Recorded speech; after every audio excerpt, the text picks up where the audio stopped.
New Hampshire. I work out of Boston now. How about you? Oh, you're also from Buffalo. Okay. Gotcha. That's cool. Yeah, it's my fifth. I got you beat. I'm rooting for your Bills the rest of the way. Who were you rooting beforehand? Well, I'm a Jets fan, so I don't root for anybody pretty much after Halloween. Usually the football season's over by November. Is Rex Ryan coming back? No, I don't think so. I think they're going to try to get Aaron Glenn, which would be great. I liked it. You know, he was one of my favorite players when I was like in high school. So I don't know. Their organization's such a disaster. So, no matter who we get, we'll ruin them. So. We waited a long time in Buffalo to get back to where we Yeah. Well, I always remember Buffalo, Thurman Thomas running all over the Jets. Just Thurman Thomas could not be stopped back in the day. You know what? He was one of the great blockers. Yeah. He could block, he could pick up the blitz and block. Yeah. People talk about it, but it really was a great block. Right. Those were some great teams. I worked with him a number of times. Yeah. I know he's, Doesn't he do a lot? Does he still live up there? yeah. Does he do a lot for the community? Did I hear that? Does a lot of communities. Does he? Yeah, that's good. There's a portion of his company. He's got a construction company. He's got a bunch of businesses. He's got a small construction company that's involved in the construction in some way of the state. Oh, really? Building of the state. Yeah, that's cool. Supposed to be ready for 2026. Oh, that's cool. I do a lot of sports. Yeah. That's got to be fun, right? Yeah. You know what? They're all jobs, right? No matter what you're doing. A lot of hockey. Standing up now. Yeah. It's not camera. What you don't see is the 6 hours we did beforehand. Right. Unloading trucks, building Yeah. cameras. Right. 3 hours afterwards. Yeah. I get it. And But I enjoy what I do. I enjoy it. they play sports on every holiday. So all holidays are working. You're working just like me. Don't know if I can imagine being here in 4 years. Yeah. Has to go back again. Right. That's how I am. Yeah. Right. Because I was packing,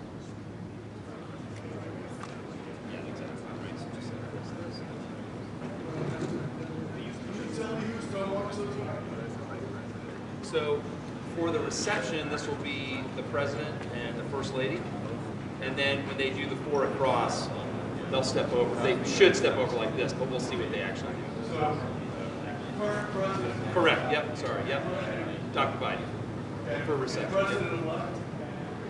So President-elect, when he arrives, then they will stand, he should stand here in the middle. President-elect will stand in your left. Correct. You bet. The current principal is camera left. Stage. Don't use camera left. You're killing me. You're a camera person. I thought. I Hi, can- Melissa. Still never use that terminology.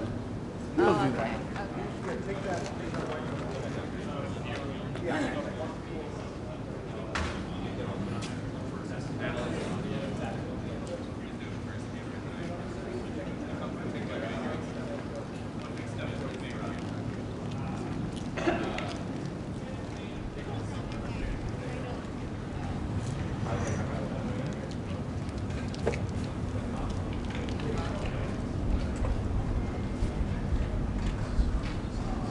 ABC, are you guys good?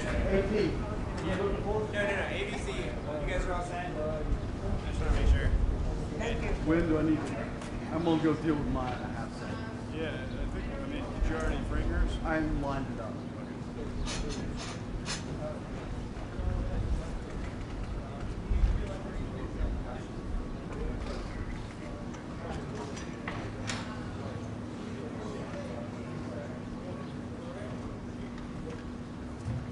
I gotta get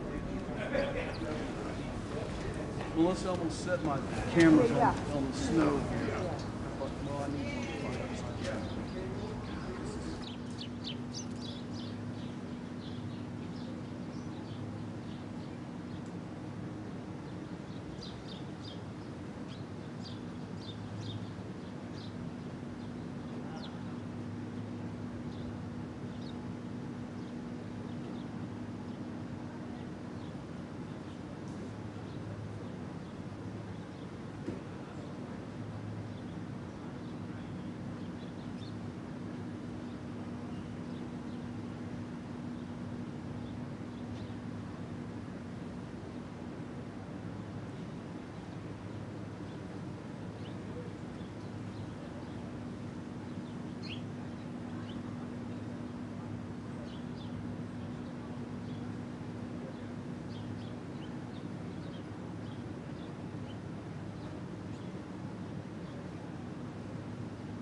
one. Miss, I'm so sorry.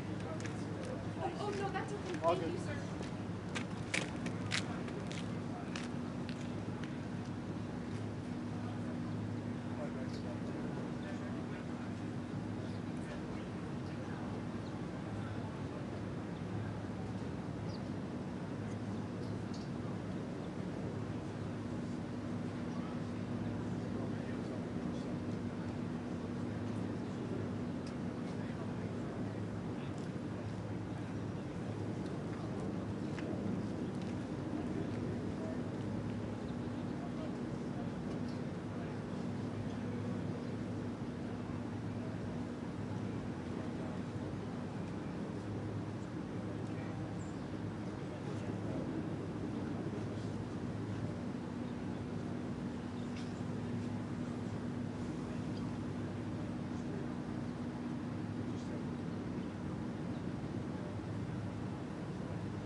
Yeah, let me just type this up, sir.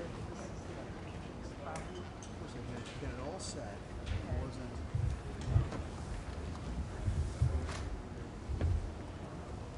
Okay, yeah. Okay, so.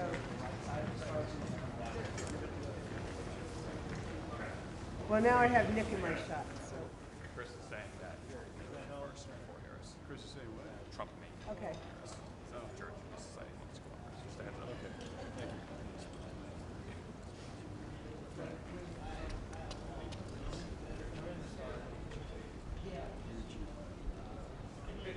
Okay, got it.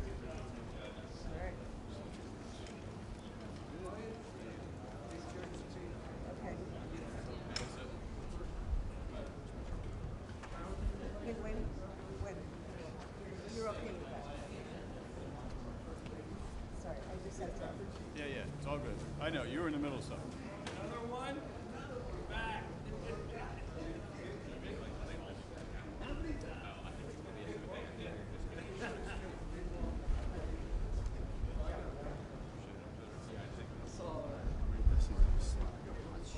Yeah, the problem is, I can't get this.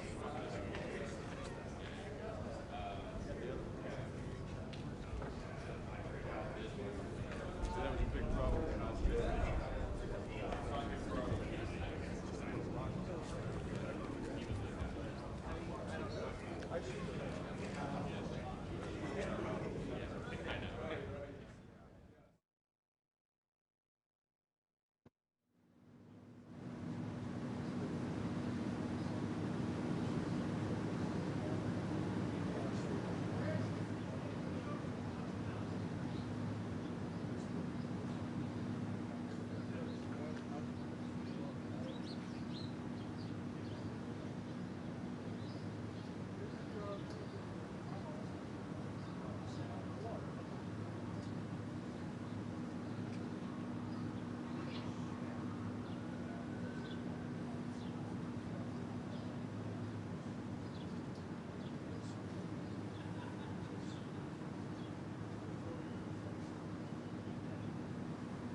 tight.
you trying to go? VIVO, ECD. They're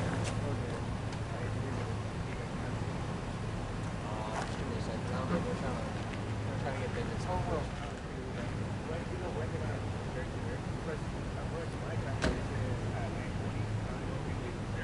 There's a pickup right now. They're trying to. They should hold out. They're trying to get out. I guess we'll have to wait.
sound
Should be any minute.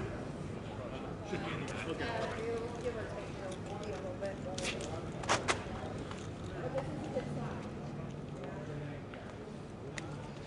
Will, you stand back. Who's your Oh yeah. Work smart, not hard.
First lady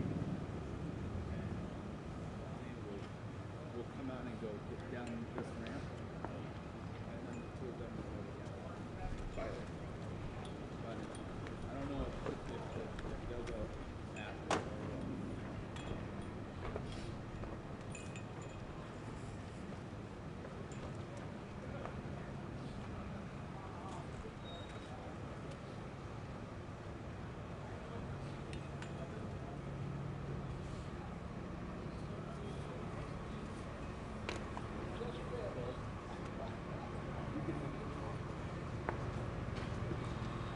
Have that arcane knowledge ready to go?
Skills right there, man.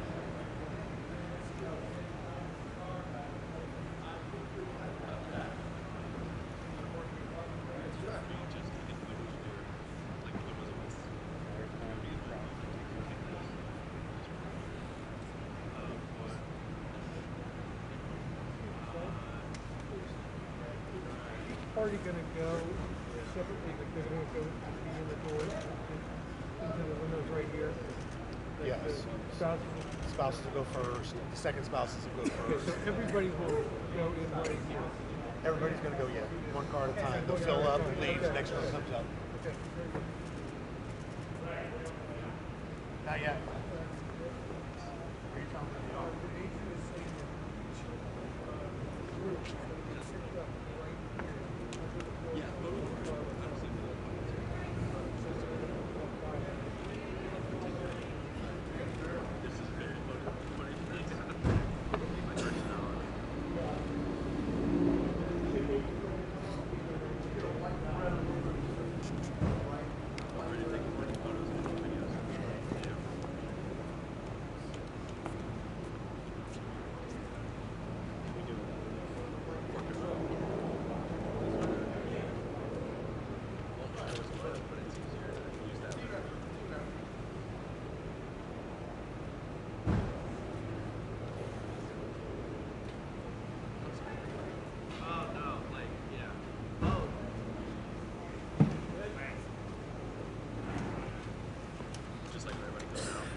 goes all the way.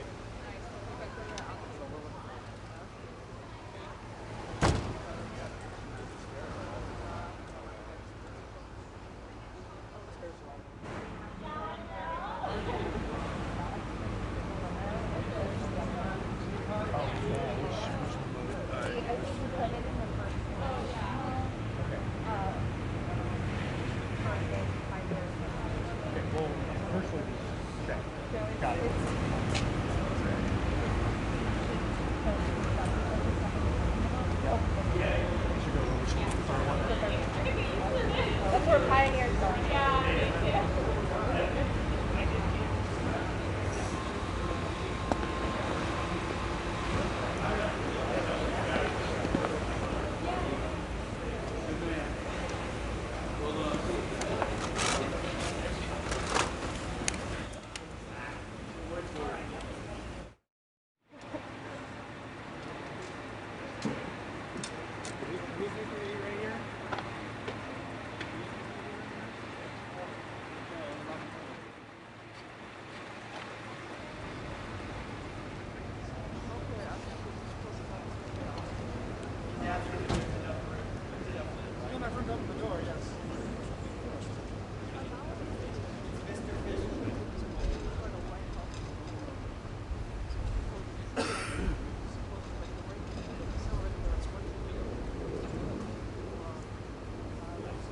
Usually the cars pull forward for the group photo, and they didn't. You guys know who these are? Mine and his. That's all right.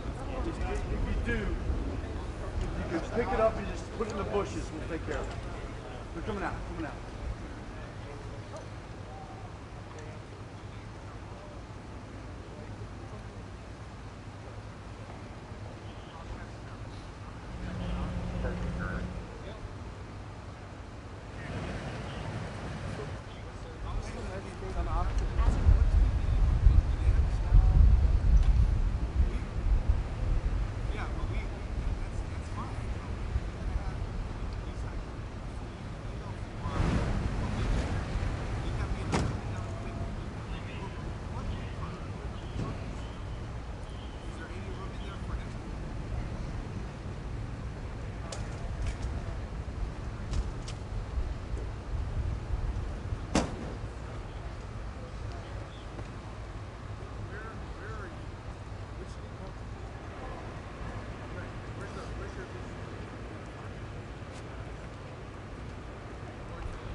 Thank you, sir.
morning, everybody. Good morning.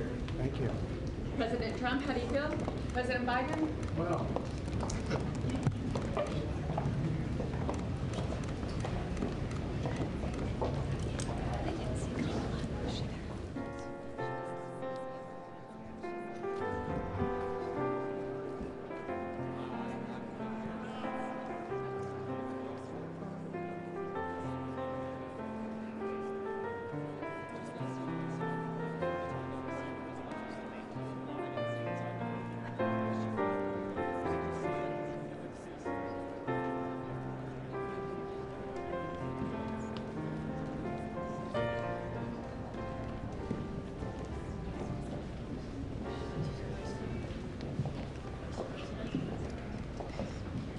Good morning, Mr. Vice President. How do you feel?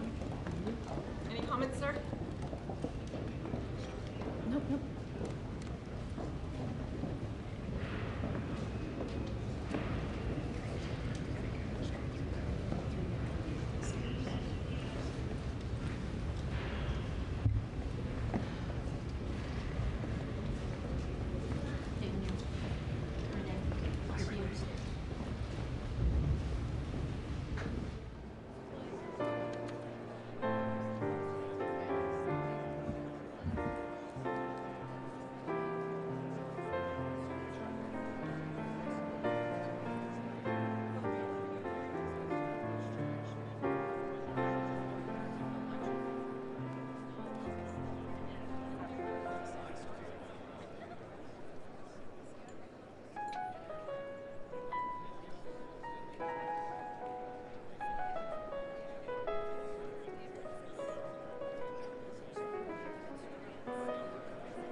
Ladies and gentlemen, the President-elect's cabinet and cabinet-level designees.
gentlemen.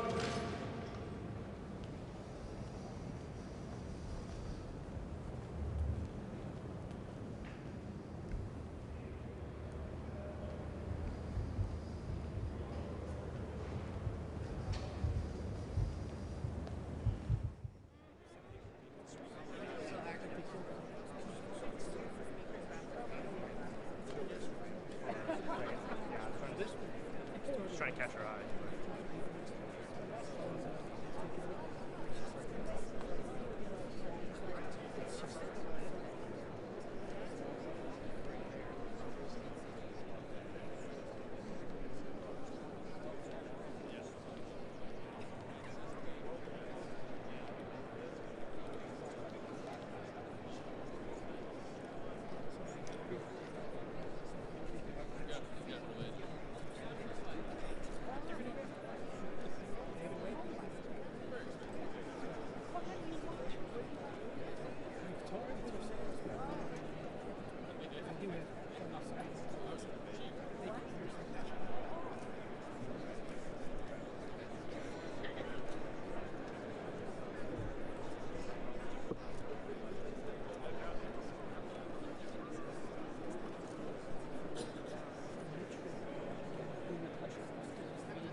Presidential Inaugural Committee. Committee Co-Chair, Mr. Steve Whitcomb.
Ladies and gentlemen, at this time, please take your seats.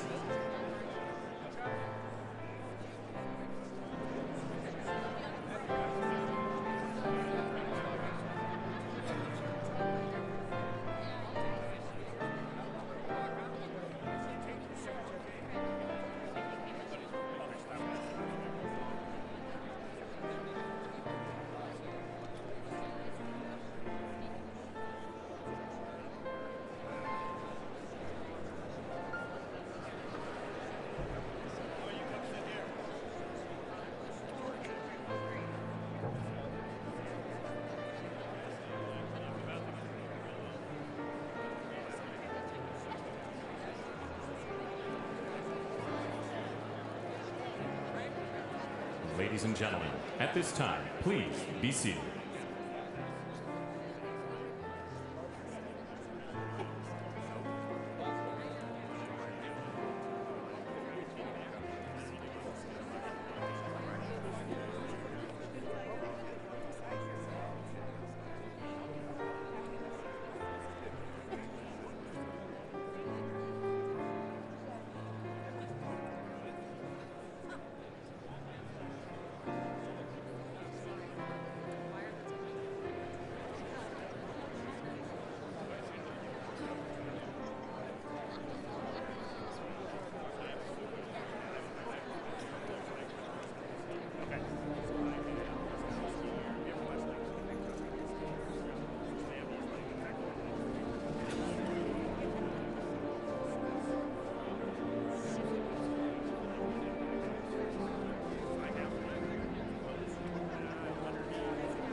Ladies and gentlemen, former Vice Presidents, the Honorable Dan Quayle, accompanied by Mrs. Marilyn Quayle, and the Honorable Michael Pence.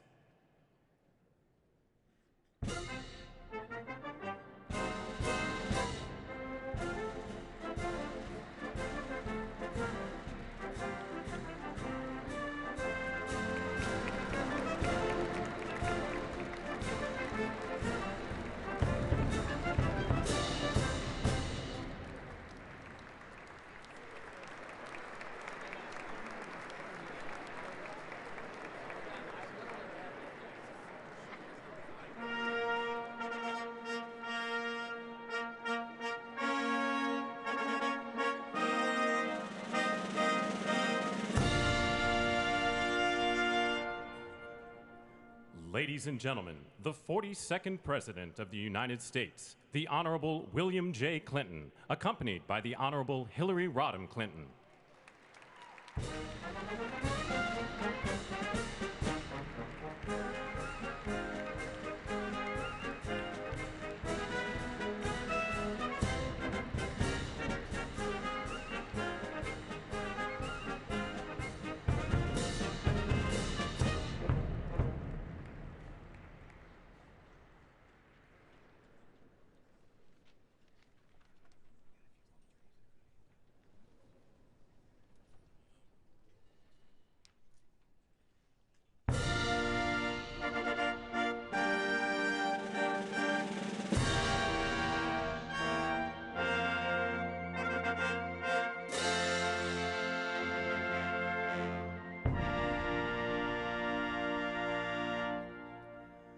Ladies and gentlemen, the 43rd President of the United States, the Honorable George W. Bush, accompanied by Mrs. Laura Bush.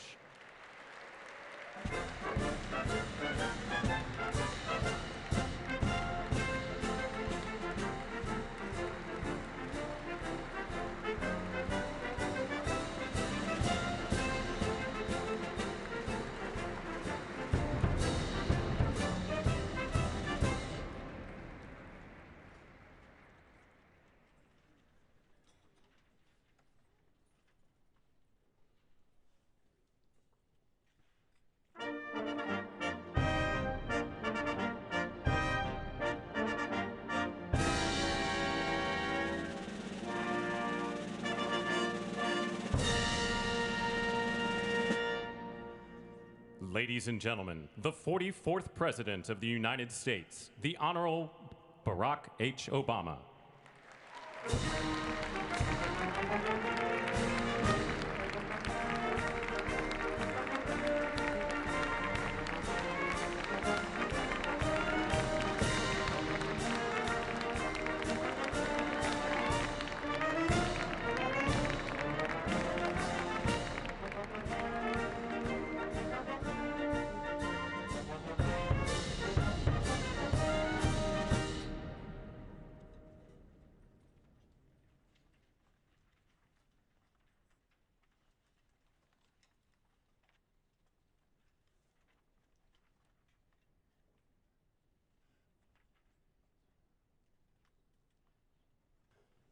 Ladies and gentlemen, the Chief Justice of the United States, the Honorable John G. Roberts, Jr., and the Associate Justices of the Supreme Court of the United States.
Tiffany Trump, and Baron Trump.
Ladies and gentlemen, escorting Dr. Biden and Mr. Emhoff, the Republican Staff Director of the Joint Congressional Committee on Inaugural Ceremonies, Ms. Emily Leviner, the Senate Secretary for the Minority, the Honorable Gary Myrick, the House of Representatives Chief Administrative Officer, the Honorable Catherine Spindor, and Mr. Bruce Fisher.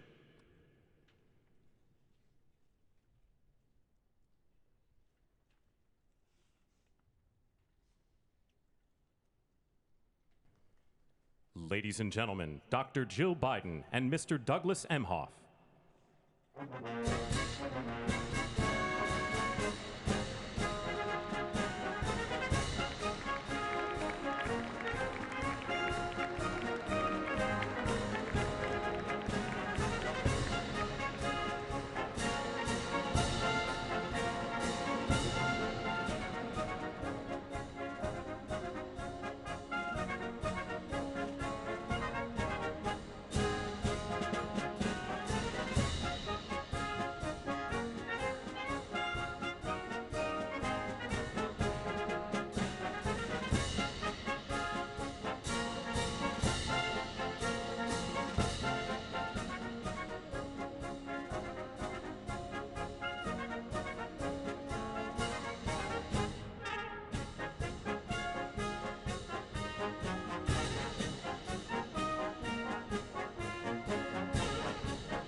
Ladies and gentlemen, performing O America, please welcome the Armed Forces Chorus and America's tenor, Christopher D. Macchio.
The Honorable Jackie Barber, the Clerk of the House of Representatives, the Honorable Kevin F. McCumber, Mr. John Bessler, Mrs. Kelly Johnson, Mrs. Iris Weinshaw Schumer, and Mrs. Jennifer Scalise.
Ladies and gentlemen, escorting the President of the United States and the Vice President of the United States, ranking member of the Joint Congressional Committee on Inaugural Ceremonies, the Honorable Deb Fischer, House Democratic Leader, the Honorable Hakeem Jeffries, and Senate Majority Secretary, the Honorable Robert Duncan.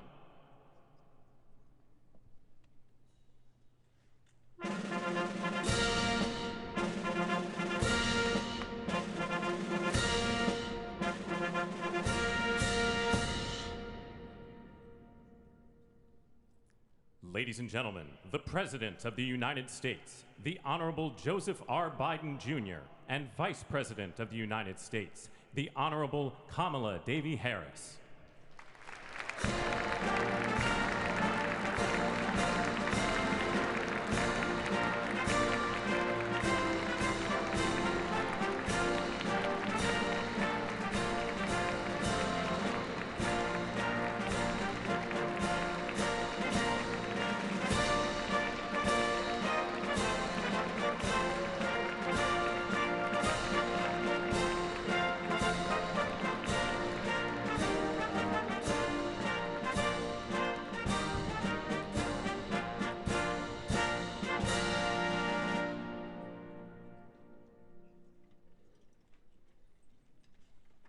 Ladies and gentlemen, escorting the Vice President-elect, the Executive Director for the Joint Congressional Committee on Inaugural Ceremonies, Mr. Michael Wagner, Senate Deputy Sergeant-at-Arms and Doorkeeper, Jason Bell, and House Deputy Sergeant-at-Arms, Mr. Sean Keating.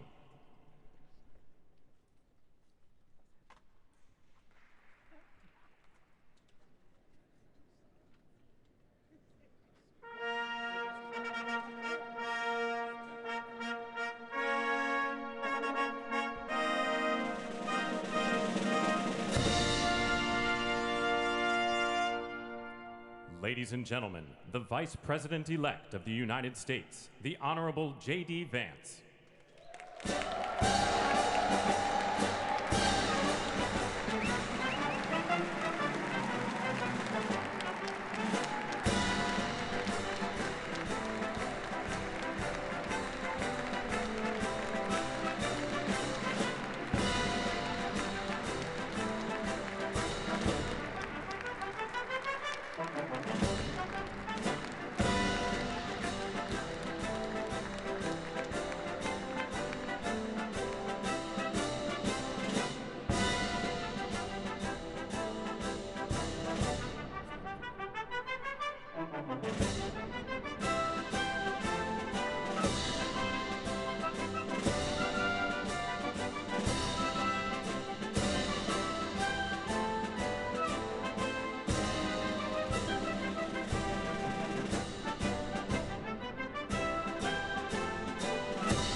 Ladies and gentlemen, escorting the President-elect, the Staff Director for the Joint Congressional Committee on Inaugural Ceremonies, Elizabeth Farah, House Sergeant-at-Arms, the Honorable William P. McFarland, Senate Sergeant-at-Arms and Doorkeeper, the Honorable Jennifer A. Hemingway, Senate Majority Leader, the Honorable John Thune, and the Joint Congressional Committee on Inaugural Ceremonies, House Democratic Leader, the Honorable Hakeem Jeffries, House Majority Leader, the Honorable Steve Scalise, Speaker of the House of Representatives, the Honorable Mike Johnson, Senate Democratic Leader, the Honorable Charles E. Schumer, Ranking Member of the Joint Congressional Committee on Inaugural Ceremonies, the Honorable Deb Fischer, and Chairwoman of the Joint Congressional Committee on Inaugural Ceremonies, the Honorable Amy Klobuchar.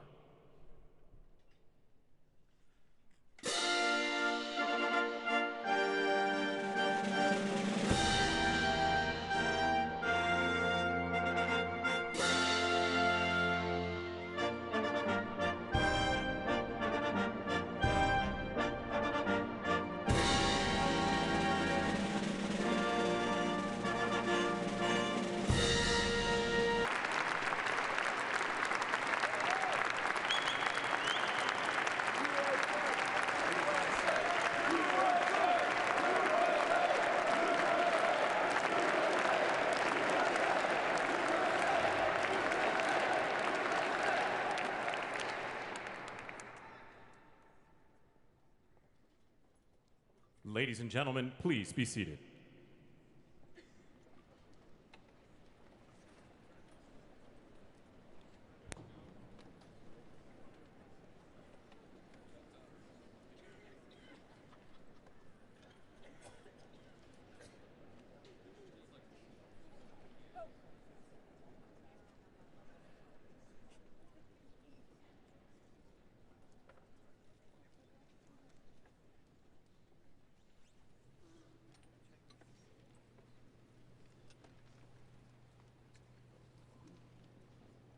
Please welcome the chairwoman of the Joint Congressional Committee on Inaugural Ceremonies, the Honorable Amy Klobuchar.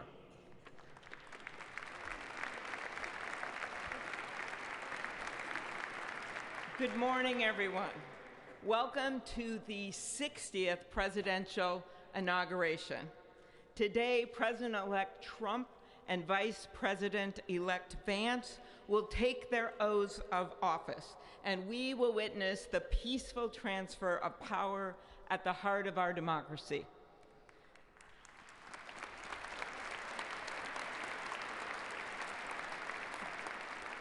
For the past year, I've chaired the Inaugural Ceremony Committee, which includes the leadership of Congress from both parties. We thank the committee and Capitol staff and law enforcement who worked so hard over the last year, and especially the last 3 days. You've done a beautiful job, and you have shown grace under pressure.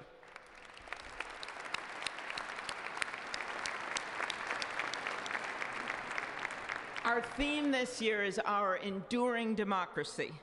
The presence of so many presidents and vice presidents here today is truly a testament to that endurance. We welcome President Biden and Dr. Biden. We welcome Vice President Harris and Doug Emhoff, President Obama, President Clinton and Secretary Clinton, President Bush and Laura Bush, Vice President Pence, Vice President Quayle and Marilyn Quayle. The justices of the United States Supreme Court are with us, all 9 of them, I counted, and of course, the Trump and Vance families. This ceremony marks what will soon be 250 years of our democracy. It is the moment when leaders, elevated by the will of the people, promise to be faithful to our Constitution, to cherish and defend it. It is the moment when they become, as we all should be, the guardians of our country.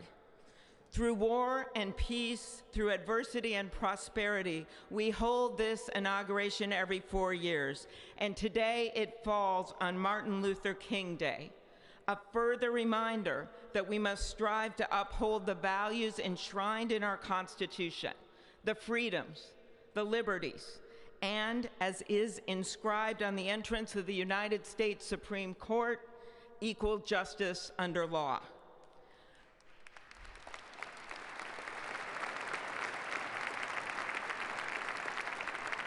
But what makes this moment more than a passing ceremony is all who are watching it across the country, the people of this nation, the ordinary people doing extraordinary things. President Kennedy, who at one point worked as a senator in this building and would often walk through this very rotunda, once said, "In a democracy, every citizen, regardless of interest in politics, holds office. Every one of us is in a position of responsibility." With that responsibility of citizenship comes an obligation not to seek out malice, as President Lincoln once reminded us, but to view others with a generosity of spirit despite our differences. With that responsibility of leadership comes an obligation to stand our ground when we must and find common ground when we can. With everything swirling around us, the hot mess of division, it is on all of us, to quote an incredible songwriter who just happened to be born in my state, to ensure that our nation's democracy is our shelter from the storm. There's a reason this ceremony takes place at the Capitol.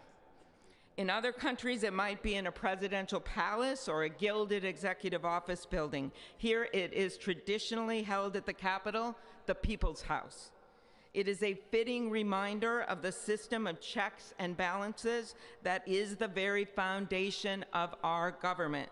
3 equal branches of government. That is how, for nearly 250 years, our great American experiment, grounded in the rule of law, has endured. So, as we inaugurate a new president and vice president, let us remember that the power of those in this room comes from the people. The construction workers who build our country, the teachers and healthcare workers who nurture us, the troops defending our freedoms, and yes, the firefighters in Los Angeles putting themselves on the line for us.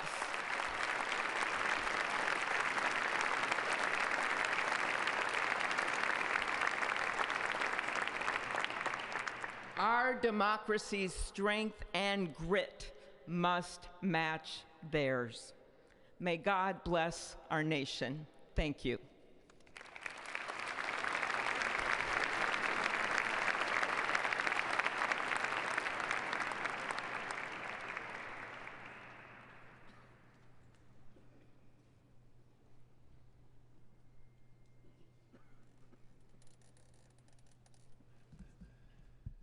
Good afternoon.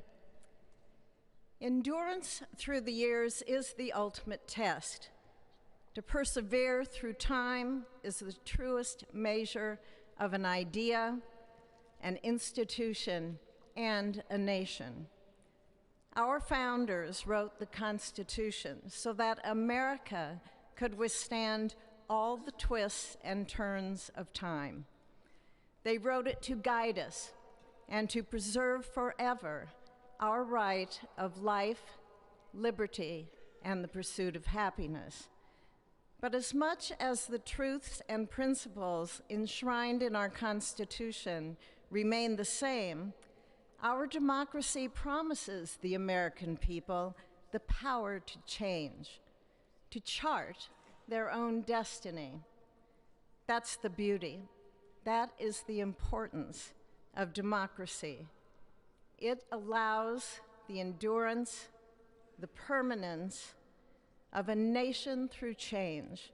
It allows nations like our United States both to avoid the obstacles and to seize the opportunities God has placed before us, all while staying true to our founding principles. Today is our country's 60th inauguration ceremony. Like all the others before it, it is a celebration of our right to set our uniquely American course. The past several years have been trying at times for many, many Americans, and also for the nations of the free world that we humbly strive to lead. In November, Americans chose again to steer this nation towards greatness, the secure, safe, and prosperous future that our founders envisioned for all of us. And today, we celebrate not only their decision to do so, but also the simple right and wisdom of a free people to make their own choice so that their nation might endure. And now, allow me to welcome Archbishop Timothy Dolan and Reverend Franklin Graham, who will deliver our invocation. Please rise.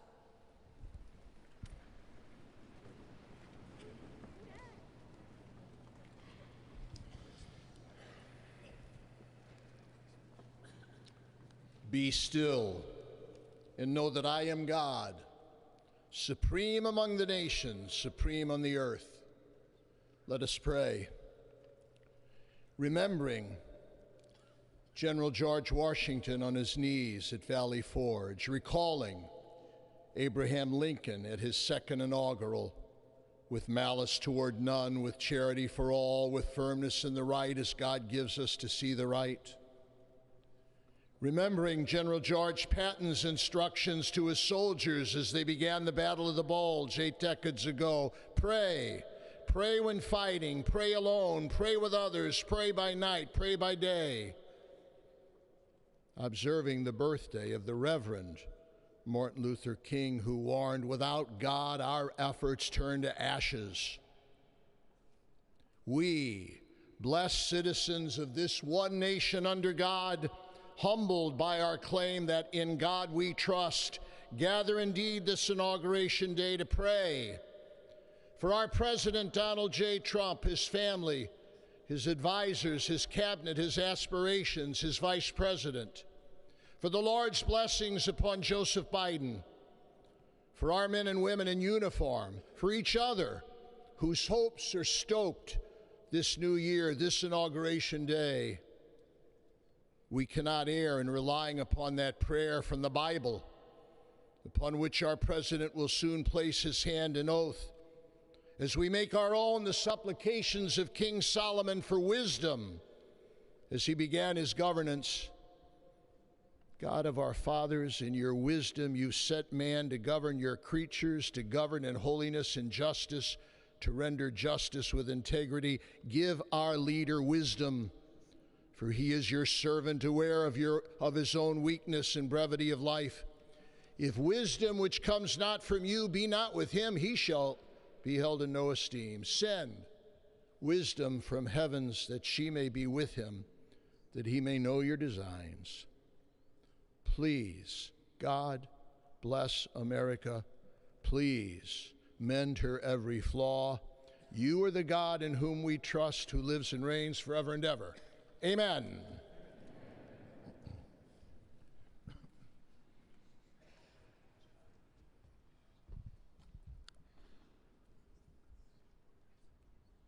Mr. President, the last 4 years, there are times I'm sure you thought it was pretty dark.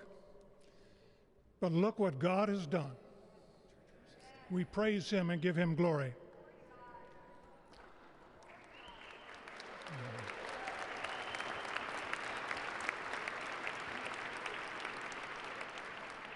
Let us pray.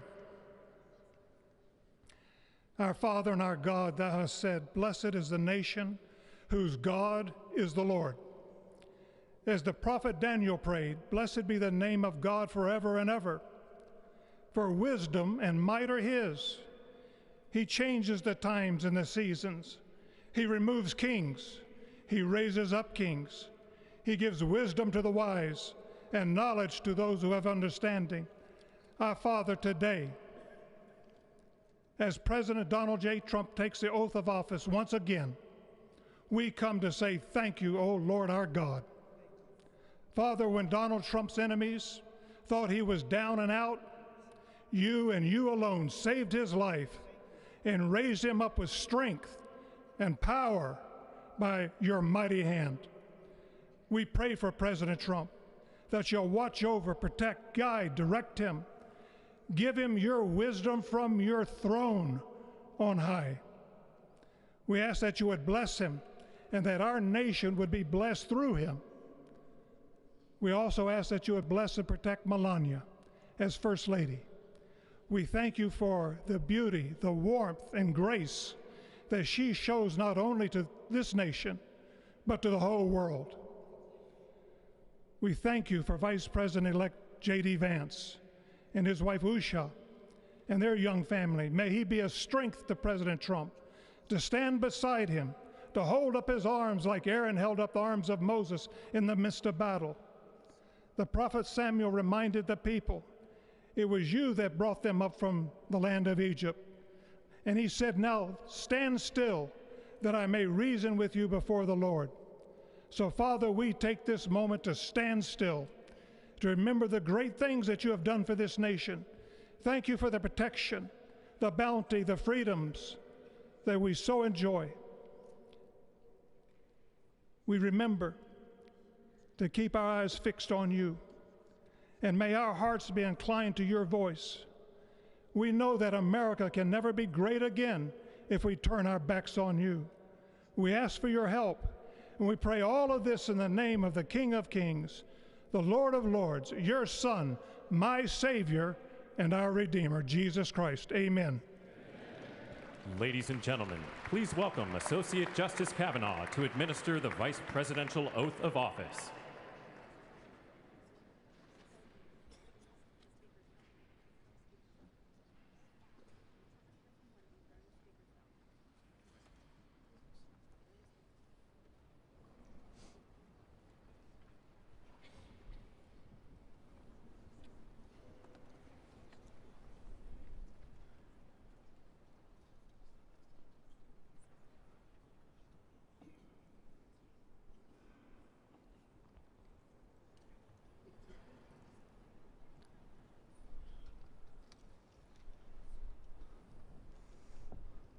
Please raise your right hand and repeat after me.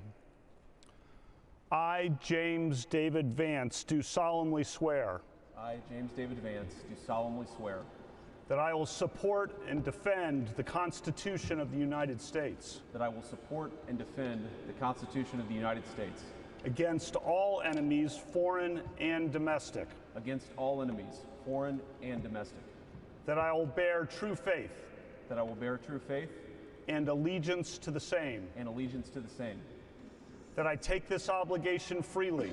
That I take this obligation freely without any mental reservation. without any mental reservation or purpose of evasion. or purpose of evasion. And that I will well and faithfully discharge. And that I will well and faithfully discharge the duties of the office. the duties of the office on which I am about to enter. on which I am about to enter. So help me God. So help me God. Congratulations, Mr. Vice President.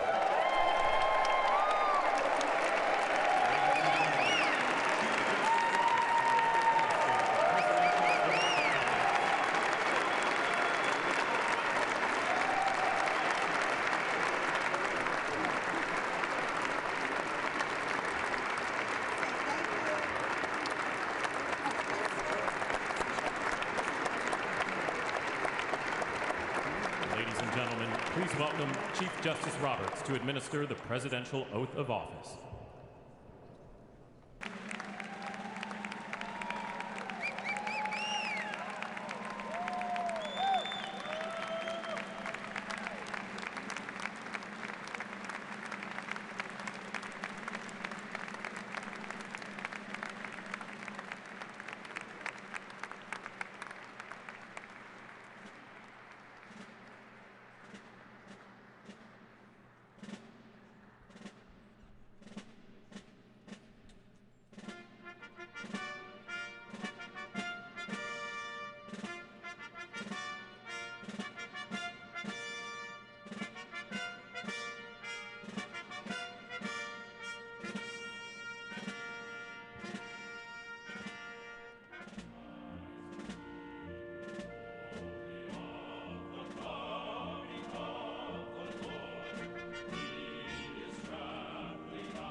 is my honor and pleasure to introduce to you the 45th and the 47th President of the United States of America, Donald J. Trump.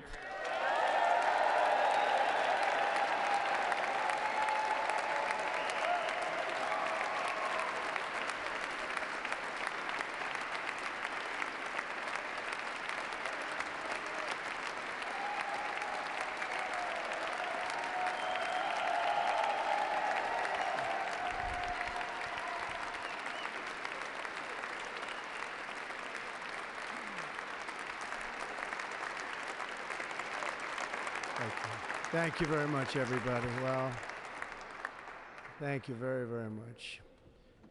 Vice President Vance, Speaker Johnson, Senator Thune, Chief Justice Roberts, Justices of the United States Supreme Court, President Clinton, President Bush, President Obama, President Biden, Vice President Harris, and my fellow citizens. The golden age of America begins right now.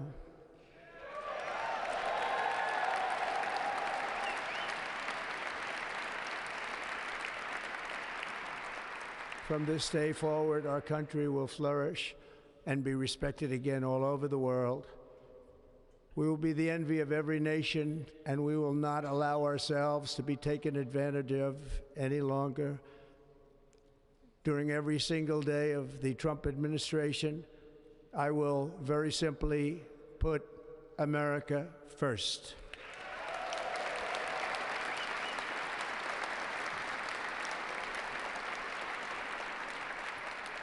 Our sovereignty will be reclaimed. Our safety will be restored. The scales of justice will be rebalanced.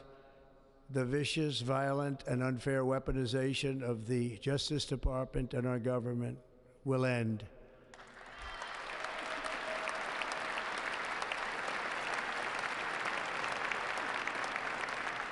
And our top priority will be to create a nation that is proud, prosperous, and free.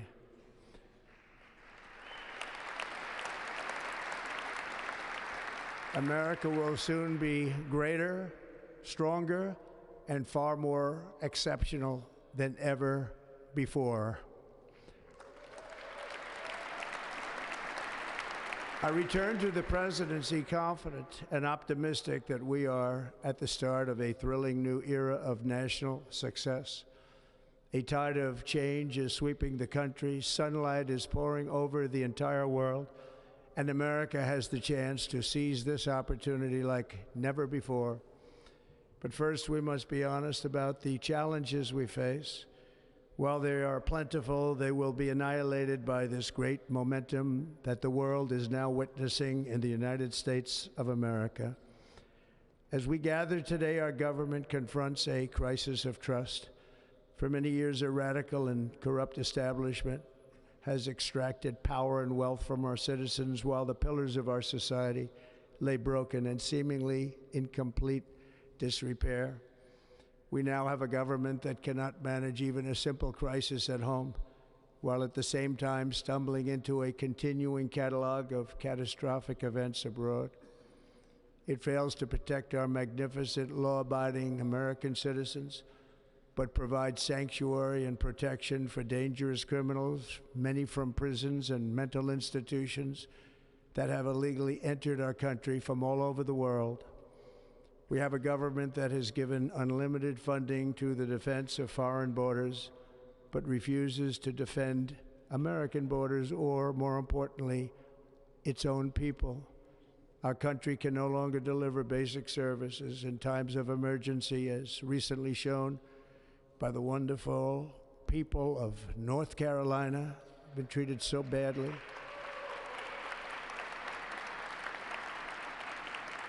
And other states who are still suffering from a hurricane that took place many months ago. Or more recently, Los Angeles, where we are watching fires still tragically burn. From weeks ago, without even a token of defense, They're raging through the houses and communities, even affecting some of the wealthiest and most powerful individuals in our country, some of whom are sitting here right now. They don't have a home any longer. That's interesting. But we can't let this happen. Everyone is unable to do anything about it. That's going to change. We have a public health system that does not deliver in times of disaster, yet more money is spent on it than any country anywhere in the world. And we have an education system that teaches our children to be ashamed of themselves in many cases, to hate our country despite the love that we try so desperately to provide to them. All of this will change starting today, and it will change very quickly.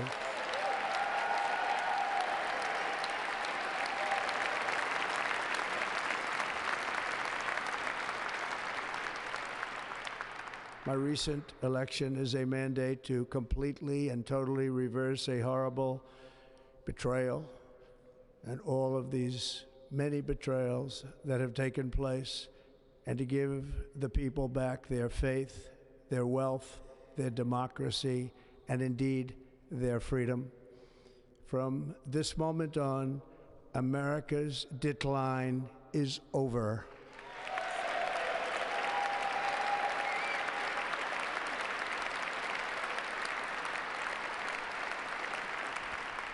Our liberties and our nation's glorious destiny will no longer be denied, and we will immediately restore the integrity, competency, and loyalty of America's government.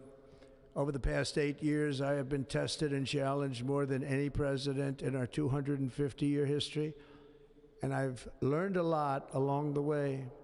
The journey to reclaim our republic has not been an easy one, that I can tell you.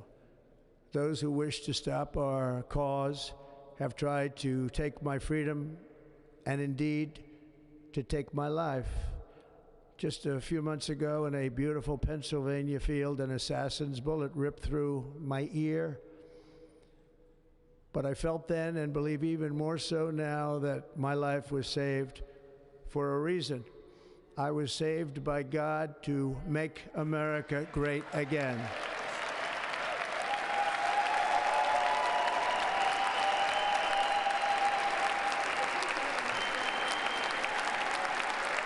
Thank you.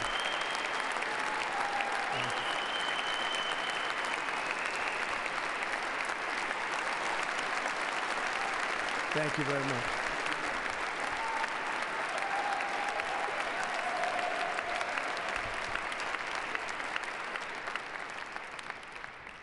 That is why each day under our administration of American patriots, we will be working to meet every crisis with dignity and power and strength.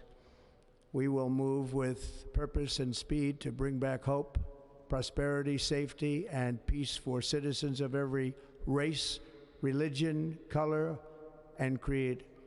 For American citizens, January 20th, 2025 is Liberation Day.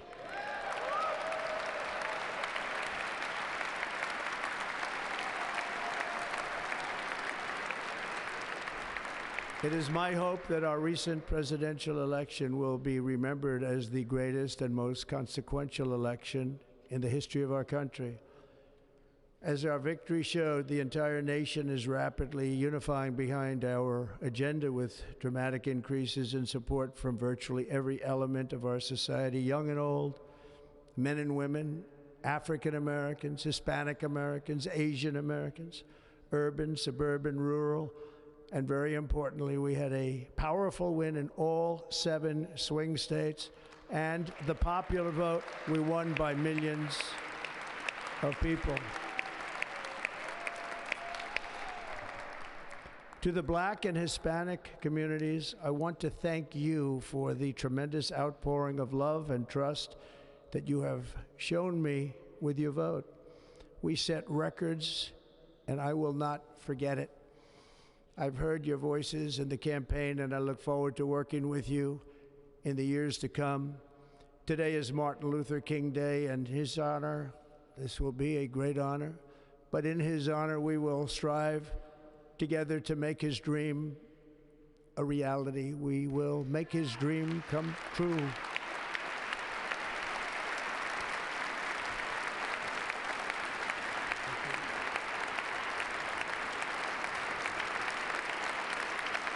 Thank you. Thank you. National unity is now returning to America, and confidence and pride is soaring like never before. In everything we do, my administration will be inspired by a strong pursuit of excellence and unrelenting success. We will not forget our country. We will not forget our Constitution, and we will not forget our God. Can't do that.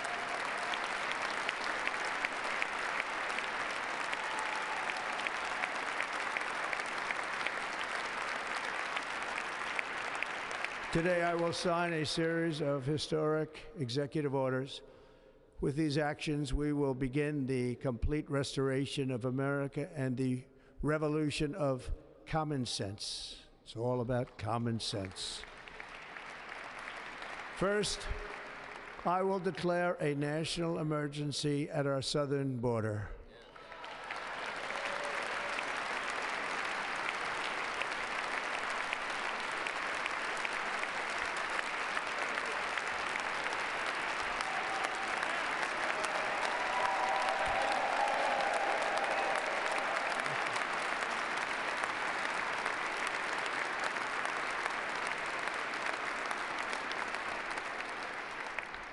All illegal entry will immediately be halted, and we will begin the process of returning millions and millions of criminal aliens back to the places from which they came. We will reinstate my Remain in Mexico policy.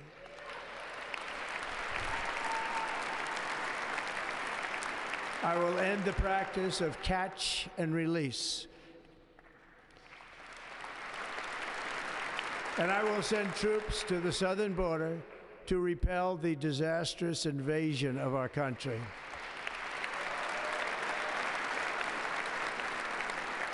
Under the orders I signed today, we will also be designating the cartels as foreign terrorist organizations.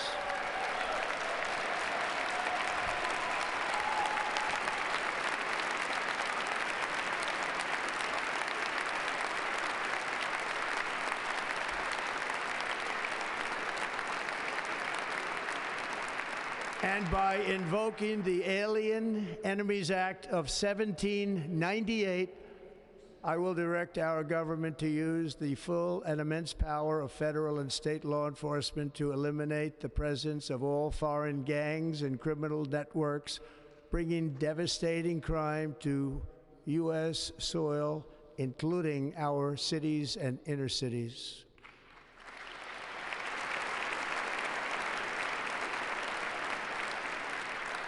As Commander-in-Chief, I have no higher responsibility than to defend our country from threats and invasions, and that is exactly what I am going to do. We will do it at a level that nobody's ever seen before. Next, I will direct all members of my cabinet to marshal the vast powers at their disposal to defeat what was record inflation and rapidly bring down costs and prices.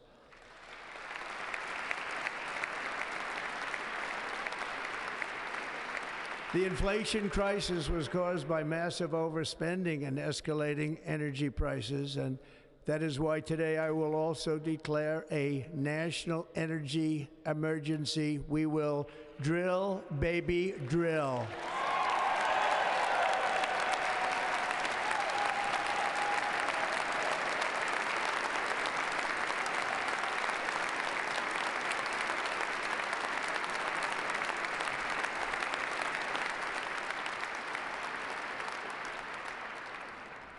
America will be a manufacturing nation once again, and we have something that no other manufacturing nation will ever have, the largest amount of oil and gas of any country on earth, and we are going to use it.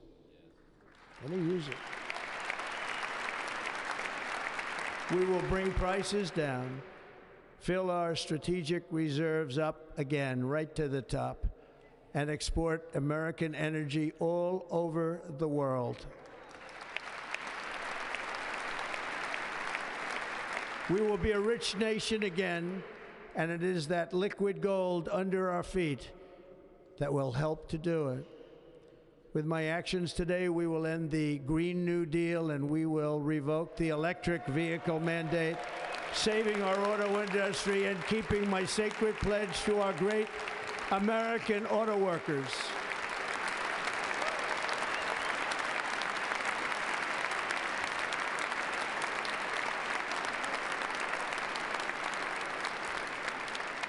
In other words, you'll be able to buy the car of your choice.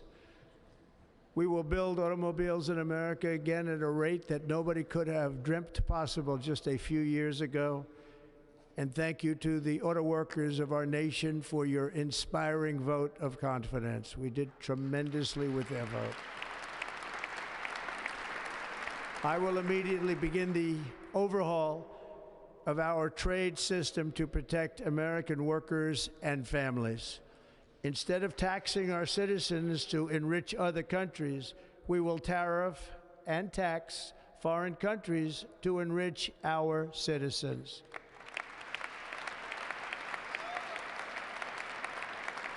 For this purpose, we are establishing the External Revenue Service to collect all tariffs, duties, and revenues. It will be massive amounts of money pouring into our treasury, coming from foreign sources. The American dream will soon be back and thriving like never before to restore competence and effectiveness to our federal government. My administration will establish the brand new Department of Government Efficiency.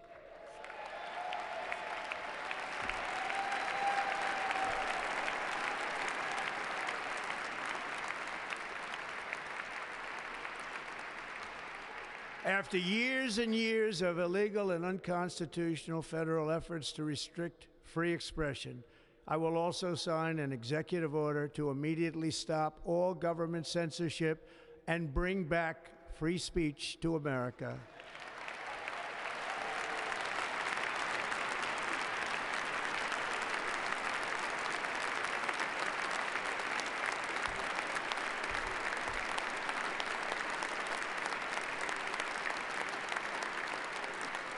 Never again will the immense power of the state be weaponized to persecute political opponents, something I know something about.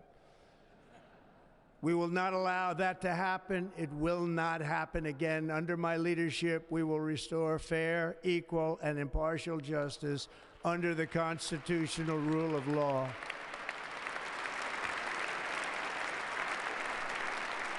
And we are going to bring law and order back to our cities. This week, I will also end the government policy of trying to socially engineer race and gender into every aspect of public and private life.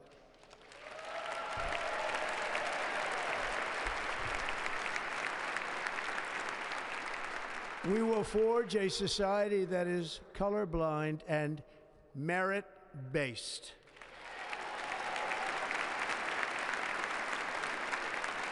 As of today, it will henceforth be the official policy of the United States government that there are only two genders, male and female.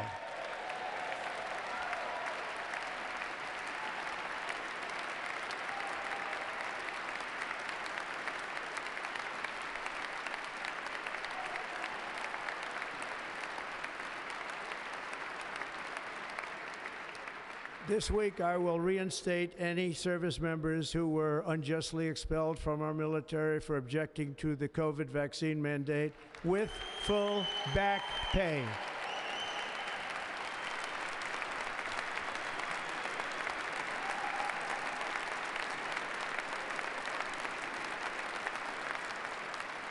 And I will sign an order to stop our warriors from being subjected to radical political theories and social experiments while on duty. It's going to end immediately. Our armed forces will be freed to focus on their sole mission, defeating America's enemies.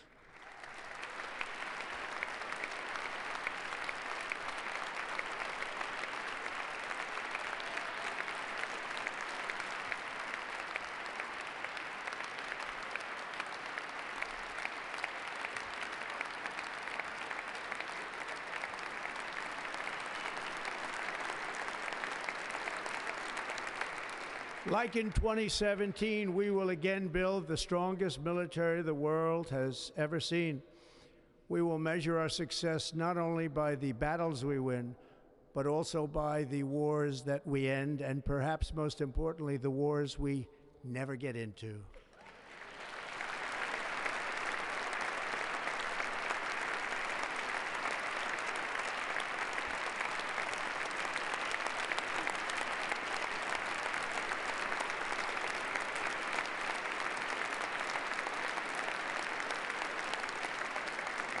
My proudest legacy will be that of a peacemaker and unifier. That's what I want to be, a peacemaker and a unifier.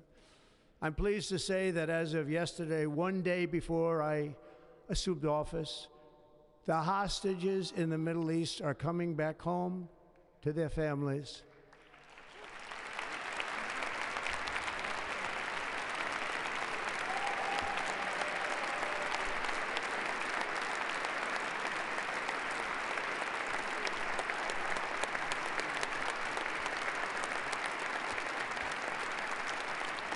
Thank you.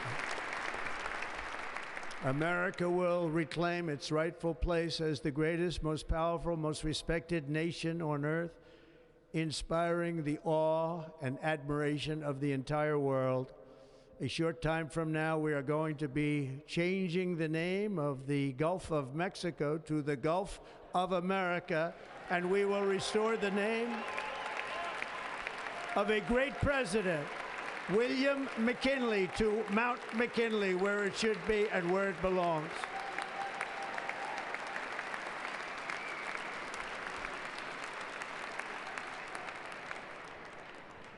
President McKinley made our country very rich through tariffs and through talent. He was a natural businessman and gave Teddy Roosevelt the money for many of the great things he did, including the Panama Canal, which has foolishly been given to the country of Panama after the United States. The United States, I mean, think of this, spent more money than ever spent on a project before and lost 38,000 lives in the building of the Panama Canal. We have been treated very badly from this foolish gift that should have never been made, and Panama's promise to us has been broken. The purpose of our deal and the spirit of our treaty has been totally violated. American ships are being severely overcharged and not treated fairly in any way, shape, or form, and that includes the United States Navy. And above all, China is operating the Panama Canal, and we didn't give it to China, we gave it to Panama, and we're taking it back.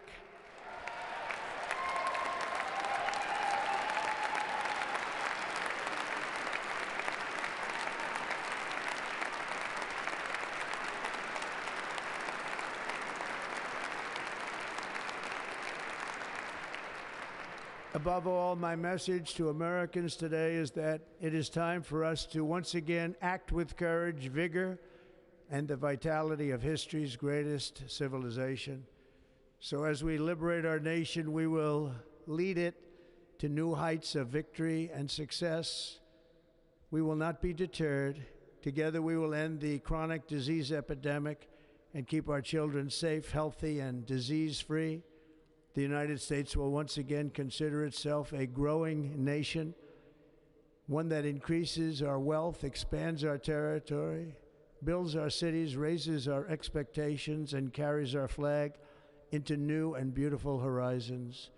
and we will pursue our manifest destiny into the stars, launching American astronauts to plant the stars and stripes on the planet Mars.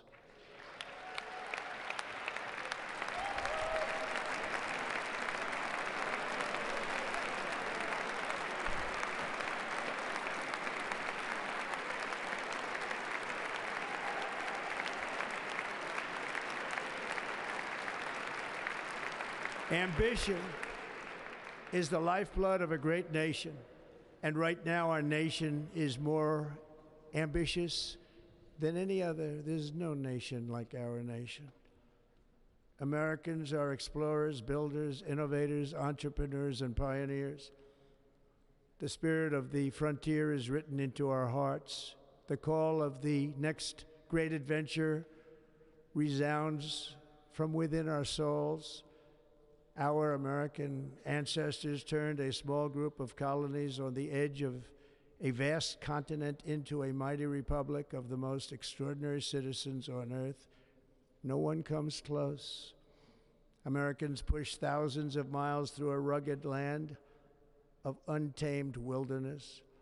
They crossed deserts, scaled mountains, braved untold dangers, won the Wild West, ended slavery, rescued millions from tyranny, lifted billions from poverty, harnessed electricity, split the atom, launched mankind into the heavens, and put the universe of human knowledge into the palm of the human hand. If we work together, there is nothing we cannot do and no dream we cannot achieve. Many people thought it was impossible for me to stage such a historic political comeback. But as you see today, here I am. The American people have spoken.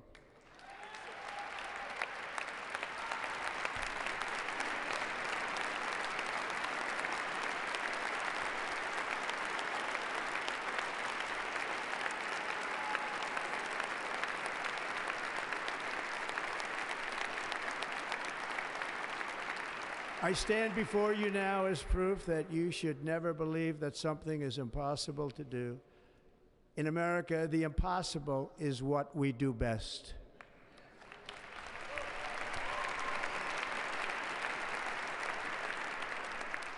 From New York to Los Angeles, from Philadelphia to Phoenix, from Chicago to Miami, from Houston to right here in Washington, D.C., our country was forged and built by the generations of patriots who gave everything they had for our rights and for our freedom.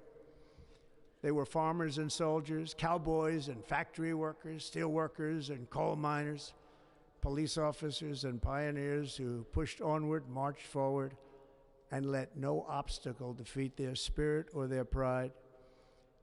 Together they laid down the railroads, raised up the skyscrapers, built great highways, won 2 world wars, defeated fascism and communism, and triumphed over every single challenge that they faced. After all we have been through together, we stand on the verge of the 4 greatest years in American history. With your help, we will restore America promise, and we will rebuild the nation that we love, and we love it so much. We are one people, one family, and one glorious nation under God.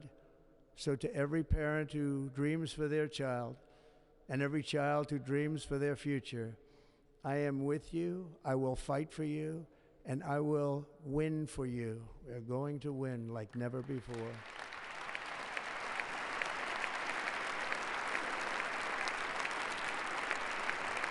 Thank you.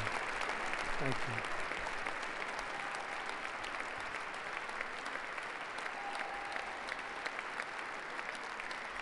Thank you. Thank you. In recent years, our nation has suffered greatly, but we are going to bring it back and make it great again, greater than ever before. We will be a nation like no other, full of compassion, courage, and exceptionalism. Our power will stop all wars and bring a new spirit of unity to a world that has been angry, violent, and totally unpredictable. America will be respected again and admired again. including by people of religion, faith, and goodwill, we will be prosperous, we will be proud, we will be strong, and we will win like never before. We will not be conquered, we will not be intimidated, we will not be broken, and we will not fail. From this day on, the United States of America will be a free, sovereign, and independent nation. We will stand bravely, we will live proudly, we will dream boldly, and nothing will stand in our way because we are Americans. The future is ours, and our golden age has just begun. Thank you. God bless America. Thank you all. Thank you. Thank you very much. Thank you very much. Thank you.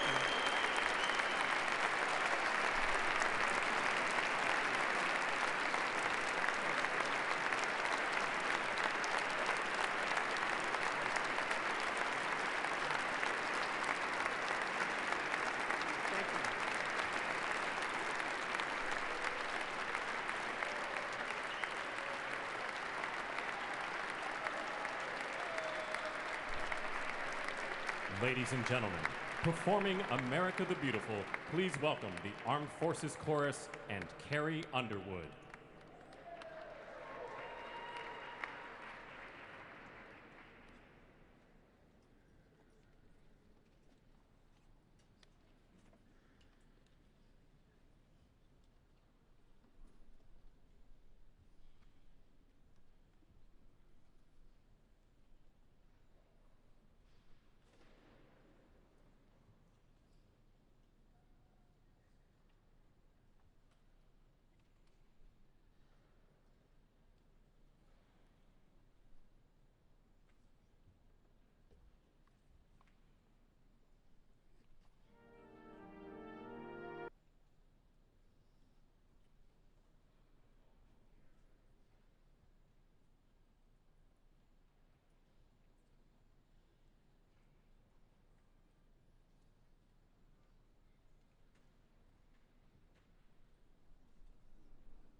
You know the words, help me out here.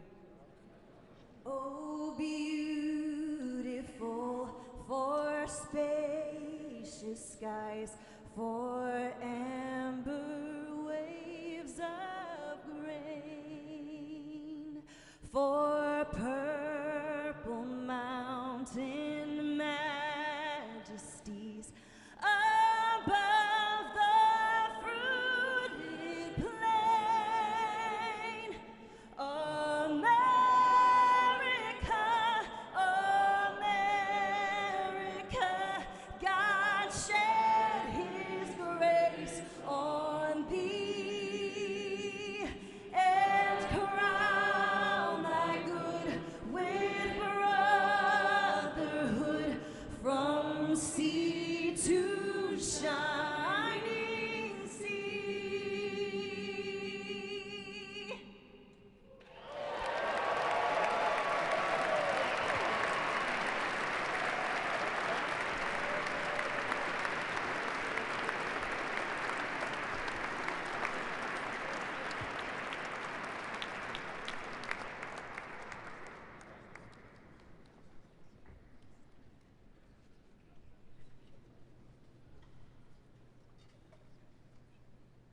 Ladies and gentlemen, Senator Fisher will now introduce the benediction clergy. I now call on Rabbi Ari Berman, Pastor Lorenzo Sewell, and Reverend Frank Mund to provide prayers of benediction.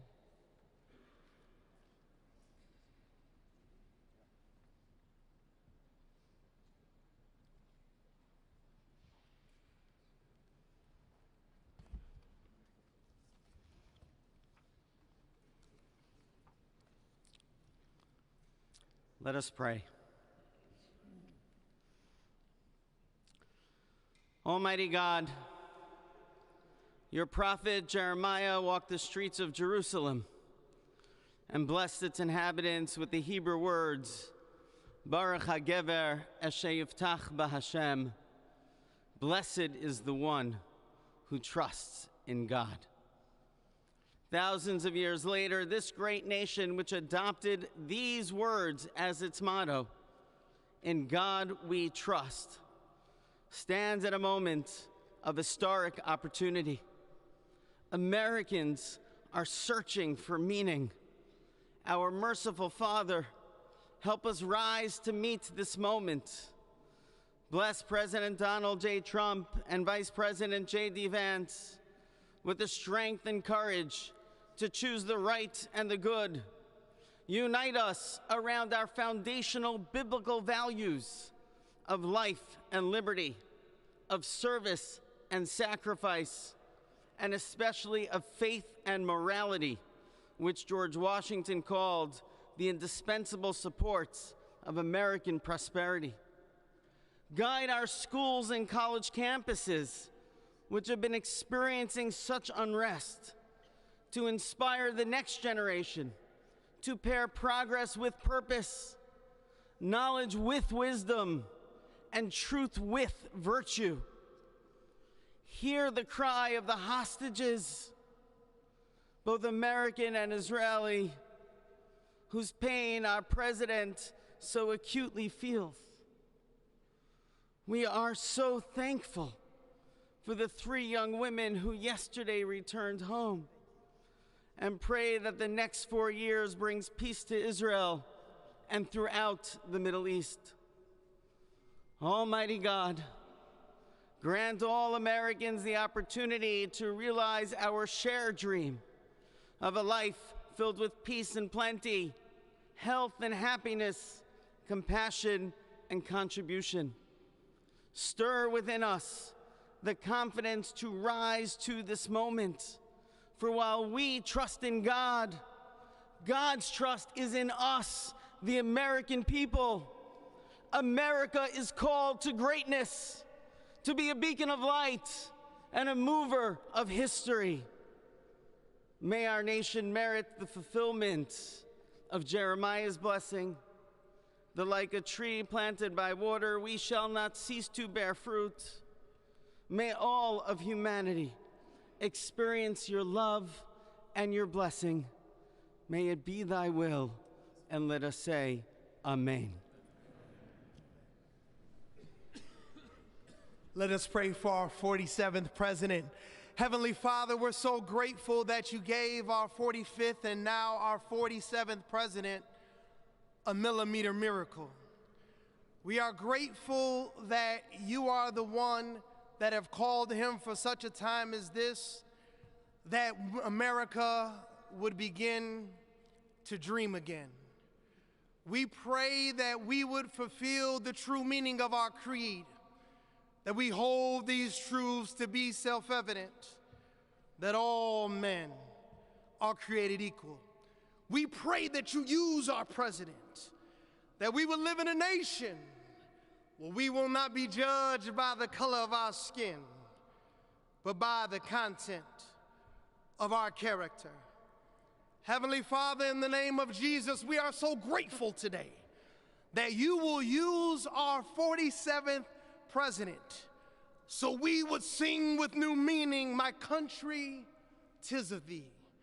Sweet land of liberty, of thee I sing. Land where my fathers died, land of the pilgrim's pride, from every mountainside. Let freedom ring, and because America is called to be a great nation, We believe that you will make this come true. So let freedom ring. From the prodigious hilltops of New Hampshire, let freedom ring. From the mighty mountains of New York, let freedom ring. From the heightening Alleghenies of Pennsylvania, let freedom ring. From the snow-capped Rockies of Colorado, let freedom ring. From the curvaceous hilltops of California, but God, we're asking you not only that, let freedom ring from Stone Mountain, Georgia. Let freedom ring from Lookout Mountain of Tennessee. Let freedom ring from every hill and every molehill in Mississippi, from every state, every city, every village, and every hamlet. And when we let freedom ring, we will be able to speed up that day where all of your children, black men and white men, Protestant and Catholic, Jew and Gentile, will be able to sing in the meaning of that old Negro spiritual, free at last, free at last. Thank you, God Almighty. We are free at last. If you believe where the Spirit of the Lord is, there is liberty. Come on, put your hands together and give your great God great glory.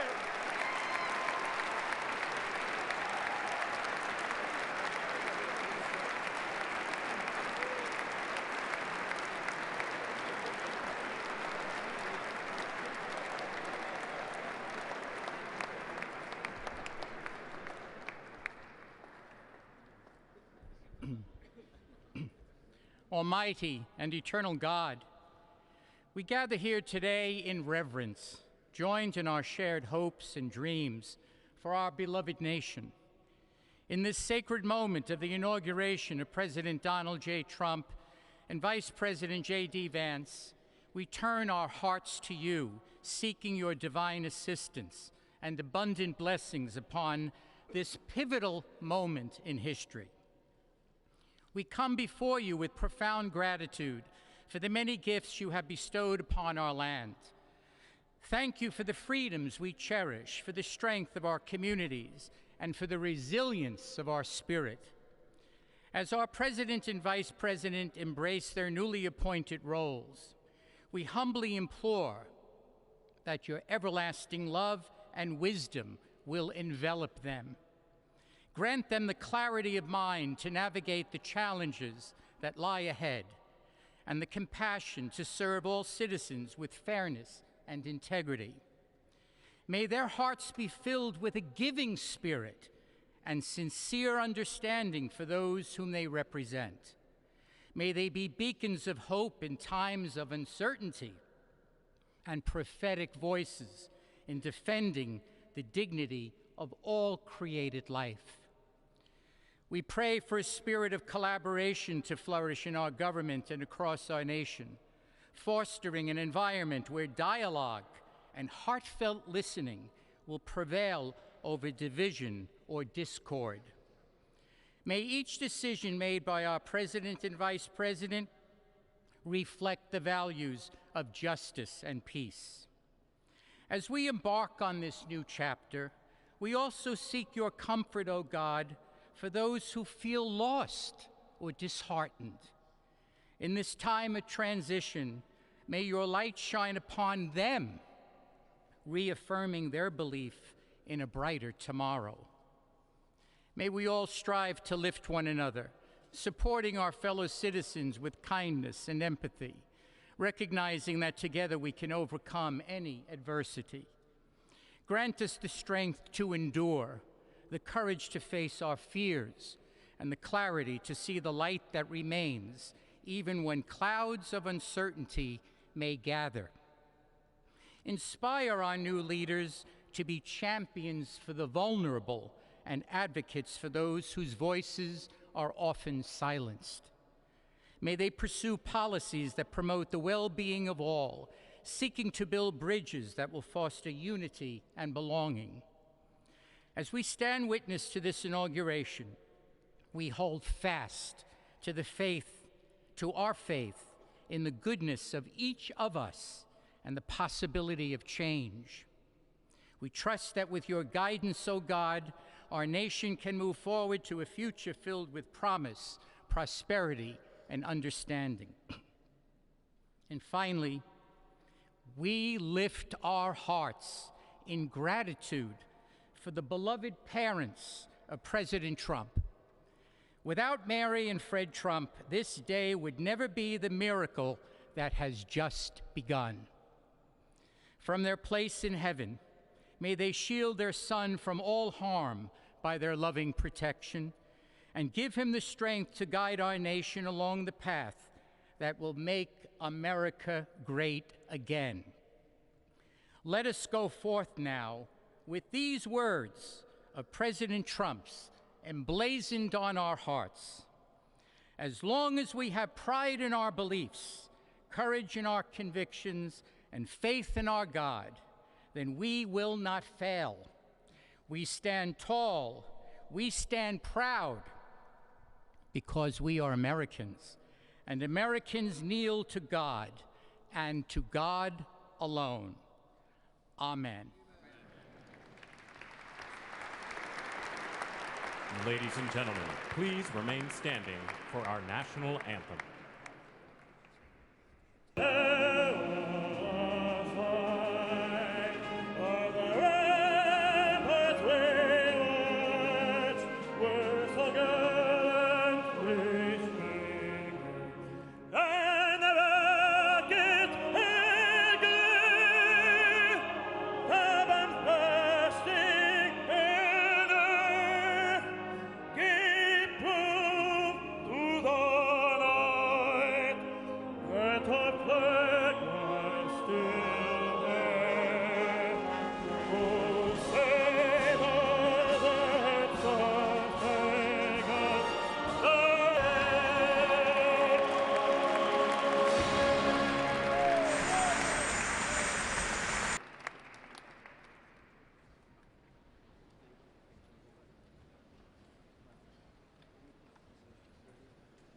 Ladies and gentlemen, please remain at your seats while the President and official party depart the platform.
Not bad, huh?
Gentlemen, we are here as witnesses to President Trump's triumphant return to the White House.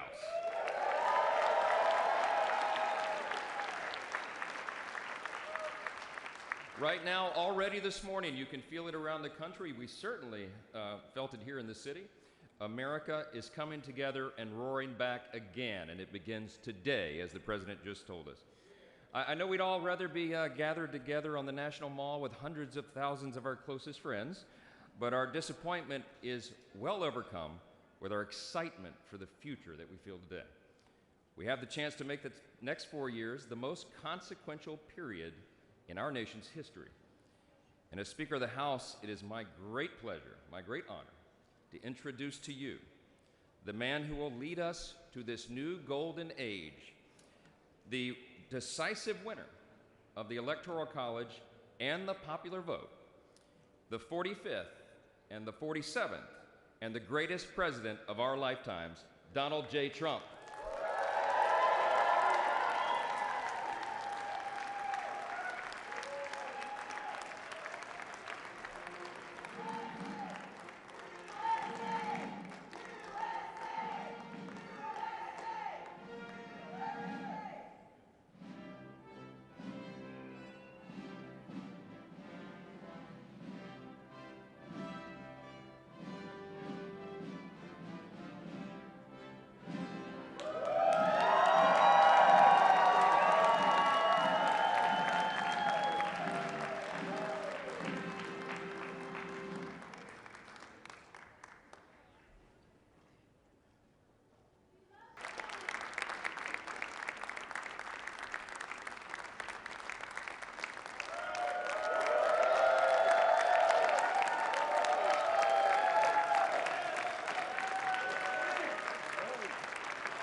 Well, thank you all so much for being here. And was that a hell of a speech or what? That was, man. That was a good way to start it off. You know, I didn't know exactly what the president would put in that speech, and I hoped to myself that he wasn't going to hold back, and sir, you didn't hold back. That was a hell of a way to start the next 4 years. But I just want to say from the bottom of my heart, and I know I speak for the president and for all of us, thank you, thank you, thank you for making this possible. We love you. We wouldn't be here without you, and we're going to make America great again together for the next 4 years.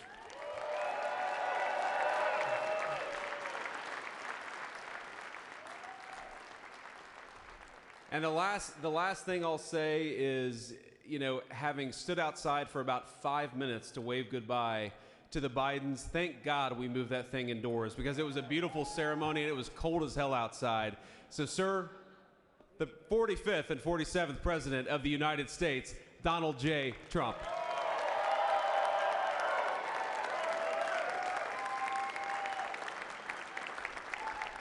No, he's right. I looked, I said, oh, look at this beautiful sunny day. We blew it, and then I went outside and we were freezing. You would have been very unhappy. The sun was very deceptive, I will tell you. It is cold out. And I'm sort of saying, you know, that was so beautiful today. Maybe they should do it there every 4 years. Does that make sense? I don't know. Because, you know, the outdoor thing is really good, but it gets a little cold around this time of the year, as some people have noticed. And a lot of times they suffer through it. There was no suffering in that room. It was 72 degrees. It was perfect with the best acoustics I think I've ever heard in a room. This is not so bad either. But I just want to say, you're a younger, far more beautiful audience that I just spoke to. And I want to keep it off the record. I want to keep that off the record. Because I don't want to have all those big shots up there. I don't want to think you're more powerful than them, you look better than them, and I love you. Now, we just had a great time. We just had a great day. This was amazing. You know, when you think we took a journey, I mentioned in the speech, a lot of people said that was not a journey that was possible, and it was indeed possible. I didn't really know too much about what they were saying when they said that, but a lot of people felt it, and we hooked up with J.D. very early. I watched J.D. over a period of time. I endorsed him in Ohio. He was a great senator, and very, very smart. The only one smarter than him was his wife. That was, I would have chosen her, but somehow the line of succession didn't work that way, right? But now she's great, and he's great. This is a great, beautiful couple, and unbelievable career. I just said to him, you are very upwardly mobile, because he hasn't been doing it that long, but he picked it up so quickly. Remember, the first week was a little bit like the fake news was hitting him really hard. And I said, ooh, this may be tough, but after that, it was smooth sailing for him. He took on everybody. He took on the meanest. I don't want to use the word corrupt because we're into a new system, so let's wait till the corruption begins, because it will. But he took on some pretty mean people, and he handled it well. I want to also congratulate Mike Johnson for the job that he's doing.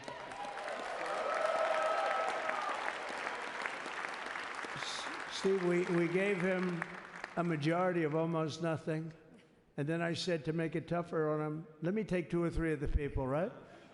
I said he'll only have to suffer with that for about 3 months. How are they doing, by the way? Are they? Is that moving along? Totally unified. I said, do you mind if I take this one, that one, and a couple of others? He didn't mind. He can handle it. No, he's a man that's liked by everybody. I've never met a man like this. You've got how many is it, 219 or 220 or something? 220. And of the 220, 219 really like him. I noticed he got 1 negative vote once about 2 weeks ago. But I think even 220 like him, if you want to know the truth. And that's very unusual. I know a lot of nice guys in Congress, and they have 35 people that hate him. So if you have 35 people that hate you and you only have 1 or 2 or 3 votes, you'll have 5, I think. But that's going to be like, you know, the good news is when we get to that 5 number, it's going to feel like a massive majority. You could be really nasty to a couple of them at least, you know? So it's going to feel like hitting your head on the wall and stopping. It feels so good to stop, but he's done a fantastic job. And Steve Scalise is, he's our hero because, you know, I was with him. You talk about being shot. I was with him. He got some bad ones, and his incredible wife, and she really loves him. You know, you never know about that. I've been with other people. They were doing poorly, and the wife is like looking at her watch. She can't get out of the hospital fast enough. How's he doing? Oh, I don't know. He's all right. That woman was a mess. She was crying and crying. No, they're going to take him. They're going to take him. I told Steve when he finally woke up, it was a while too. The doctor told me it was the most blood they've ever transfused in any patient. They've never done anything like it. And here he is, the picture of strength, right? And he's been a great friend of mine, right? With a family, because of a family. And what a job you did. It worked out pretty much better than we even thought, right? And I did have a couple of things, you know, to say that were extremely controversial. And between JD and Melania and anybody else that heard, please, sir, it's such a beautiful unifying speech. Please, sir, don't say these things. I said, I'm telling you, it's going to play great. They say, you're right. For this group of people, it's going to play great. You're the only ones I hurt by not, oh, but we had some beauties, didn't we, Melania? She said, sir, calls me sir when she's angry. No, I'm only kidding. I better say I'm only kidding, or the press is going to pick that one up loud and clear. No, but she said, no, I think it would be terrible. It's such a nice speech. I think it's, you know, it all depends on your delivery. How was the delivery? Was it good? But she said it's such a beautiful speech. You can't put things in there that you were going to put in. And where they literally, I mean, what they did is they destroyed and deleted all of the information, all of the hearings, practically not a thing left. They deleted all the information on Nancy Pelosi having turned down the offer of 10,000 soldiers. You wouldn't have needed 10,000. You could have had 500, and it would have stopped. Because we may have had 1 million people that day, the people that were there. You don't see any photographs, but we have a lot of great photos. But you don't see those photographs. They don't put them in. They show the people at the Capitol. But I was talking about that. I was going to talk about that. They said, please don't bring that up right now. You can bring it up tomorrow. I said, how about now in front of the I'll bring it up right now. You know, this little time delay is good because we're getting great reviews on the speech. Now watch. They'll take the speech and say, I didn't like it because he left there and he's talked to people. But we're giving you a little more information than we gave upstairs. But no, they pardoned a lot of people. They pardoned, before we even get to today, they pardoned, 33 murderers, absolute murderers, the worst murderers. You know, when you get the death sentence in the United States, you have to be bad because they don't give it much. And he pardoned almost everybody having a death sentence. And if you went through the crimes that were committed, you wouldn't even believe them, the level of violence, the people that were killed, the innocence of people that were killed, and children killed by these people, and he pardoned them for whatever reason. He spared them, but they didn't spare the people that they killed, and you know, who knows what happens in the future. It's one of the worst because a lot of times they let them out early after that. You know, they say you're going to be in for life, but then all of a sudden they get let out for good behavior, and then they go on a rampage. You know, it's one of those little things, right? But I was going to talk about that. But what she did was incredible. Think of it. They destroyed and deleted all of that information that went on for almost 2 years against Trump. And the reason they did, because it was all false. Like the person that said, I tried to strangle a Secret Service agent. That's one of the toughest human beings I think I've ever seen. I actually had a friend saying, please don't change that, sir. You are the coolest sucker in history. Remember, she said, I put my hands around his neck because he wouldn't go to the Capitol. Made up fiction. And I was rebuffed. And the guy on the right is a massive weightlifter, probably stronger than me. Do you think he's stronger than me, honey? You know who I'm talking. Possibly stronger than me. Slightly younger than me, like, I won't say how many years because I don't want to talk about that, but a lot of years. But I had a friend that said, why are you disputing that story? That's the coolest story I've ever heard. That I would attack a karate champion, get slightly rebuffed, and then throw my arms around a guy with a neck about this big. Even though there are bars, you know, there are bars, you can't really do that anyway. So I wanted to talk about that. But all of that stuff got deleted. And the reason it got deleted is they were all caught in lies. You know, Secret Service testified, and they said it didn't happen. Actually, the two guys were very embarrassed. They're suffering because their friends are saying, did Trump really do that to you? But they gained a whole new respect for me. But it was just make-believe stuff, and there were a lot of make-believe stories made up. So rather than suffer the wrath, like the story with Nancy Pelosi, I offered her 10,000 soldiers. She knows it. She admitted it on tape that her daughter made. She's a videographer or whatever you call her, which I'm glad she is. Oh, she can't be in good stead with Nancy. But Nancy said it was my responsibility. As she's leaving the Capitol, she said it was, and it was. She's in charge of security at the Capitol. But I offered them up to 10,000 soldiers, even more. One time I said more, as many as you need, but you needed 400 or 500. If 4 or 5, you 10,000, that would be more than the number of people there by lot. But we offered her 10,000. Think of it, 10,000 soldiers. In other words, J6 wouldn't be J6. There would have been no J6.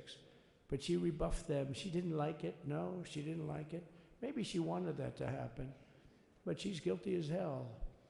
And now we would have to go through the process because they destroyed all evidence. They deleted everything. There's virtually nothing left. The other fake story and so many other fake stories. And many people came out on our side. And those people now would got to find them. There's nothing left. So that's a criminal offense. If that were a civil case, it would be a criminal offense. If that happened civilly where you did that, it would be a criminal offense. So I decided I'm not going to make this speech complicated. I'm going to make it beautiful. I'm going to make it a unifying speech. And then when they said we have a group of people that are serious Trump fans, I said, this is the time to tell those stories.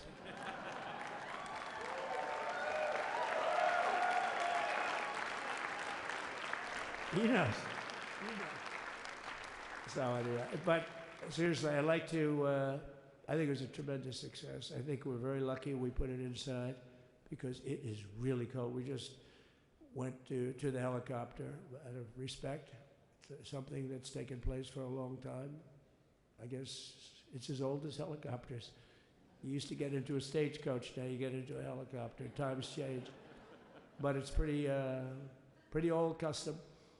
And it's a beautiful custom, actually. It's a beautiful custom. I wish we could have had a better relationship. I wish we could have had a better relationship between Republicans and Democrats. I was with Senator Schumer. I said, Chuck, I think it's time we all start getting along a little bit because it doesn't make sense. I mean, we literally never get a Democrat vote. They never get a Republican vote, almost. And although there is a bill coming up very shortly that we have a lot of Democrat votes, right? That's going to be a very beautiful bill. We're going to have a deciding, I would say, within a week or so, I think. And it's going to be a very good bill. You all know what I'm talking about. So I just want to thank you all for being here. You have been our fans from day one. All these people all over. You've been our fans.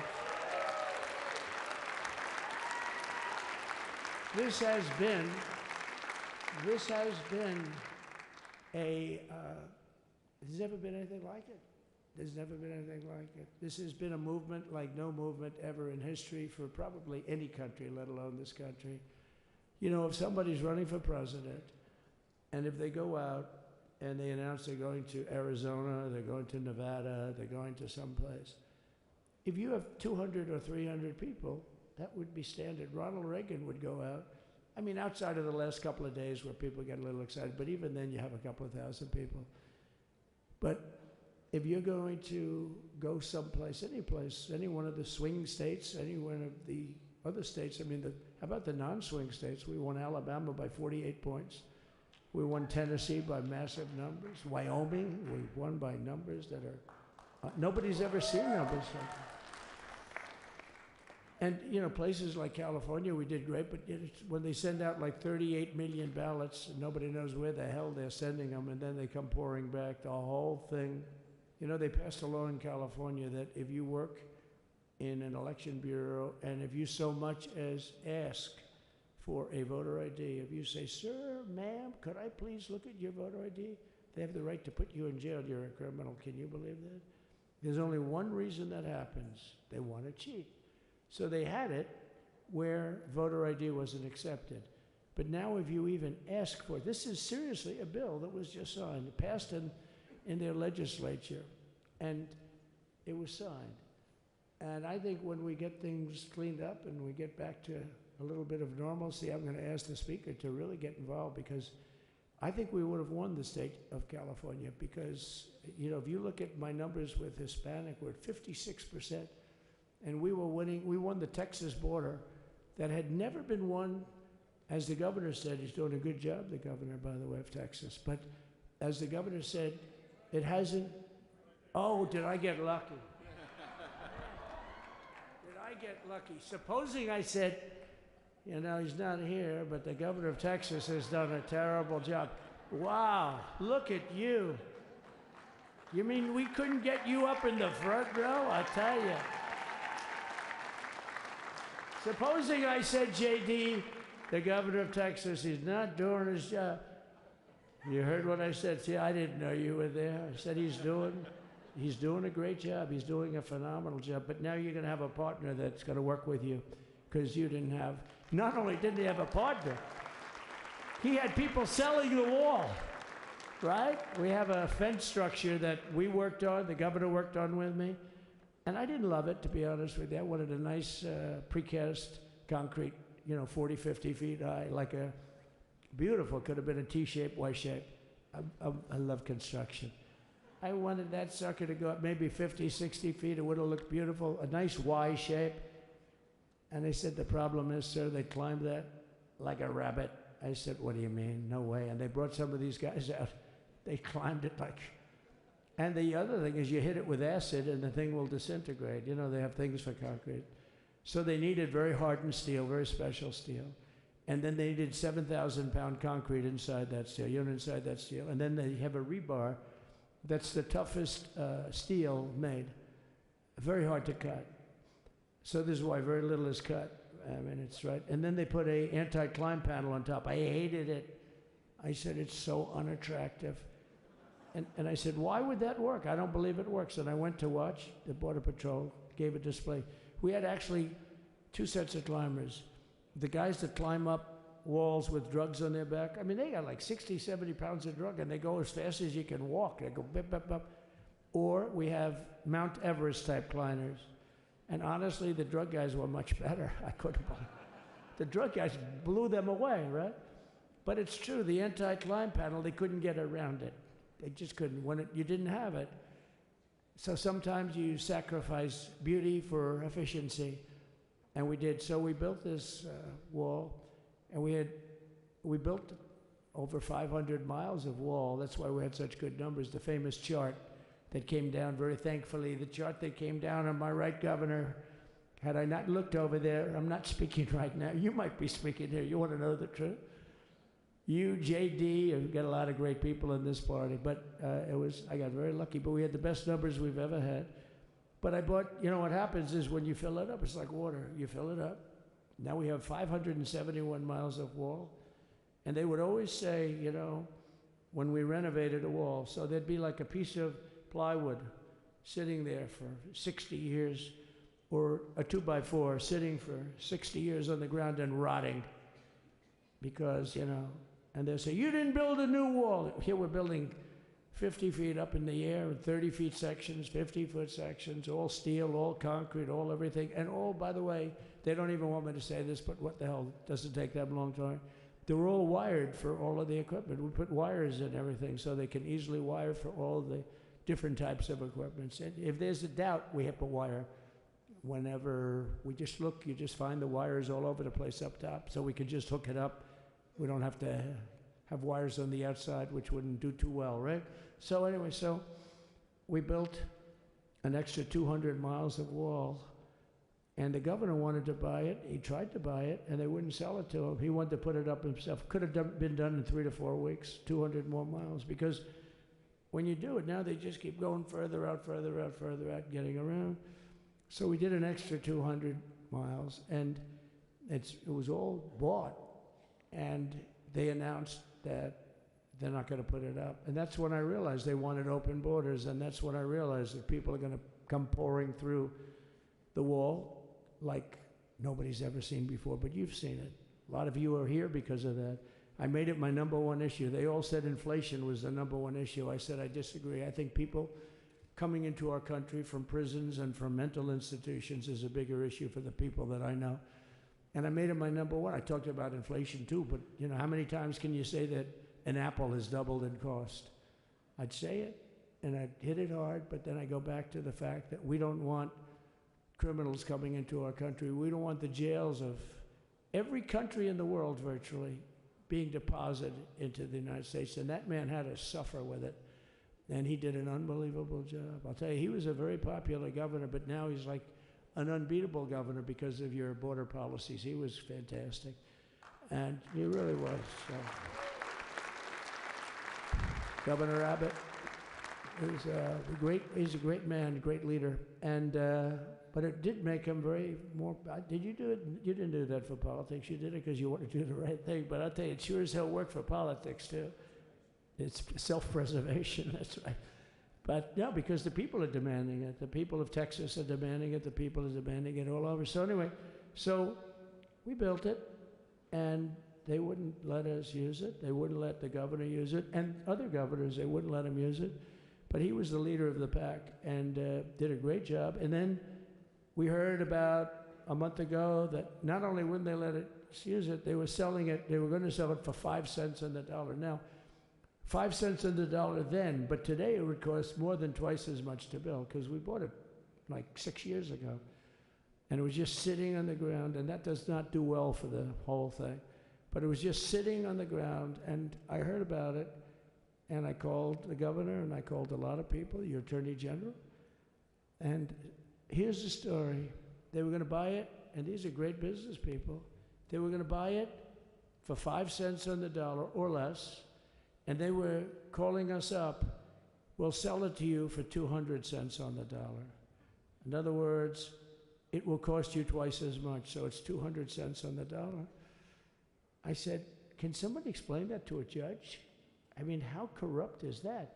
You'd think they'd say, maybe we'll sell it to you for 20 cents, 30 cents, but not 200 cents. So they were going to buy something for 5 cents, and they were going to sell it to us for a fortune. They were going to make it would be, they'd have it down at, in Fortune magazine, they'd put it of the deal of the year, okay? You buy something like that. But it was so corrupt and so horrible. And when we told that to the administration, they didn't care. They just kept going forward. They couldn't care less. And they kept going forward. They knew that they were trying to sell it back to us. They would have sold it back to us. You would have ended up buying it. You would have paid probably 50, 60 cents, who knows. But they were going to use it for scrap metal, but then they made a much better deal. They could just buy it and sell it to us for 15, 20 times what they paid. 20 times, think of it, like 20 times what they paid. And we wouldn't let it happen. And the governor with his attorney general, Ken Paxton, they made a fantastic, they're a good lawyer. He's pushed around pretty good by people, right? I said, you got a great attorney general. They should leave him alone. He was with me. But Ken and the governor went to court, and a judge actually became incensed and actually called for an investigation. How could a thing like this happen? So he stopped it. So we're waiting to put that wall up. And now that you have a new president, that wall will go up so fast. The governor will complain, sir. This is Greg Abbott, sir. Please, the wall is going up too fast. Please don't do that. You know the story about winning. No, we're going to win too much. We're winning too much. Please, let's stop. People always love that one. We'll do this with the wall. Governor Abbott calls, sir, the wall is going up too fast. We can't take it. We just can't take it. No, I think you'll be very happy if the wall goes up too fast, right? But we'll get that dude and we'll work with you on that. But it was a great decision by a great Texas judge, right? And it was beautiful, beautiful to watch. He stopped them right in their track. I mean, they were literally loading the stuff onto trucks. It was terrible. Honestly, it was terrible. And he wouldn't take it. So I'm so glad I mentioned that they have a really good governor in Texas. And I swear, I didn't know he was here. I swear to you, it sounds like a setup. I didn't know you would end. Did I get lucky? I said the right thing. Because there have been moments when I wasn't so happy with him, you know? But not too many, I can tell you that. So anyway, it's good to see you too, Governor. Great. But I just want to thank everybody. You've been incredible. I recognize so many of you. It's so crazy. But this has been a long journey. This was a journey that started in 2015, probably started 20 years before that. People used to say, you're going to run for president? You're going to run? And I always said, no, I don't want. And then one day I said, let's give it a shot. And what I talked about then was the border, too. I think it probably was the #1 issue for me. Back in 2015, 2016, I talked about the border. And now I talked about the border, but this border is much worse. We fixed the border. It was totally fixed. There was nothing to talk about. 902, they gave up. Last time they did bad things. At this time they just said, yes. You know, I don't know if you saw, Mr. Speaker, in Washington, they had placards. They were all set to march. They thought it'd be closer. A gentleman asked me, a very respected gentleman asked me yesterday, how come the polls were so wrong? They showed you winning, but not in a landslide. I said, because people that are true Trumpers are so angry at the whole polling system and at the writers, the fake news, that they don't want to talk to anybody. So when you call somebody from Trump, who are you voting for? They say, it's none of your business. I'm not telling you. And that was probably 40% of the people they called. So they would discard that one, and they didn't show that. And then when the election happened, you know, the vote came, and it was much different, much higher than, we're going to win, but they really thought, they couldn't believe, the one man said, I mean, it was so much higher. We won all 7 swing states. We won the popular vote by millions of votes, which is hard for a Republican. I'll tell you who came through. The unions came through. The auto workers were great. The Teamsters were great. The firemen were great. I think almost every union was great. The only one that weren't great, although Sean was great, and the Teamsters, Sean O'Brien, the head of the Teamsters, was fantastic. But generally speaking, the head of the union was against Trump, but the union would be with us for like 80–85%. Look what we did with the auto workers in Michigan. Look what we did with the Teamsters. The Teamsters were unbelievable. They were a solid Democrat vote, and they voted for Trump. So we had a great experience. This has been, now we have to go to work and get it done, because we have to do something that's going to be great. We're going to turn our country around, and we're going to turn it around. Governor, take care of yourself. You call me, we'll start working. You know what that means with him? He's going to be calling me tomorrow morning at about 6. And I said, how about next week? You call me and we're going to get it started real fast. We'll really help you a lot. You've done a fantastic job protecting something which is, it's not supposed to be for the states. And amazing job you've done. Thank you very much. And I want to thank everybody. And I have a First Lady who's been incredible. She's been incredible. I shouldn't say this. I'm going to get hell when I say this, but her feet are absolutely aching. You know, those heels. And we thought we were leaving. We were going home. Sir, would you be able to go down and say hello to some of your other fans that are here? I said, oh, I didn't know that. Wow. Did you get to see pretty clearly the picture, I hope? Good. That's good. But because you wouldn't want to make the same speech again, right? But she said, darling, I love you so much, but my feet are killing me. I said, honey, let me just see how far it is. I asked the person. Oh, not that long, maybe 400 or 500 yards. That's 5 football fields. I said, can you make it? She said, we're going to make it no matter what. We're going to make it because we have to go. Right? Right? And then we went out to the helicopter, though, just prior to this, and said goodbye. And it's a custom, and the wind is blowing like crazy. And with the hat that she's wearing, she almost blew away. We almost lost off her. She was being elevated off the ground. She almost blew away. No. So we all appreciate it, because she's been a great First Lady. A beautiful and a great First Lady. And they love our First Lady.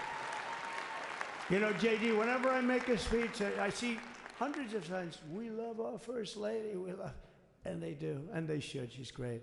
So I just want to thank you very much. I just want to thank everybody. And I felt that, I said to JD, should we give him the A treatment, the B treatment, the C, the D, or the F? You know what the F is? Hello, everybody, thank you for being here. Bye-bye. I gave you the A+ treatment. Thank you. Thank you all. Thank you, Governor.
like us to do?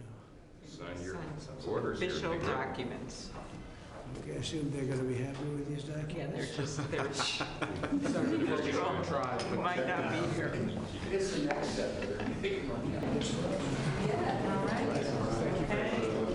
That was 3 times the number of appointments you did in 2017, sir.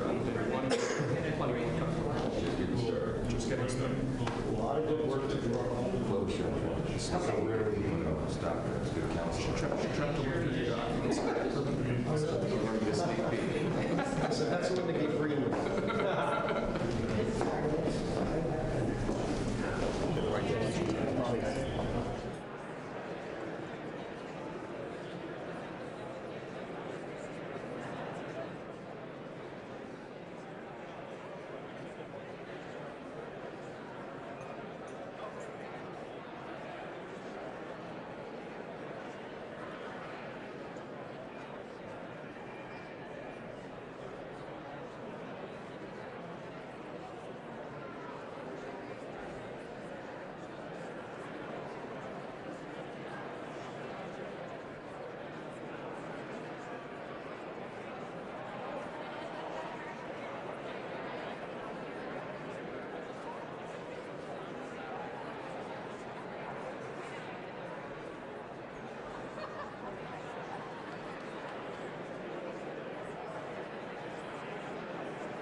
Ladies and gentlemen, please be seated.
Ladies and gentlemen, at this time, please rise for the introduction of the official party.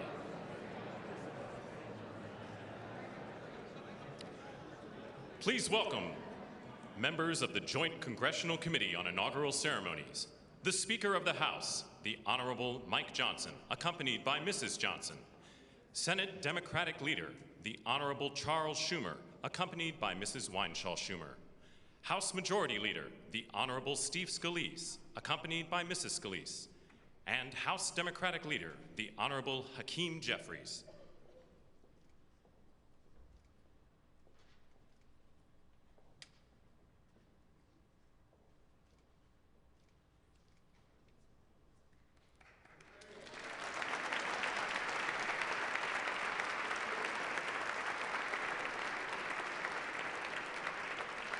Please remain standing for the honors and the invocation.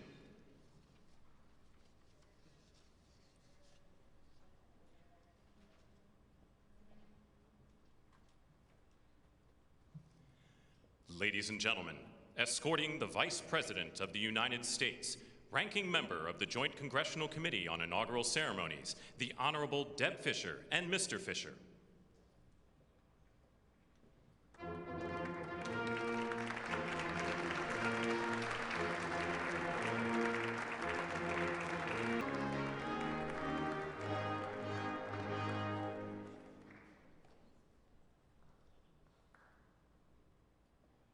On inaugural ceremonies, the Honorable Amy Klobuchar and Mr. Bessler.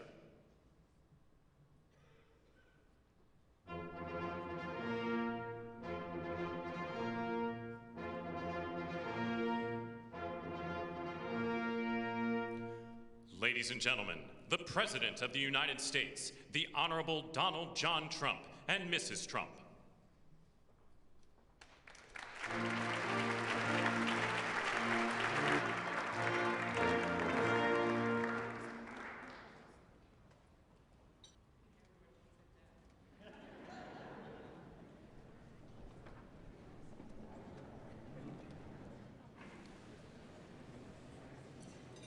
I have a feeling people are very hungry, so I'm going to get this started. Mr. President and Madam First Lady, Mr. Vice President and Madam Second Lady, my colleague Senator Fisher, distinguished guests including the Speaker, Leader Jeffries, and Senate Leaders Thune and Schumer, on behalf of the United States Congress, welcome to the 60th inaugural lunch. Big surprise, we are featuring Nebraska beef and Minnesota apples for dessert. We are here in Statuary Hall, where these luncheons have taken place since President Reagan's first inauguration in 1981, and where the House of Representatives once met over 150 years ago. That would be before you were born, Mr. Speaker. In 1864, after the new House wing of the Capitol was built, and in the midst of the Civil War, Congress we all passed under the arch holding the marble car of history clock. The statue shows Cleo, the Greek muse of history, holding a book to record events as they happen. And as you can see, she's heard a lot of stuff. And as she rides her chariot forward into the future, she looks behind her to remember the past. She remains here as she has for hundreds of years, a reminder that history will remember the events of the present, and it is on us to write that history right now. Speaking of art, the painting right here, I'd now like to ask U.S. Senate Chaplain Dr. Barry Black, and we thank God he is back with us and in good health, to deliver the invocation, after which lunch will be served. Thank you.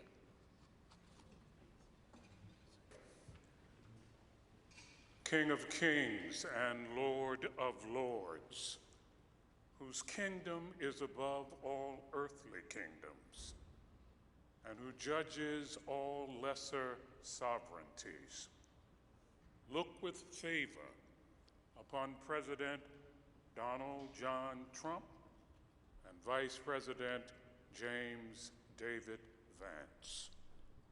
Empower them with the wisdom and courage needed for our times. Protect them from the vicissitudes and challenges that obstruct the making of a world of justice, peace, and righteousness. Preserve their families in health and strength by your grace and power. Bless now this luncheon as each of us finds your grace sufficient for every.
We're in that lunch hour now.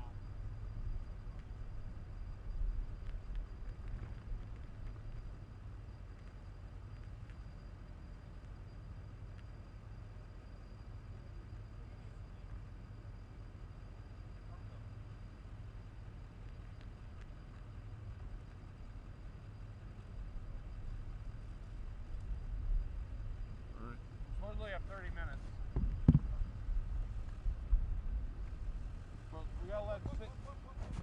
let 6 know he's hot. And 7's hot. No camera operators. Yeah. They're just like, no one's gonna take them. But they're just showing stuff. Let me go let him know. Hey, Tom.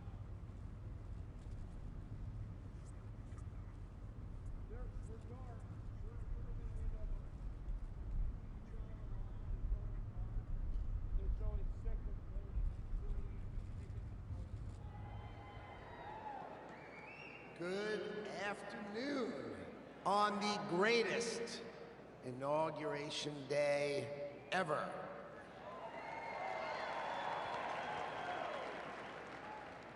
Today is one of the most important days in American history because Donald J. Trump is right now heading back to the White House. I could not be prouder to be standing before you because 77 million Americans voted for Donald Trump to make sure that it is always America first. So I want to tell you some stories because no president, you know, Donald Trump is now the oldest president to take office, but no president has ever had his work ethic, his energy, or his intuition. So when the president sees a problem, he calls it out. You know it, right? He's the one who said fake news. He's the one who said the swamp. He's the one who said the deep state. We've all heard him say it, and now we all know it's true. And his intuition is always right, so he starts talking about bad trade deals. You know, that's what he thinks. So let me tell you a story about the last day on the campaign trail. So I went to meet the president in North Carolina, okay? He gets up in the morning at 8 o'clock. We get in the motorcade. He gives a speech. He goes to 3 states, 4 rallies, an hour and a half each rally, finishes midnight. We start 8 a.m. He finishes midnight, gets on the stage midnight in Grand Rapids, Michigan, speaks for 2 hours.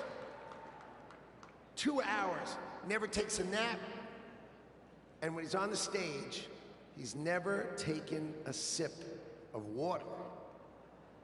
The man is power. He is power.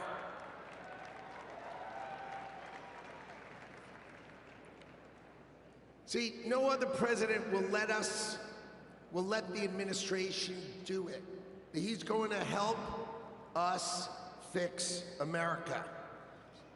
So, I've never been in politics before. I spent my life working and building companies. I spent my life working and building companies, and I worked hard to build a life that really is, it's only possible in America. But on September 11th, when we saw our darkest day, it changed my life forever. See, my company was located on the 101st to the 105th floors of the World Trade Center. We lost 658 of our 960 New York-based employees. My younger brother Gary got killed. He was 36. My best friend Doug, 39. 658 of my friends and colleagues got killed.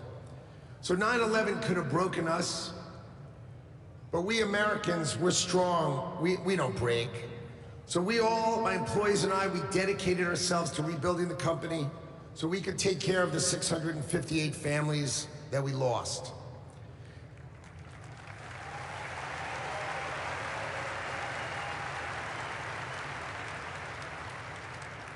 And I want you to know, we received thousands and thousands of cards and letters, and most importantly, we received all of your prayers, and that mattered to us and helped carry us through. So the events of September 11th, they instilled in me a sense of community and dedication for the country. So when the president asked me to join him in his administration, I jumped at the chance. So I was the president and helped sort of set him up so he could pick all the nominees. And then I'm really proud to tell you that he was nominated, President Trump has nominated me to be the next Secretary of Commerce for the United States to serve all of you.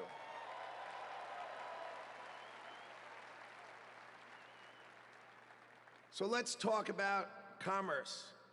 You see, we plan to end the decades of policies that threw American workers to the wolves. Factories were closed, jobs were lost, wages decreased. We left Americans out in the cold while country after country of this world took us to the cleaners and made money off of us. And that is going to end today.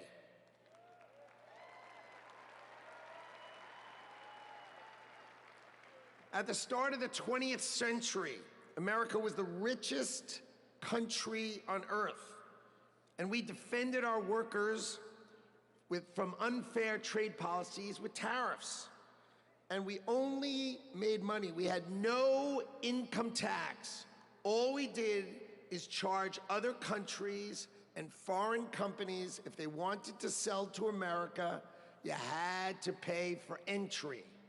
Okay, so imagine this. The US government had no income tax. Americans got to keep all their hard-earned money, and foreigners paid the price. So now, what's happened?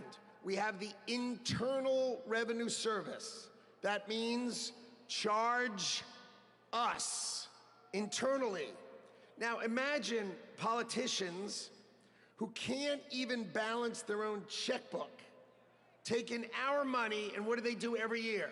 Let's just take more, let's just take more, let's just take more. So this is how Donald Trump is going to end it and fix it. Last week, he announced that we're going to return America to greatness by creating, and today is its birth date, the External Revenue Service. So if you're always wondering, is some bureaucrat going to cut your benefits? Not under Donald Trump. Not under Donald Trump. It means foreign companies are going to pay if they want to come and sell products to the wealthiest country on earth. And if they want to compete with American workers, then let's just not tax our American workers.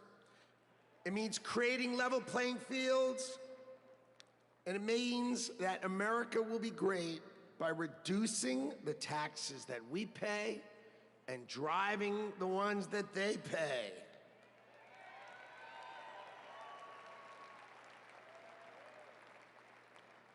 So what that means is the External Revenue Service will put up tariffs or walls that protect you. And that means if these companies don't want to pay, there's only one thing they can do: build their factories in America, hire Americans with great high-paying jobs. Let's double the size of our unions in America, but not just by adding more and more great-paying jobs. That's our objective. So today is the beginning of celebrating the return of common sense and ending the decades of disrespecting the American worker and the disrespect and unfair treatment of our workers. Today, Donald Trump returns to the White House and prosperity returns to America. Thank you all. And I love today. What a day.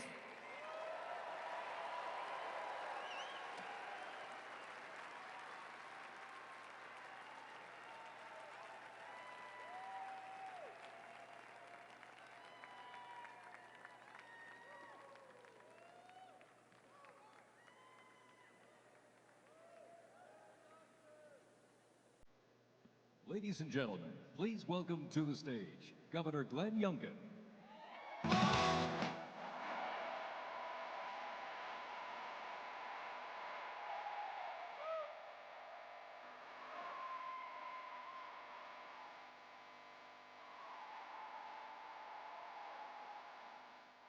Thank you.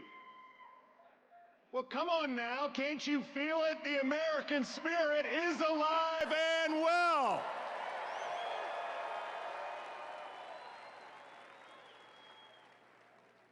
This is the dawn of the golden age of America because we inaugurated the 47th President of the United States of America, Donald J. Trump. Come on.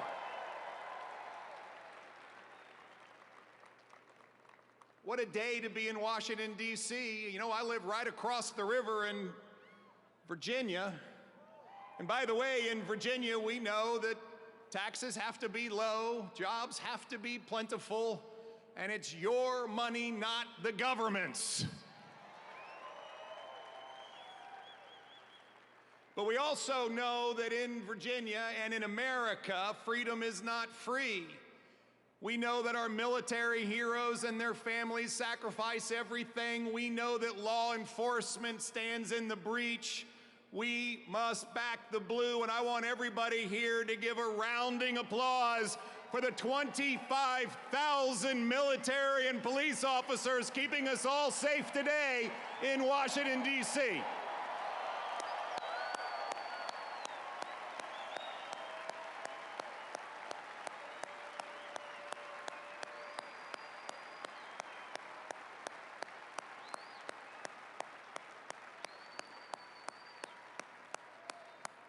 God bless America.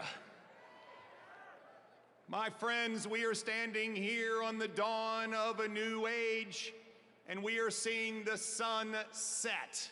The sun set on weakness, the sun set on wokeness, and the sun set on a wide open border that has turned every state into a border state.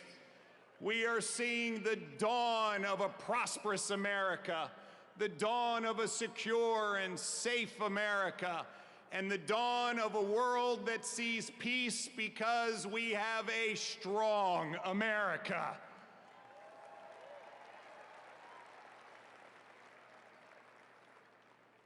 Our new president, Donald J. Trump, has never, ever lost faith in America. They tried to take him down legally. They tried to put him in jail. They tried to even assassinate him.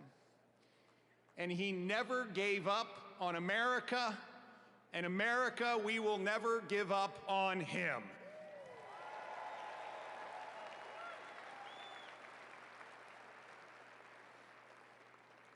And as we stand here on this dawn of the next golden age in America, we all have a responsibility. It is our responsibility to stand every day in support of this administration, to do everything that we possibly can do for America's success. President Trump deeply believes this, and both he and J.D. Vance have already gone to work. He is signing executive orders. He is closing the border. He is bringing down inflation. He is stepping into the breach. Ladies and gentlemen, it is time for America to be prosperous again. It is time for America to be safe again. It is time for America to be strong again. And it is time for America to be great again.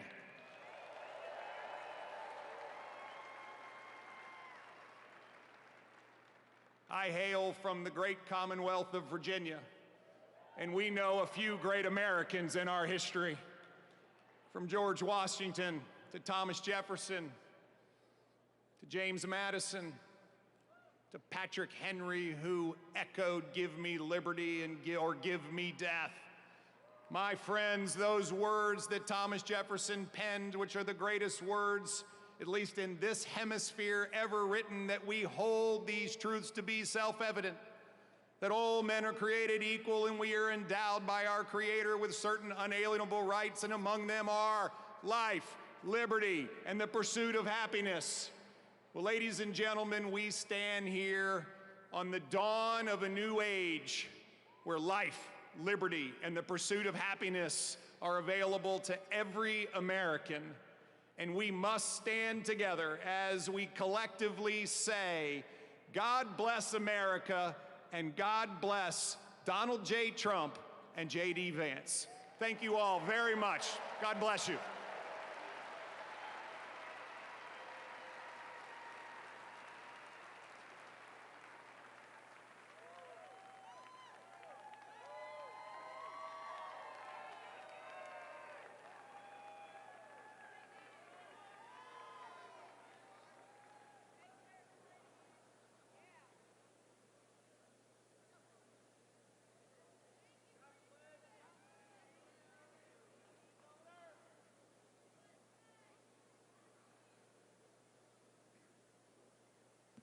Ladies and gentlemen, please welcome to the stage, Mr. Elon Musk.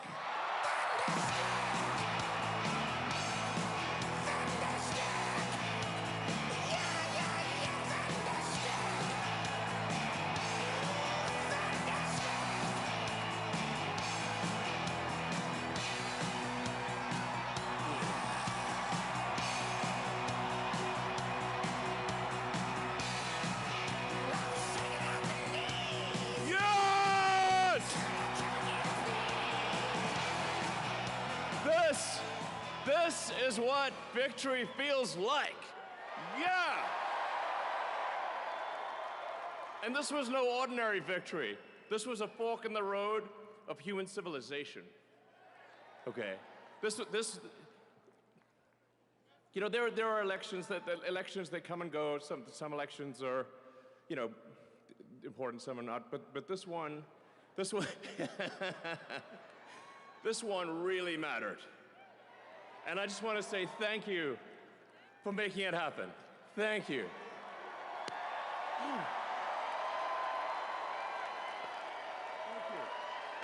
My heart goes out to you.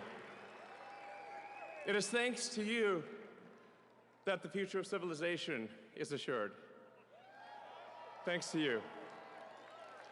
We're going to have safe cities, finally, safe cities. Secure borders, sensible spending, basic stuff. And we're going to take Doge to Mars.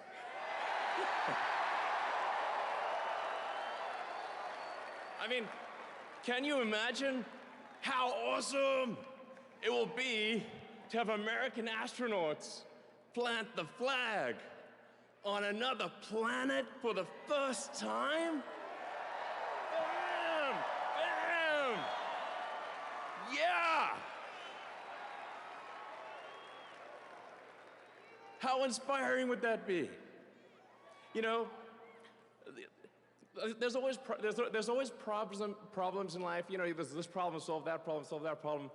But you know, there need to be things that inspire you. There need to be things that make you glad to wake up in the morning and say, I'm looking forward to the future. Yeah. And I love you guys.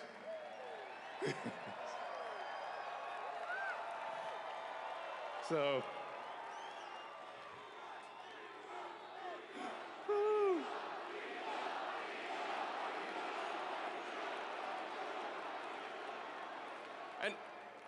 and let me tell you, I'm gonna work my ass off for you guys. So, I really will. I really will. So, and yeah, but I'm super fired up for the future. It's going to be very exciting. As the president said, we're going to have a golden age. It's going to be fantastic. And one of the fundamental things, one of the most American values that I love is optimism, and this feeling like we're gonna make the future good. We're gonna make it good. So, man, I can't wait. This is gonna be fantastic. So thank you again, and yeah, I'm just so excited about the future. Thank you guys. Thank you.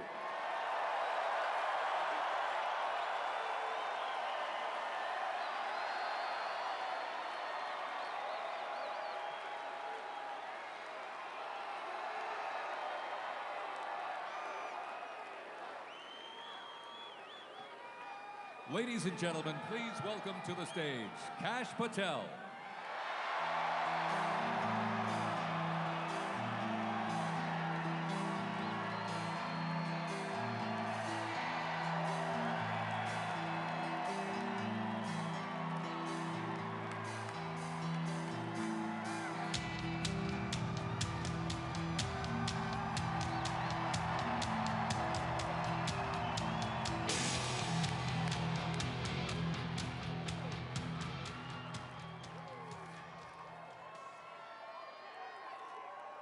My, oh my, how do you follow Elon Musk when he tells you you're going to take you to Mars?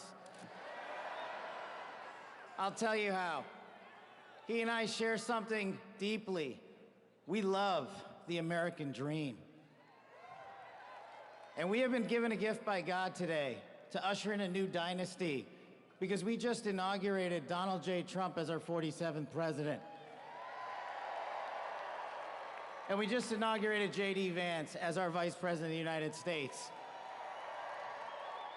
And we did that because the American dream is alive and well, because you chose that our dream can be the dream for our children and the dream for our world.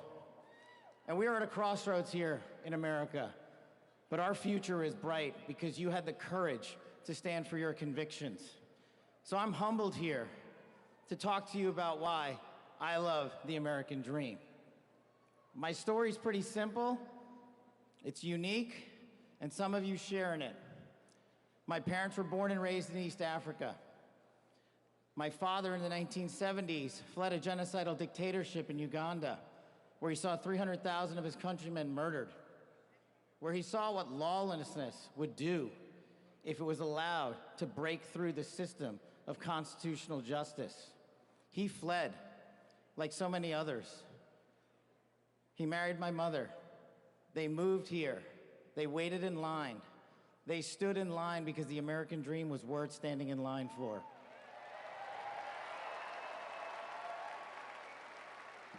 That dream is woven into the fabric of this nation, and our immigration policy is the greatest policy in the world. And now that we have Donald J. Trump and J.D. Vance, it will become the greatest policy in the world again.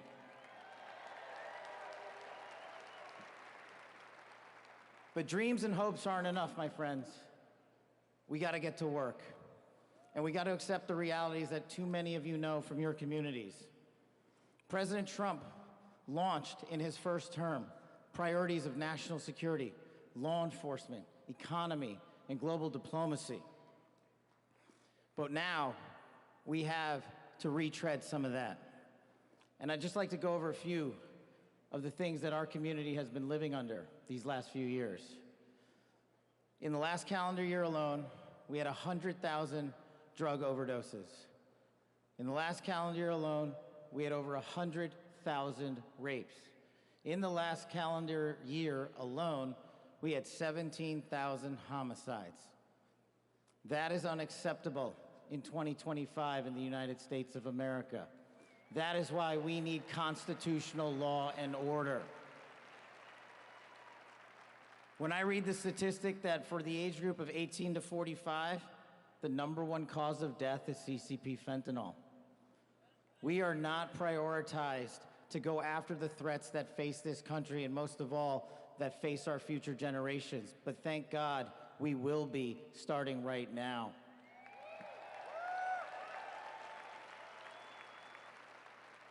President Trump and J.D. Vance's leadership and administration will usher in the priorities that I cherished during my 16 years in government service.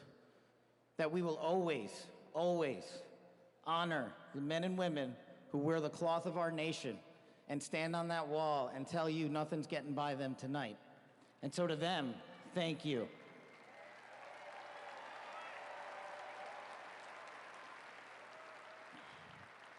To our teachers and our frontline workers and our first responders, y'all choose to show up every single day for our children, for our communities, and we will now show up for you.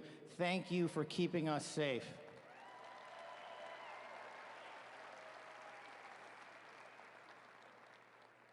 To the men and women in law enforcement, and maybe I'm biased on this one,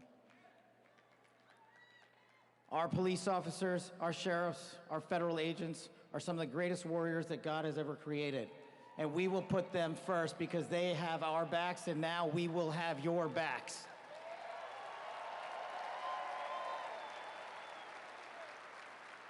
I am standing here because of the American dream. I am not standing here because of the color of my skin. I'm standing here because I earned my right on this stage, and you earned your right to be here with me.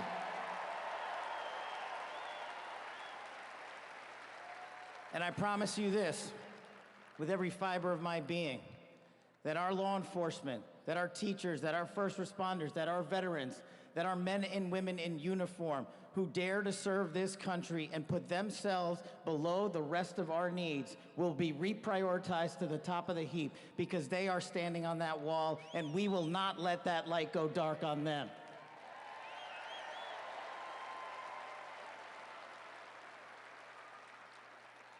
Whether I was a national security prosecutor, a public defender, President Trump's deputy director of national intelligence, his chief of staff at the Department of Defense, or so many other roles that I was humbled and privileged to serve when I swore an oath to that Constitution, which I hope to do so again one day soon. You have my word that you have ushered in a dynasty of change. You have ushered in a dynasty that will allow our children to live this American dream. My American dream. I am living the world's American dream. I am the son of lawful immigrants. We worked our tails off just like you all do, and I'm gonna make you a deal. I promise you I will never quit on your children. I will never quit on their children, because this American dream does not belong to me. It does not belong to them. This American dream belongs to the world.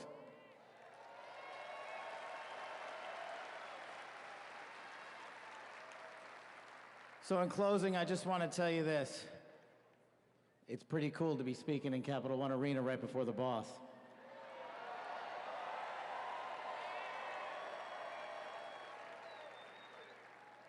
You've inspired me beyond words.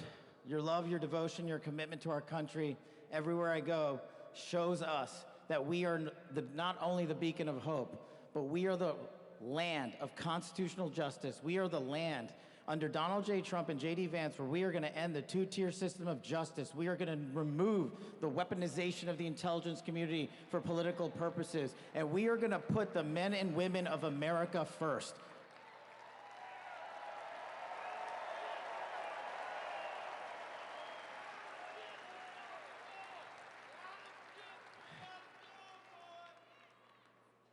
So listen, there's just one thing left to do. We all got work to do. We've got the greatest president and the greatest vice president in the history of the world. And so I just need you all to do a little bit more. Every time you see a law enforcement officer, every time you see a veteran, every time you see a teacher, shake their hand. Give them a little bit of your time, because they're giving us all of our time. And don't forget to enjoy the ride, ladies and gentlemen. God bless America. God bless these United States of America. God bless every one of you. I'm living the American dream. My name is Kash Patel, and I ain't going anywhere. Let's go to work.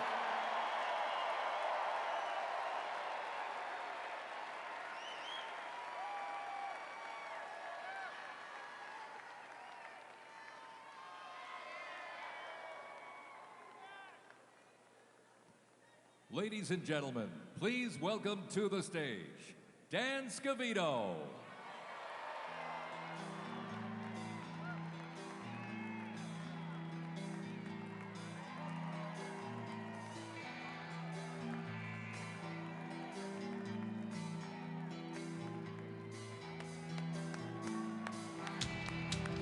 Let's go! Let's go!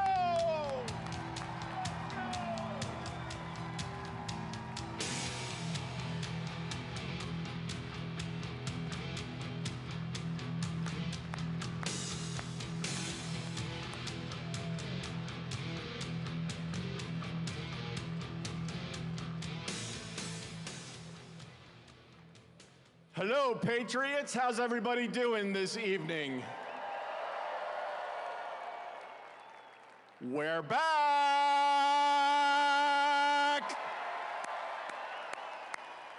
USA!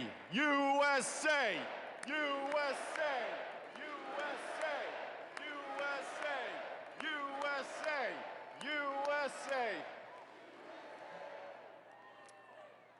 The 45th and the 47th President of the United States of America will be here shortly.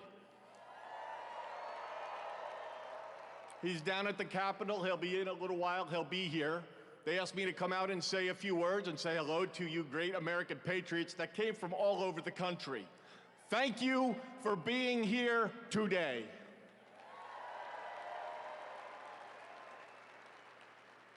One thing I just noticed when we were leaving the Capitol after the swearing in that really hit me hard after the journey we have been on over the last 9 years, especially over the last 4 years. It really hit me when they took the presidential seal right here and put it on front of the podium for when the president gets here. President Trump often says to us on Team Trump over the years, "You're so lucky that I took you on this journey." In the good times and the bad times, no matter what would be happening, we'd be sitting on Trump Force One, Air Force One, in the Oval Office, at Mar-a-Lago, no matter where it may be. Good times, bad times. You are so lucky I took you on this journey. And you know what, Mr. President? You are damn right. You took all of us on this journey.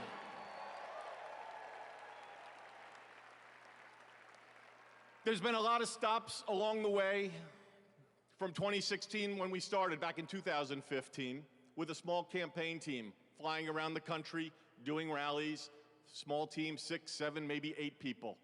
Then it continued to grow. Before you knew it, the GOP nomination was going to Donald J. Trump in Cleveland in 2016. Fast forward, he became the 45th President of the United States of America.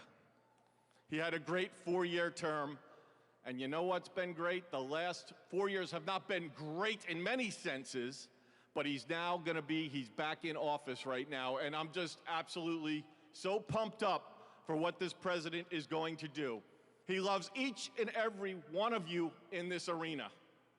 The guy cares. He has a fighting spirit, as you saw in Butler, Pennsylvania, with the assassination attempt that came a few months ago. You could say that again. Fight, fight, fight. It's a moment that I will never forget, being there and in the hospital with him. I want to just give you a behind-the-scenes moment with the president and the heart that he has. We were in the hospital he had blood coming down his ear. He wanted to know how his staff was. Myself and Susie were with him, and Stephen Chung and Walt, and even the Secret Service. How are you guys doing? The guy just got shot in the damn head, and he's worried about us. Are you guys okay? He's on the phone with his family. Showed him a picture, the iconic photo of his fist raised in the air. Told him it was from Doug Mills from the New York Times, a great photographer. He looked at the picture, he's staring at the picture, one of the most historical photos of all time. There'll never be anything like it.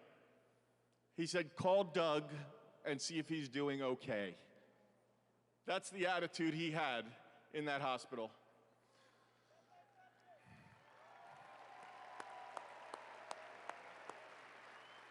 Our president has been resilient through a lot, and I don't need to get into all of it because you're all familiar with it, and I'm convinced much of it that went on over the last 4 years is why he won the election in an electoral landslide.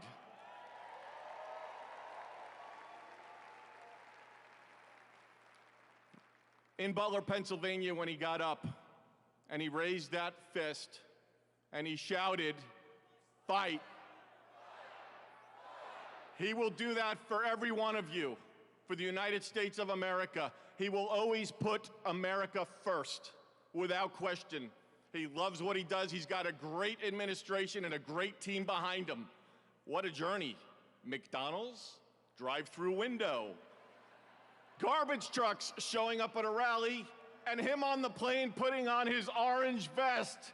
"Sir, are you going to take that off?" "I'm going to the rally in my orange vest." The guy is 1 in a trillion. There will never be anybody like this man again. Enjoy this moment. Enjoy this movement. And together, we will continue to fight, fight, fight, put America first, and make America great again. God bless everybody here. We love you. Thank you.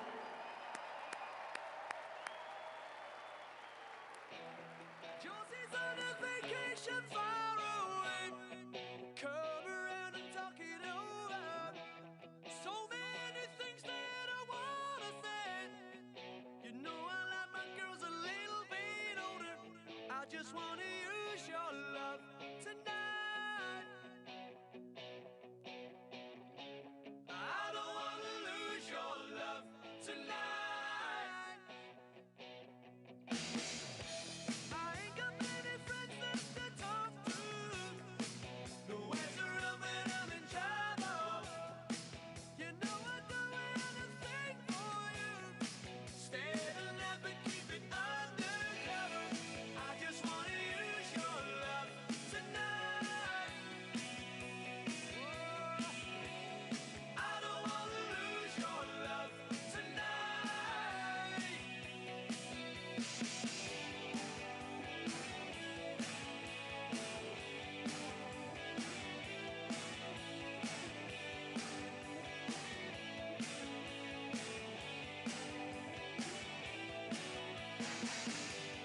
Try to stop my hands from shaking. Something in my mind's not making sense. It's been a while since we were all alone. You can have the way I'm feeling. As you're leaving, please won't you close the door? And don't forget what I told you. Just 'cause you're on, you don't mean I'm wrong. Cold advisory, 24 degrees. There's a cold advisory, it's 24 degrees. It would be a warm advisory if it was in Minnesota. We have a cold advisory, and it's currently -7. And it's going to get down to -18 at 1 a.m. What do you do when it's 10? Do you even go outside? No, we don't go outside. Just normally, unless you have to. Yeah. I mean, I start my car in a garage. It's heated before I get in it. And then you run like hell until you get in the building. No. No, so I've had to be out in that shit.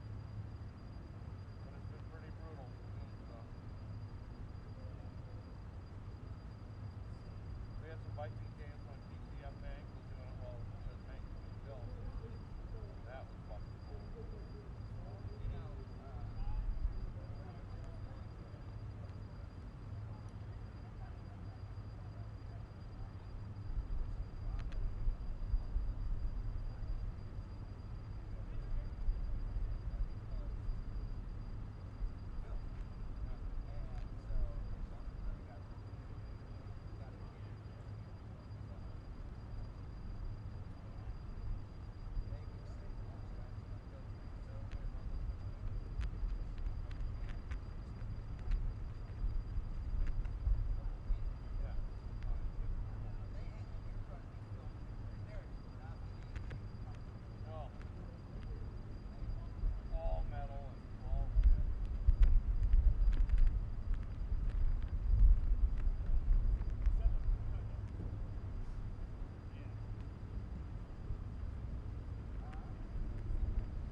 We heard 5 minutes to Emancipation Hall, but they have not had dessert yet at their one.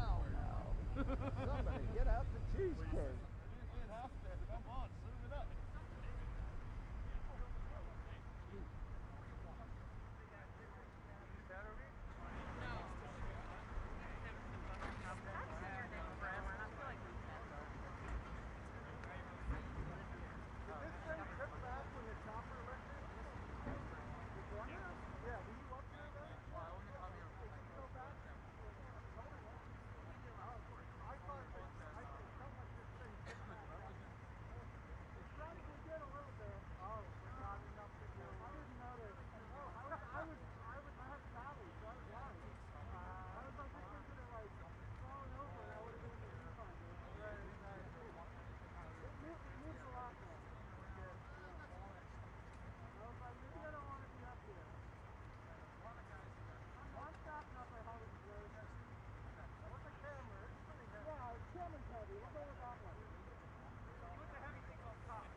everyone sit down. We're going to have a few toasts. And I hope everyone enjoyed the dinner. You are now eating the Minnesota apples in that dessert. At this time, I'd like to invite Leader Steve Scalise of Louisiana and Leader Hakeem Jeffrey of New York for the presentation of the flags to the President and the Vice President.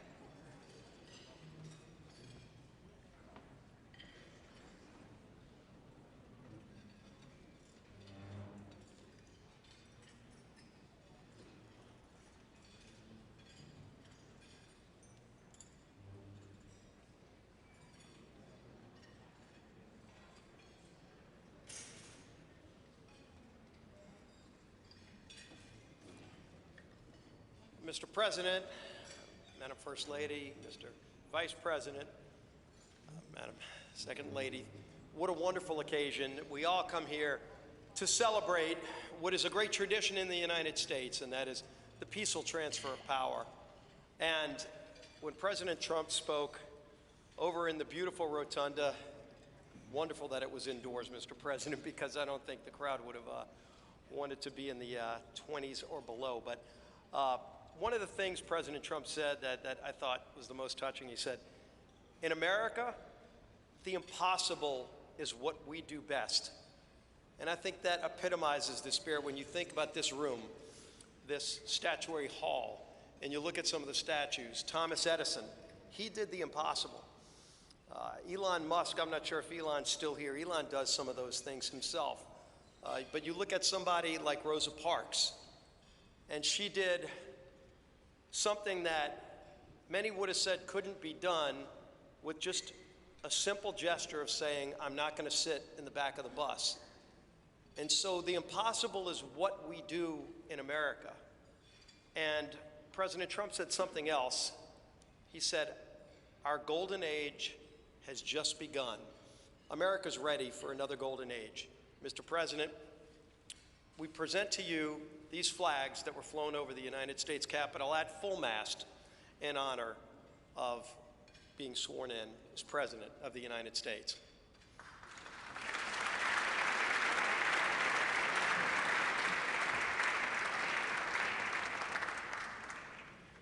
Thank you, Chairwoman Klobuchar, for your leadership of today's ceremonies. President Trump, Madam First Lady, congratulations. I have the honor of presenting the Vice President with our nation's highest symbol, the American flag.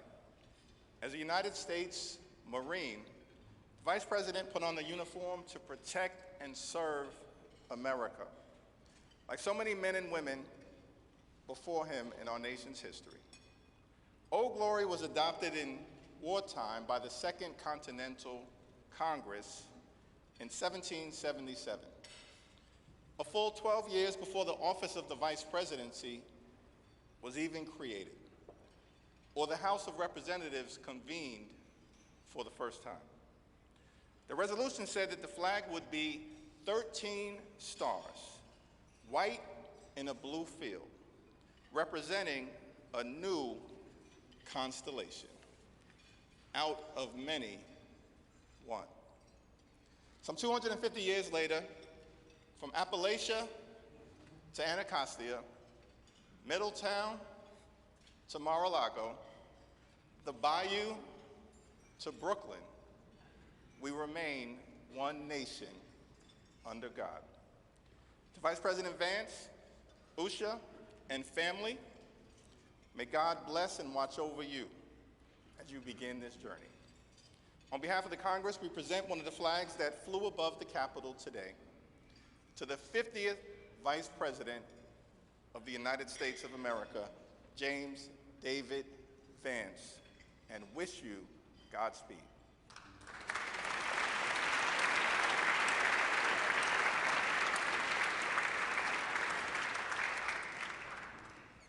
Thank you, Leaders Scalise and Jeffries. I now ask my friend Senator Deb Fischer of Nebraska, as in the beef you had for the entree, who has been an excellent partner in planning today's events, to come up and present the inaugural photographs.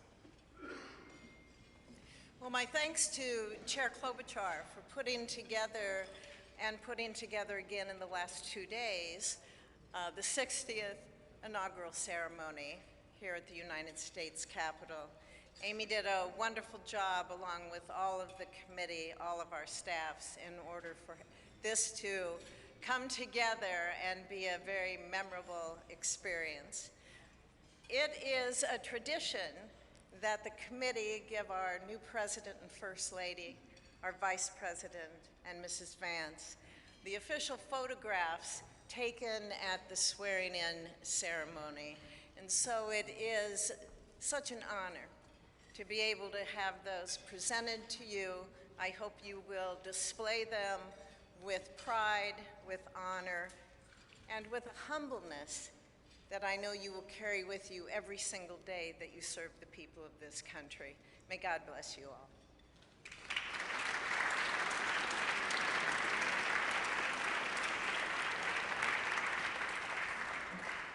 Thank you, Senator Fisher. Now, on behalf of the Joint Congressional Committee on Inaugural Ceremonies, I'd like to present the President and Mrs. Trump and the Vice President and Mrs. Vance with these crystal Lennox vases. See them over here? For the 10th consecutive inauguration, Lennox has provided the official inaugural gift. The hand-cut etched vases display the White House for the President and the U.S. Capitol for the Vice President, because I know that he is going to enjoy not only being the Vice President, but also, as Senator Thune and Schumer know, the President of the United States Senate, and there's no better job than that. These gifts symbolize our equal branches of government as well as our enduring democracy. There they are.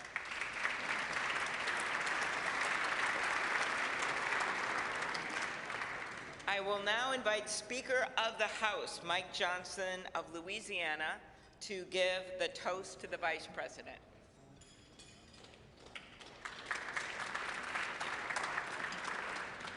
Thank you so much. It is my great honor to offer a toast to our new Vice President, Mr. J.D. Vance. J.D., you wrote something very poignant in your memoir, actually many things very poignant, but let me quote you here. What separates the successful from the unsuccessful are the expectations they had for their own lives. That's really meaningful. That expectation is a powerful thing. We remember the people in our lives who provided that to us. We all need that. Everybody needs hope and encouragement. They need a greater expectation. We need people in our lives who will make us look farther and reach higher. JD's written a lot about the people in his life that have done that. He's written about, we know the great story of your grandparents and what they did in your life. He's written about his professors and mentors that he met in law school. He writes a lot about, speaks a lot about his gracious, beautiful wife, our new second lady, Usha, is a great inspiration as well. And JD, you yourself have been inspiring people. Your story really has. It's one of the reasons that I believe God has raised your platform as he has, because you've been so faithful to tell that story and to inspire so many others. And so our hope and our prayer is, as you continue to do this, that as you go to help us execute on the America First agenda, that you also do what you've been doing so well all along, and that is providing a model for what is possible in America. What a great story, what an inspiring story you've had, and it's just getting started. I pray specifically that you inspire a lot of the young men in America. Some of them feel hopeless and stagnant sometimes, and you're a great example to all of them and to all of us, that if you work hard and you play by the rules and you do the right thing, you can make a better life. You're now the Vice President of the United States, my friend.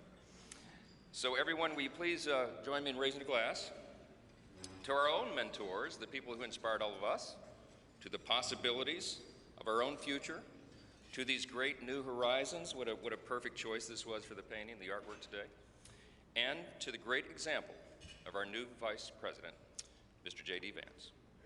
You're here.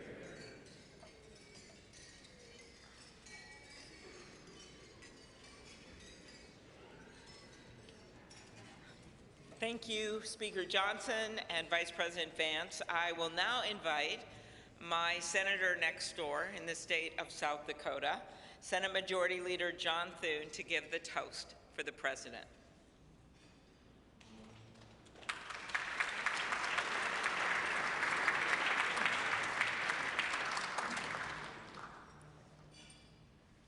Well, Mr. President, Madam First Lady, congratulations.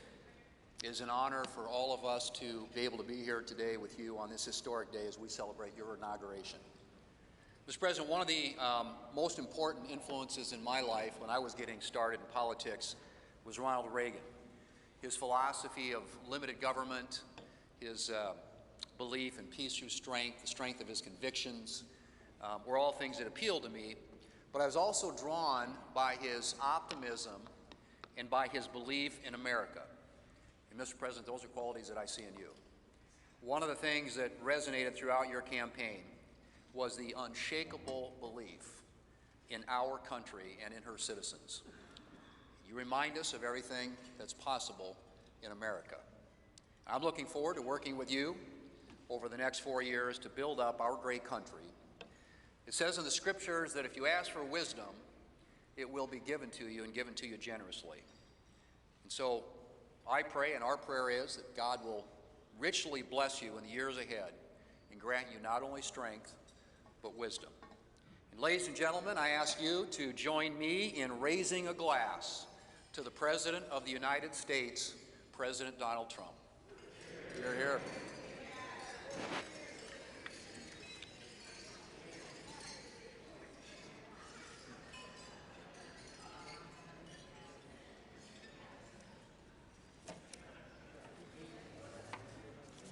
So, this has been a long day with many other things ahead for so many of you.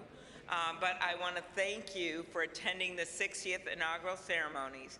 And as we close, we ask that you pick up a gift. All of our guests are going to get a set of commemorative glasses in embossed leather featuring the Great Seal of the United States, which Senator Fisher and I selected together, and maybe Senator McConnell added some bourbon from Kentucky. Just saying. It is now my privilege to conclude this luncheon by asking Margaret Kibben, the chaplain for the House of Representatives, to deliver the benediction. Thank you. And we know we love this eagle podium. It's pretty good, Mr. President. Ladies and gentlemen, please rise for the benediction.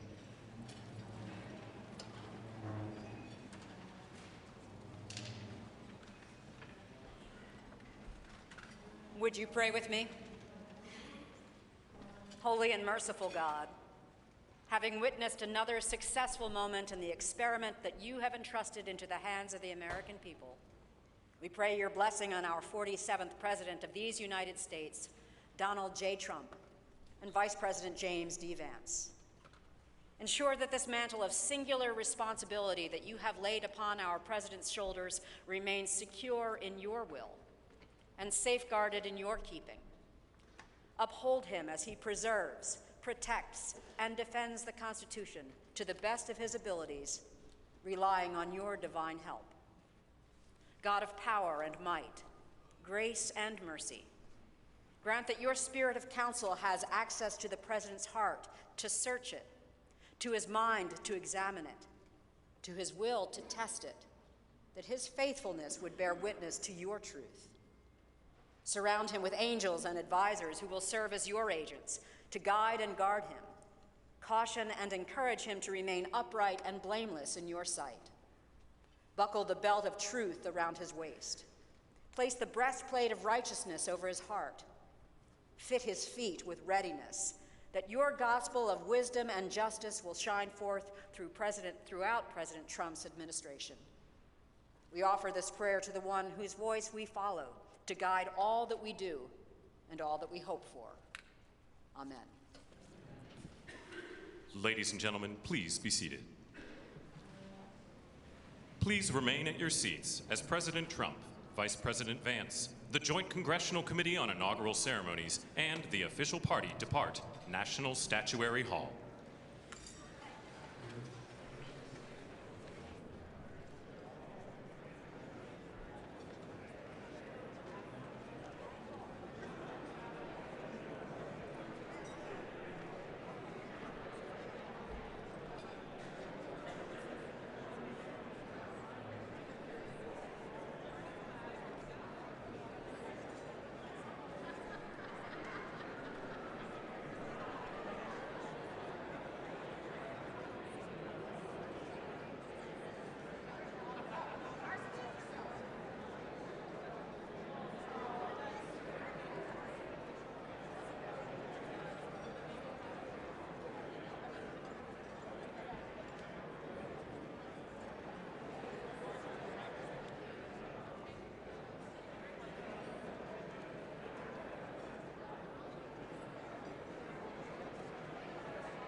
Could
be worse than the other way.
So do we have to go down?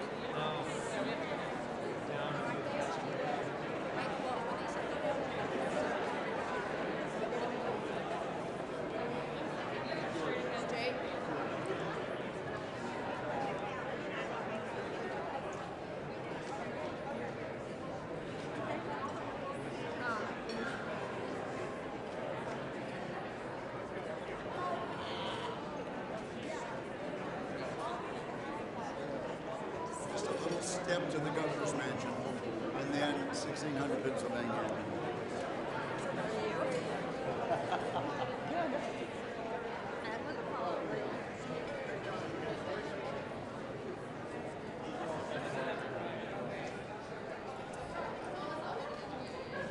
But do you have a Sherpa person leading?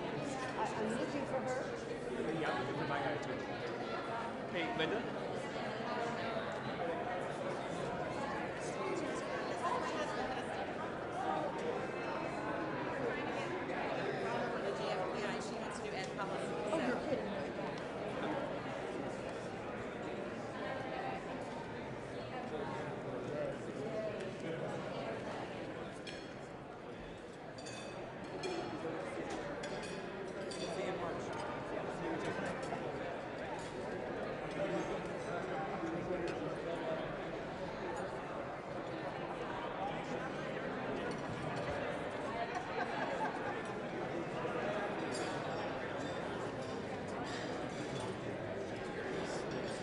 To the Villa Hotel, and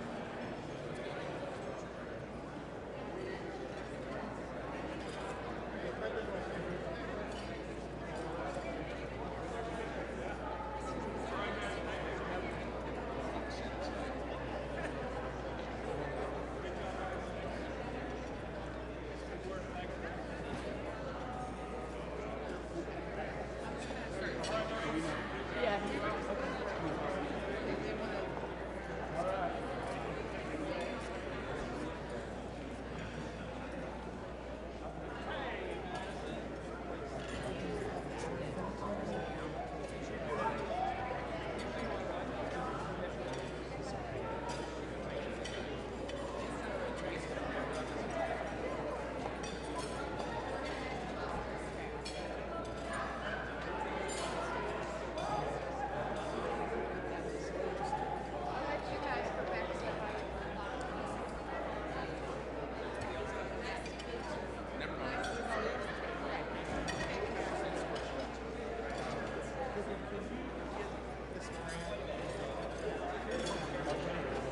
CJS again. You too? I'm Jerry Moran. Hello there. Hello, Cynthia.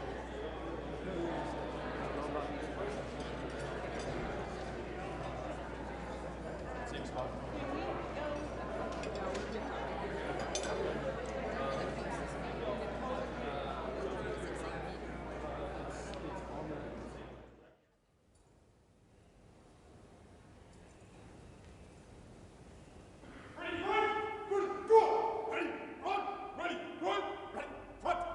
Ready, front!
Charging your units.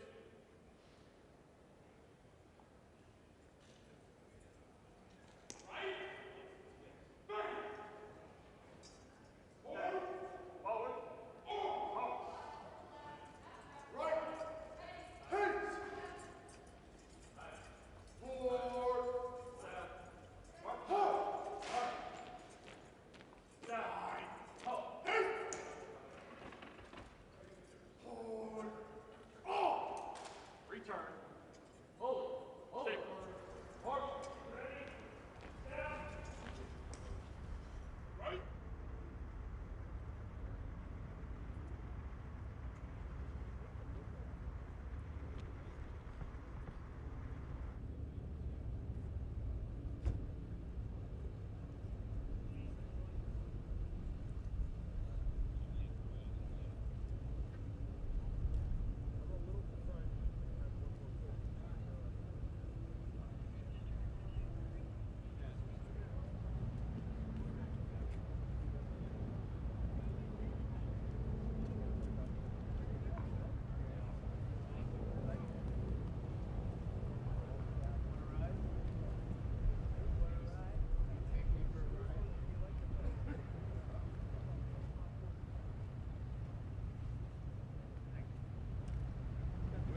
Ladies and gentlemen, you're listening to the Army's premier national musical outreach organization, the United States Army Field Band from Fort Meade, Maryland.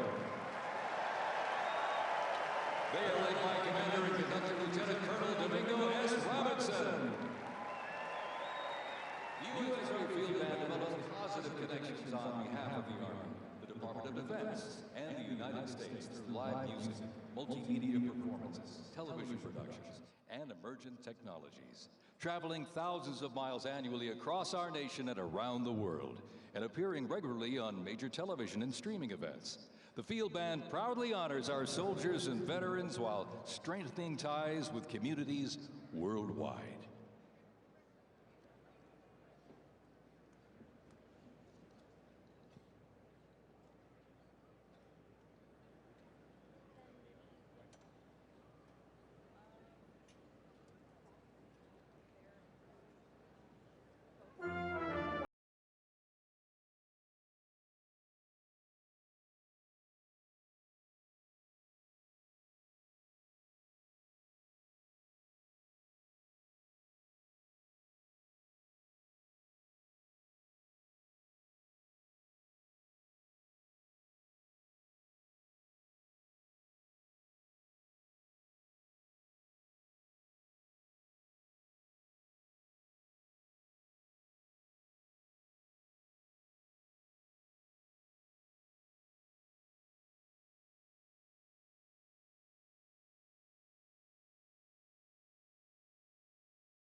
2025 Presidential Inaugural Parade. My name is Dan Tanner, and I'm very honored to be requested by our president to be your parade announcer. And it's great to be here with you. I have to say it is a bit of a different format for a parade, but of course our president wanted to keep us safe, wanted to keep us warm. And I can tell you something, the talent that's going to be coming through these doors into this arena, it is going to get hot in here tonight. So thank you for joining us as we celebrate this historic occasion on behalf of the Trump-Vance Presidential Inaugural Committee. The ceremony's about to begin. We're going to get things underway, so if you're with family and friends, been talking in the halls or whatever, get down to your seats, grab a snack. We're going to get the show on the road.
we're not going to play Americans We or National Spirit.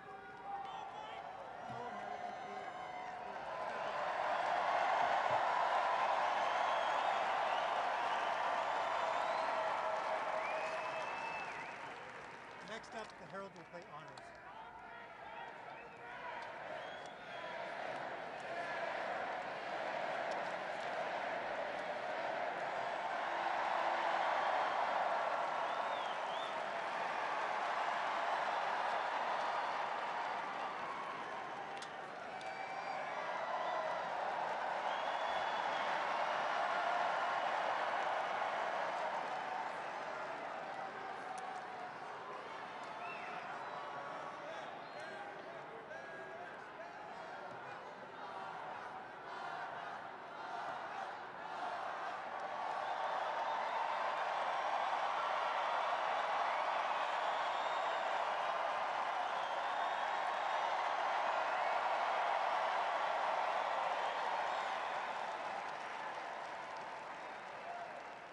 Next thing for us is bravura.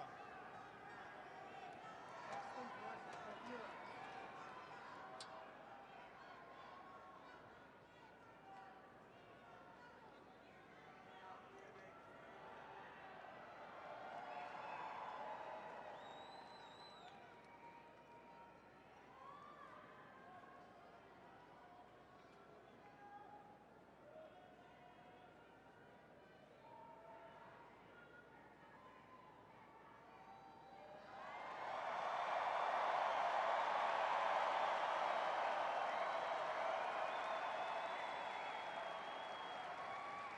Ladies and gentlemen, we'd like to welcome the official fanfare music group of the President of the United States.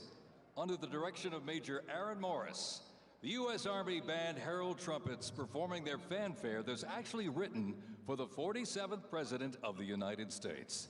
Listen to this, it's amazing. This is Brass and Glory.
Let's hear it for the folks.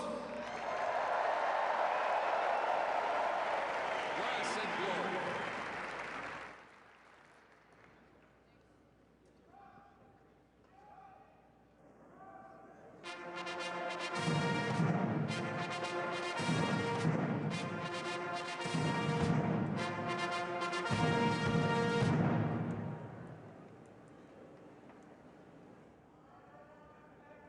Ladies and gentlemen, please welcome the 50th Vice President of the United States of America, Vice President J.D. Vance, accompanied by the Second Lady, Mrs. Usha Vance.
Ladies and gentlemen, please welcome the 47th President of the United States of America,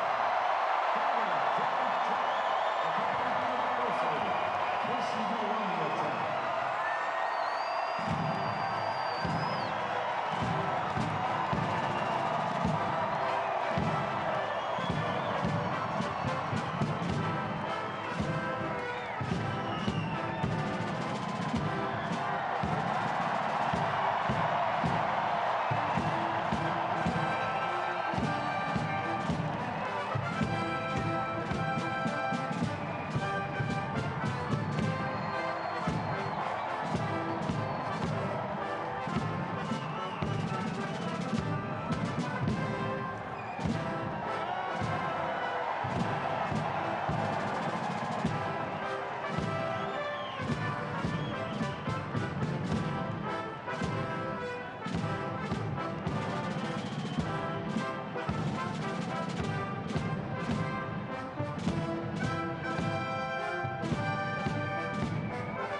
Ladies and gentlemen, we now present a selection of participants for the 2025 Presidential Inaugural Parade.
Ladies and gentlemen, the heroes of Butler County are here.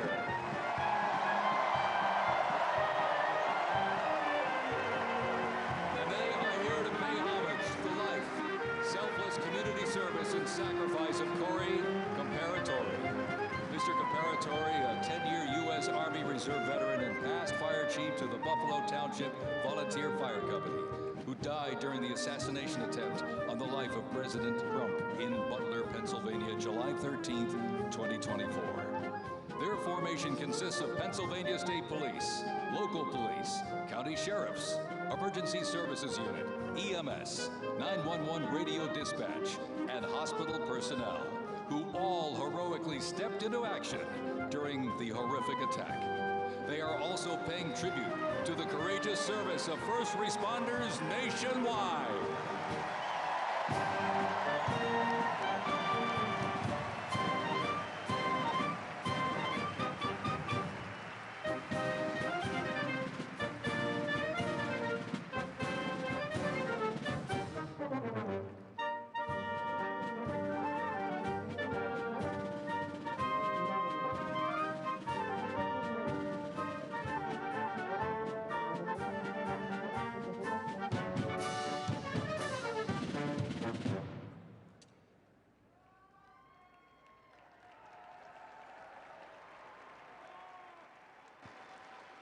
Ladies and gentlemen, at this very special event, let us now take a moment of silence in honor of Corey Comparatori.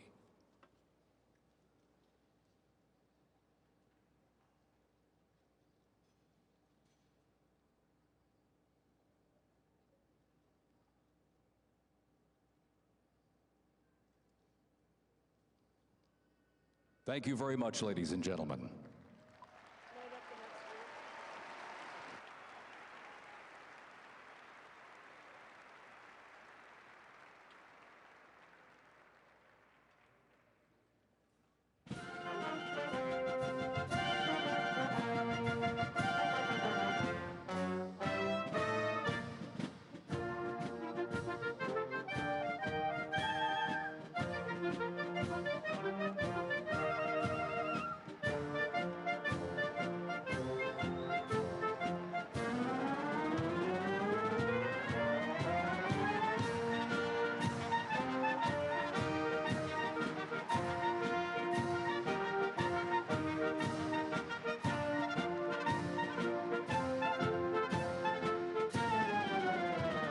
Present to you the New York Military Academy from Cornwall-on-Hudson, New York. New York Military Academy stands out due to its unique connection to the president himself. President Trump is a 1964 graduate and has been enshrined as one of our alumni of distinction. This historic academy has been named a Junior Reserve Officer Training Corps, that's JROTC, and are marching with their cadet dress uniforms. Look at these, all modeled after post-World War I General Blackjack Pershing's gray uniform.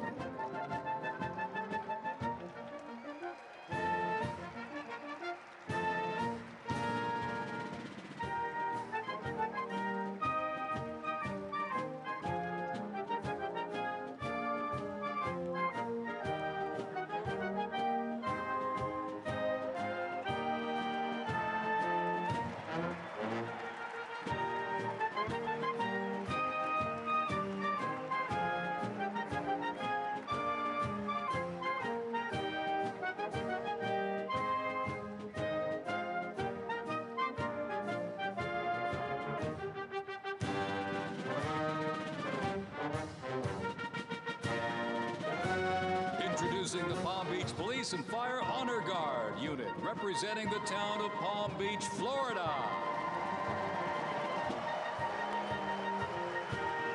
This group consists of police officers and firefighters from the town of Palm Beach, home to some of the most prestigious people in the world, including President Donald J. Trump.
distinct honor to perform at the 75th commemoration of the attack on Pearl Harbor in Oahu, Hawaii.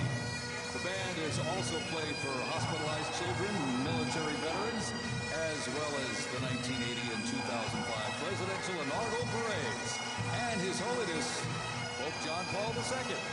The NYPD Emerald Society Pipes and Drums formed way back in 1960. And you know, they are the oldest, largest police pipe band in the United States, comprised of all active and retired police officers of various ranks and assignments.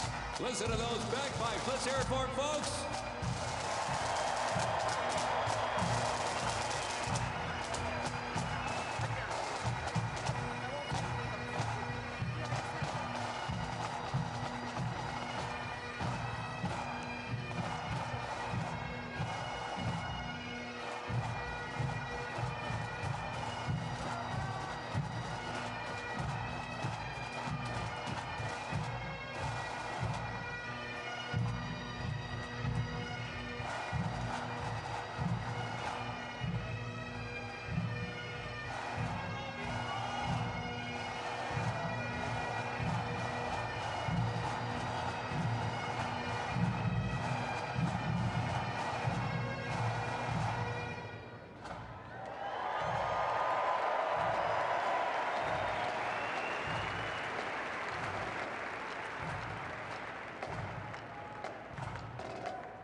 Here's one that hits close to home for our Vice President. We now welcome the Middletown High School Marching Band and cheerleaders. They're traveling all the way from Middletown, Ohio to proudly represent their school, our nation, and outstanding alumni, including our new Vice President of the United States, J.D. Vance.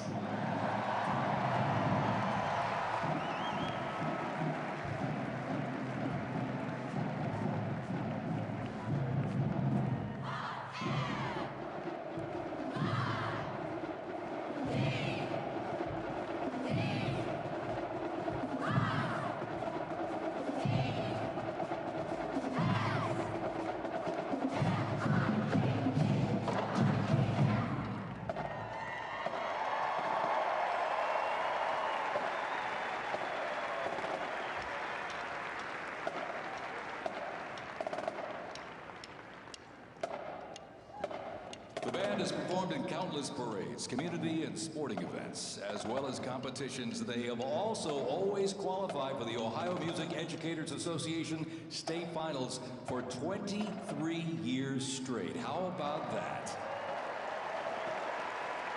And have earned the highest rating in 18 of those appearances. Woo! And today they performed America's Sweet Land of Liberty.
cheer here in the arena. Let's cheer for him again, folks. From our VP hometown, Middletown High School Marching Band.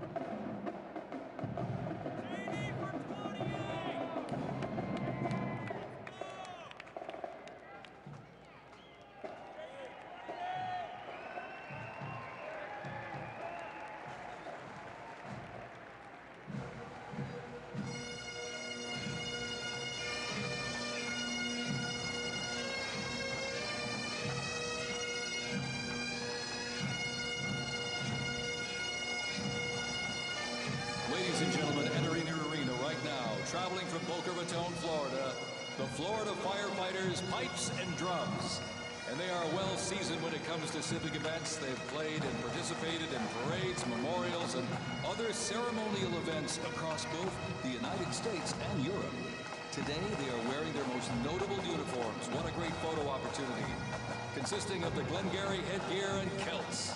And they are proud to honor their fallen brothers and sisters each and every day.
As the Florida Fighters Pipes and Drums leave the arena, we keep the rhythm and the drums going.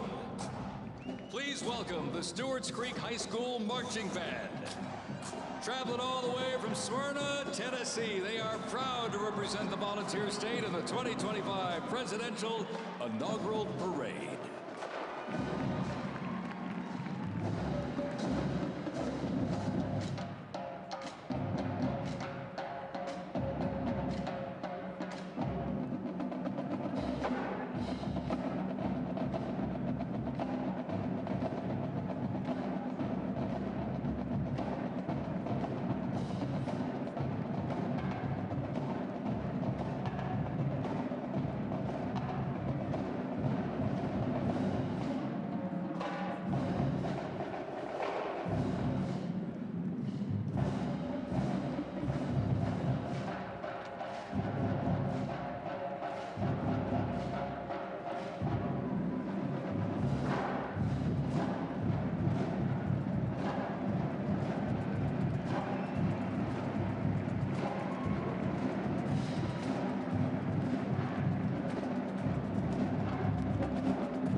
And as the beat of the drums continues, established in 2013, that band has rapidly become one of Tennessee's premier high school music programs. This band has participated in numerous civic events that honor significant moments in our nation's history, like the 75th anniversary of the attack on Pearl Harbor, Captain Jeff Cuss, United States Marine Corps Memorial Dedication, Chicago Thanksgiving Day Parade, and a Lincoln Memorial performance as well. The Stewart's Creek High School Marching Band, everybody! Make them feel welcome here in D.C.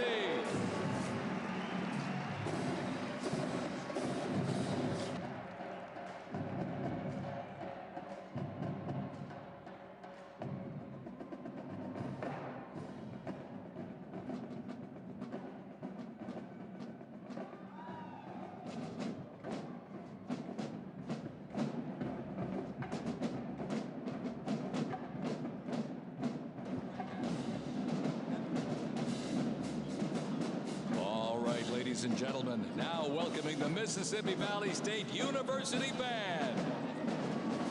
They're traveling all the way from Itabita, Mississippi. Look at this, gang. This is the Mean Green Marching Machine.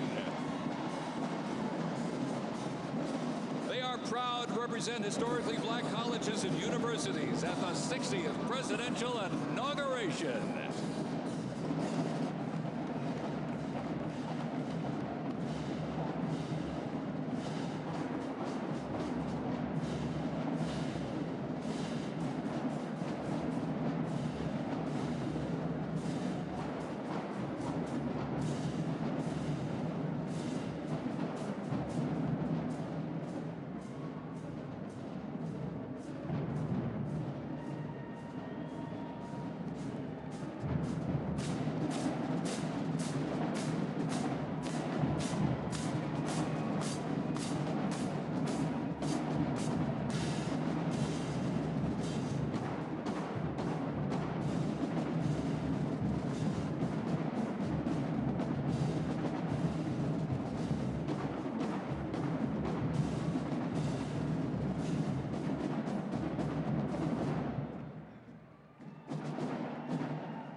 counting, close to 300 from the Mississippi Valley State University Band.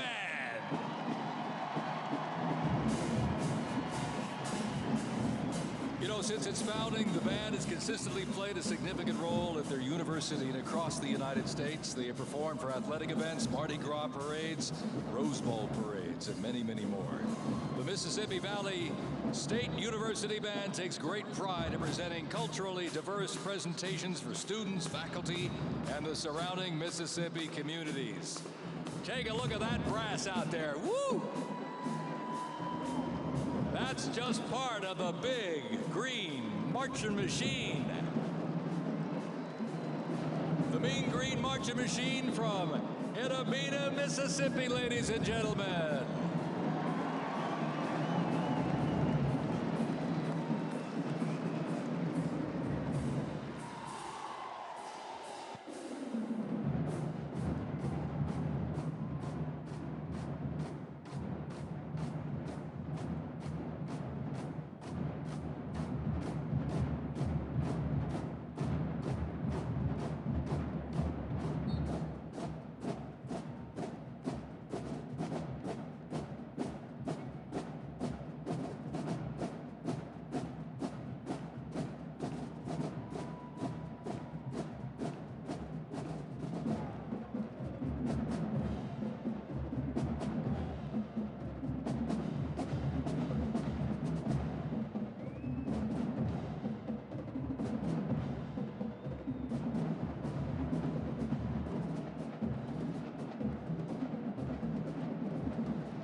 Ladies and gentlemen, please welcome our new special envoy to the Middle East, Steve Witkoff.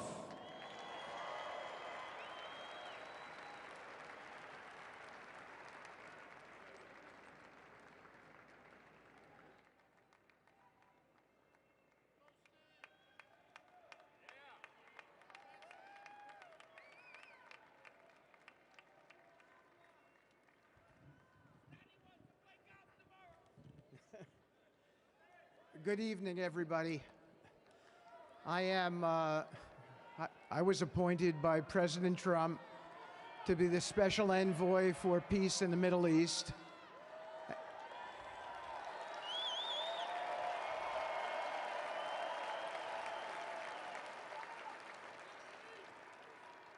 And I'd like to describe to you some of the things we're doing and how it informs on President Trump's policies.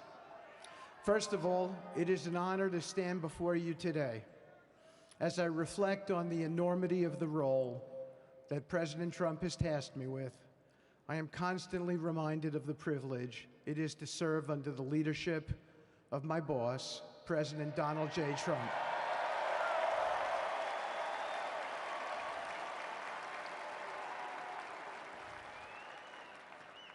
His presidency has provided a clear, bold vision for the Middle East, and it is this vision that guides every step I take in the mission. President Trump's leadership has redefined what is possible in the pursuit of progress and stability in the Middle East. His decisive, pragmatic approach ensures that even the most entrenched conflicts are met with fresh perspectives and innovative strategies. His policies have already delivered remarkable successes, such as yesterday's release of hostages in Gaza.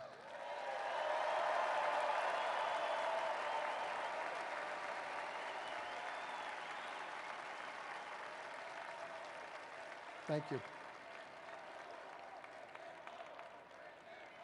This achievement demonstrates the strength of President Trump's leadership and the respect he commands on the global stage. It is yet another example of his ability to deliver results in the most complex and challenging situations. The Abraham Accords, a testament to his vision and determination, have also brought historic progress to the region, transforming old rivalries into new alliances. These agreements are not merely symbolic. They represent a practical roadmap for peace, economic cooperation, and mutual respect across nations. My role, as President Trump has tasked me, is straightforward yet profoundly challenging: to turn his vision into actionable outcomes. He sets the agenda, he lays the framework, and he inspires people like me into bold action. My responsibility is to implement his vision, engaging with leaders across the region to find pathways towards sustainable peace and stability. And let me tell you, having Donald Trump as a boss makes this task not only possible, but far more effective.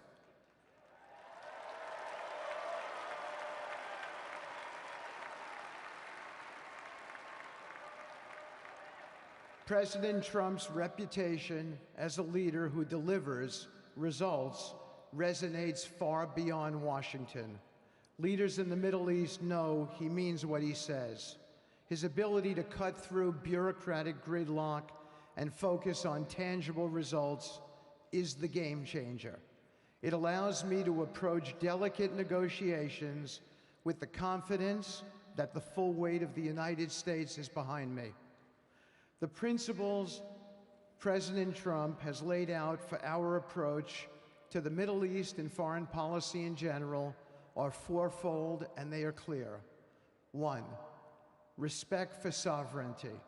Every nation deserves the right to determine its own destiny, free from the interference of external powers. 2, economic prosperity as a bridge to stability. Through economic partnerships and investment, we can build a foundation for cooperation that transcends historical grievances.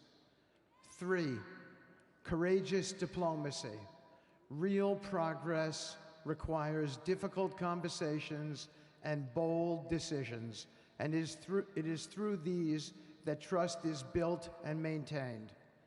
And finally, 4, reciprocity and accountability. The United States requires reciprocal actions from our partners. We are done carrying the financial burden for nations that are unwilling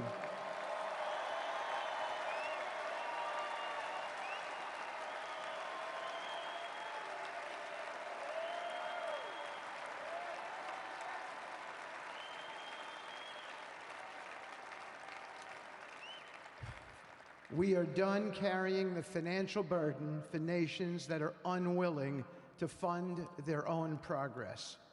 The days of blank checks are over.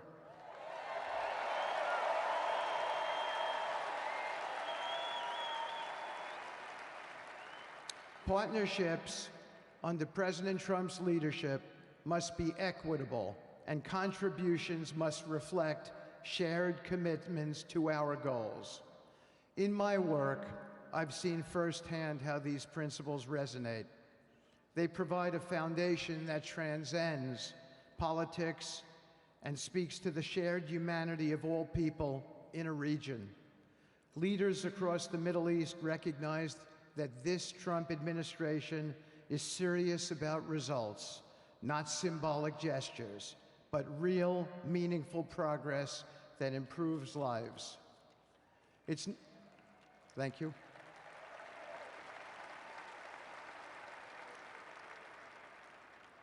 It's not always easy. There are moments of deep challenge and frustration. Decades of mistrust cannot be undone overnight. Yet I take comfort in knowing that I am not in this alone. President Trump's clarity of vision ensures that I never have to question what success looks like. His leadership provides the confidence and direction necessary to navigate these complexities. As we move forward, my commitment is to continue the work of advancing President Trump's vision for the Middle East. Whether through expanding the Abraham Peace Accords, fostering economic development, or facilitating dialogue between long-standing adversaries, my focus remains on actionable results. Let me close by saying this: a stable and prosperous Middle East is not an unattainable dream. It is a goal within our reach, made possible by strong leadership and unwavering commitment. Under President Trump's guidance, we are proving that the impossible can become reality. Thank you, but I have one more thing to say. We have some special people for me to introduce you to tonight. President Trump has been talking to them as well. They are the families of hostages from Israel who have been in Gaza for the last year and a half. There are many of them here today. Several of the families have lost children and loved ones, and they're here because they're part of an effort to retrieve their bodies so they can be buried in a proper way. Several have children who are still in captivity.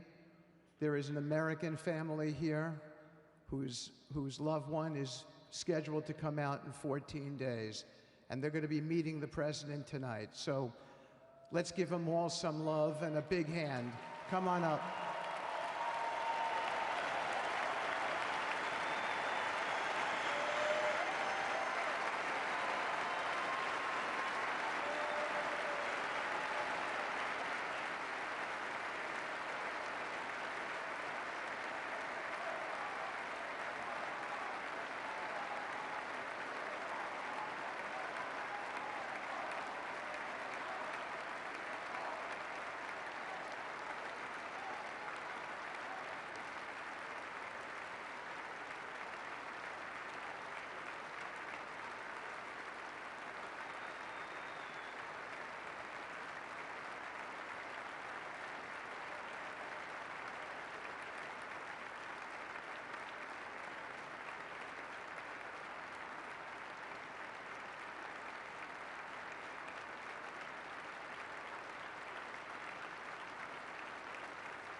And now, I get to introduce my dear friend and the President of the United States, Donald J. Trump.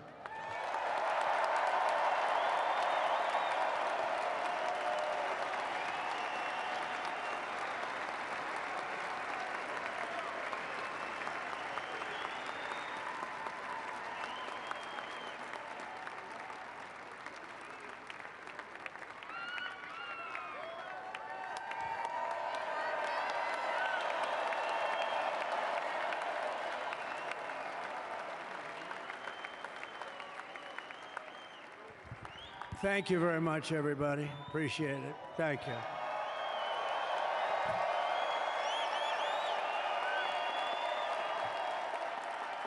So now the work begins. We won, but now the work begins. We have to bring them home. And you know, tonight I'm going to be signing on the J6 hostages, pardons, to get them out. And as soon as I leave, I'm going to the Oval Office and we'll be signing pardons for a lot of people, a lot of people. And thank you to Steve Witkoff. He's a great guy. He's a friend of mine. He's been a very successful man. He's a great negotiator. He's a wonderful guy. People love him. And he's got a tremendous power of persuasion. And that's what we need. We don't need stiffs. We don't need stiffs. We got a lot of stiffs. You just had a whole load of them. And to the former hostages with us today, welcome. Welcome home. Some of the folks are former hostages, not a good situation. The 3 young ladies that came home yesterday, you saw that. More coming home every day now. They're coming home. But they were hurt. They were hurt. They were hurt. One had her head blown off, fingers on her hand, and her hand indeed was blown off. She was trying to defend herself from a bullet being fired. You believe this? A bullet knocked off her hand. I don't know. You look at it, it's a disgrace. We never stopped praying for you, and we're so glad that you're reunited with your friends and families, and God bless you all. And some of them are just saying, no, my son is gone. But please just bring home his body, right, Steve? Many of you have told me that your son is gone, but bring home his body. It should have never happened. 3 years, it's ridiculous. Should have never happened. Wouldn't have happened. I also want to express my tremendous gratitude to the hundreds of thousands of proud American patriots who came from all across the country to join us in this celebration. It's a celebration of a big win.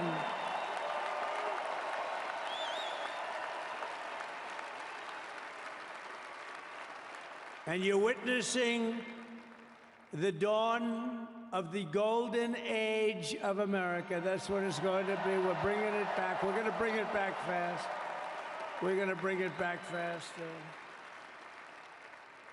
Let us also thank the incredible service members, National Guardsmen, Police, Secret Service, and law enforcement personnel who are keeping us all safe, even though, and they are great people. New York's finest.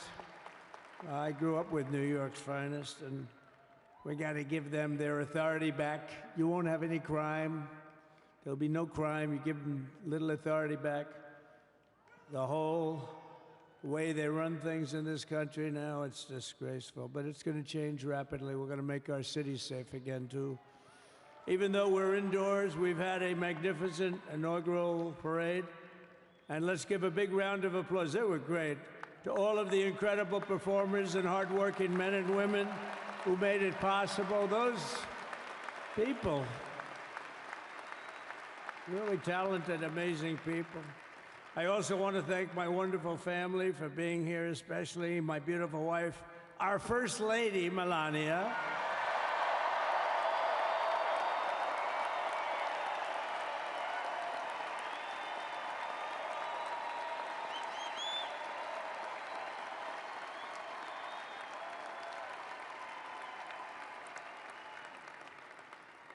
I love our First Lady. And also, JD. How good has JD been? And his beautiful wife, Usha. How good is JB? JD has been great. He's another good negotiator, Steve. He's a great negotiator, too. We need negotiators in this country. But so many of the people on the stage behind, not only family members, as an example, Lara Trump, the wife of Eric. She was the head of the Republican Party, along with my friend Michael. Stand up, the two of you. What a job. What a job they did. They worked so hard. They knew there'd be rigging, but they said, we're going to make it too big to rig, and we did. We made it too big to rig. We won every swing state by a lot. We won the popular vote by millions and millions of votes. We won the whole ball of wax. And now we're going to go and drill, baby, drill, and do all the things that we've wanted to do and bring your costs down, your prices down, and make our country safe. So thank you very much, Michael. Thank you very much. What a job you've done, Michael. I'm never moving you, you know. He was thinking about getting a nice job in the administration. I said, no, I'm leaving you right where you are. You've done a very good job. We're not moving you, Michael. I'm sorry. Anyway, thank you very much. Appreciate it. Appreciate it very much. Right here with us also in the arena, I'm about to sign some very important executive orders of our new administration. Hey, Don, will you stand up, please? Don is another one. How about Don? This guy.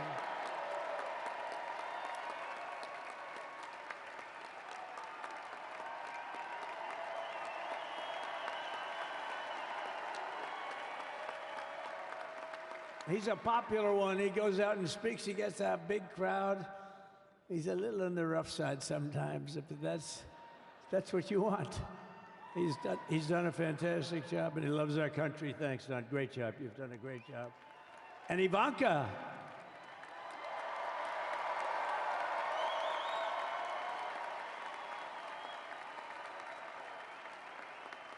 And you know, Jared negotiated the Abraham Accords, which are the biggest, it's the biggest deal made in the Middle East in many, many years, and it's really something. Jared, stand up, Jared. The Abraham Accords.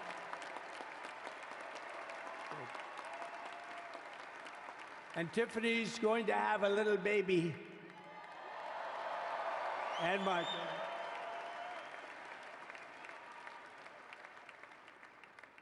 And then I have a very tall son named Barron. Has anyone ever heard of him?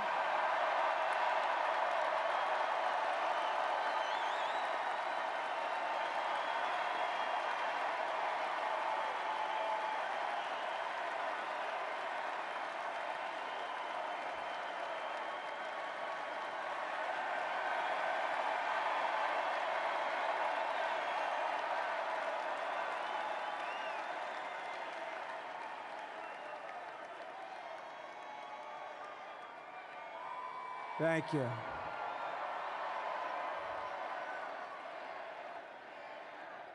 He knew the youth vote. You know, we won the youth vote by 36 points. And he was saying, Dad, you got to go out and do this one and that one. And we did a lot of them. And he respects them all. He understood them very well. And he said, Dad, you got to go out, do Joe Rogan, do all these guys. And we did. We did. And Joe Rogan was great. They were all great, right? Aaron, they were all good. He understood the market. Another famous one, how about Kai? Stand up, Kai.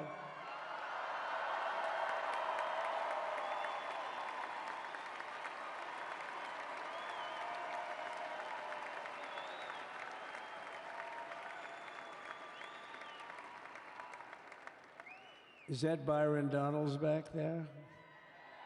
Stand up, Byron. Stand up. What a future this one has. What a future. That's great, Byron. Thank you very much. And how about Lutnick, Secretary of Commerce? He's going to take in more money than any country has ever even thought about.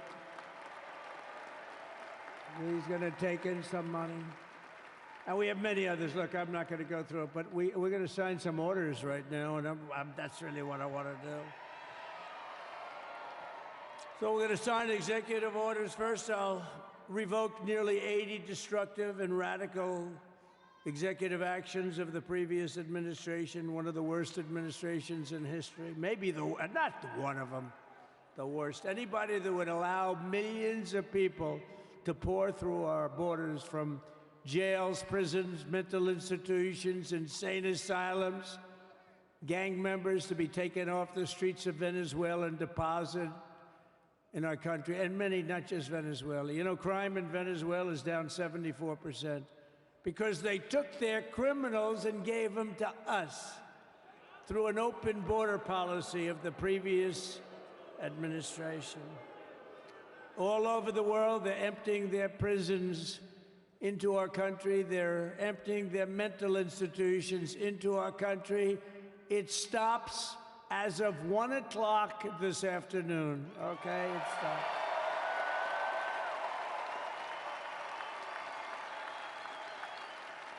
So I'm revoking nearly 80 destructive, radical executive actions of the previous administration. They'll all be null and void within about, what, 5 minutes? Is that them over there? 5 minutes? And next, to gain immediate control of the vast federal, out-of-control bureaucracy, I will implement an immediate regulation freeze, which will stop Biden bureaucrats from continuing to regulate. Most of those bureaucrats are being fired. They're gone.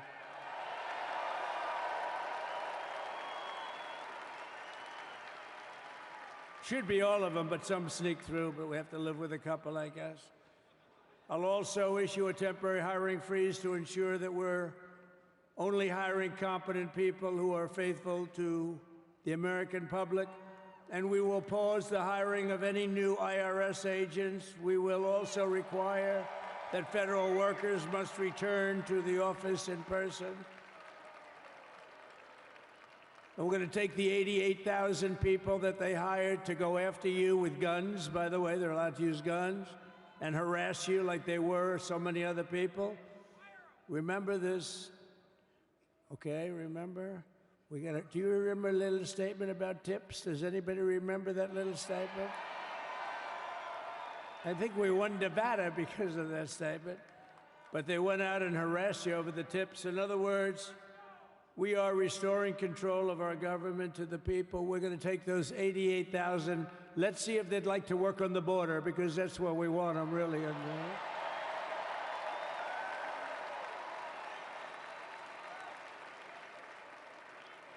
So we're going to have no tax on tips, right? No tax on tips.